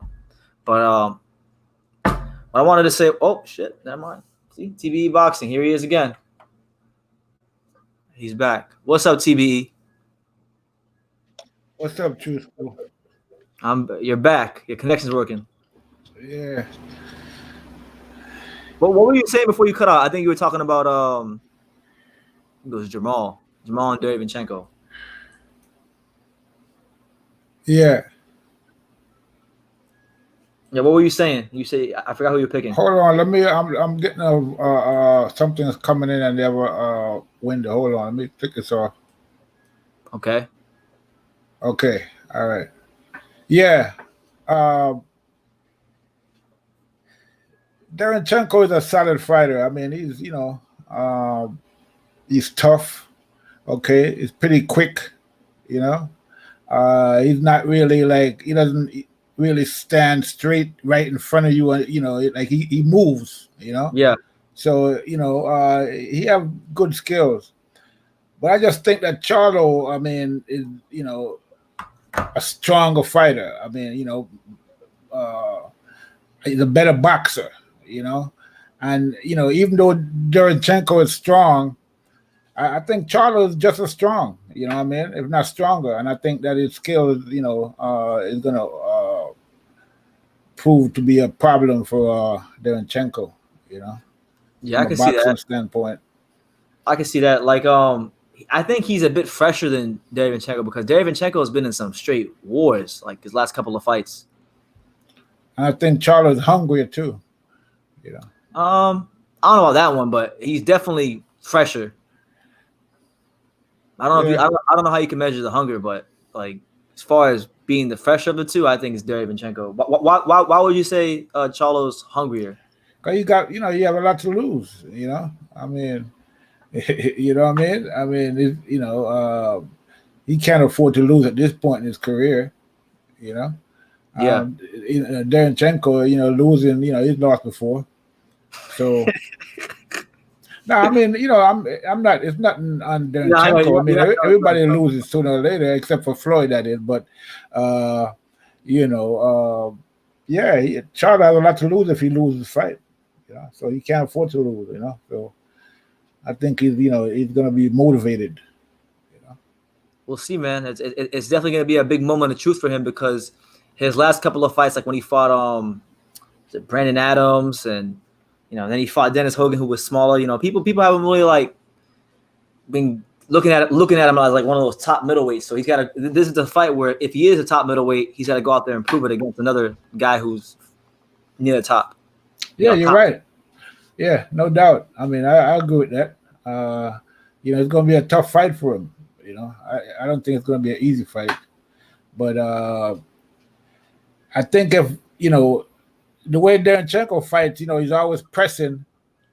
And, I'm thinking that if he presses Charlo like I see him, press other fighters, he's going to get knocked out. That's what I think. Maybe, man. He's got to be careful he doesn't overextend on anything because, Charlo's a very good counterpuncher. Charlo's That's got what I'm saying. Counter uppercut. That counter uppercut is money. Like the one he landed against Julian Williams. He landed a couple of Adams that were really good. So I just think that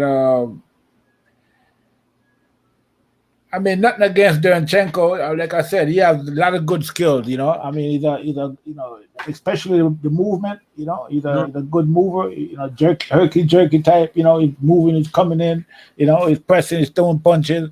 You know, but I just think that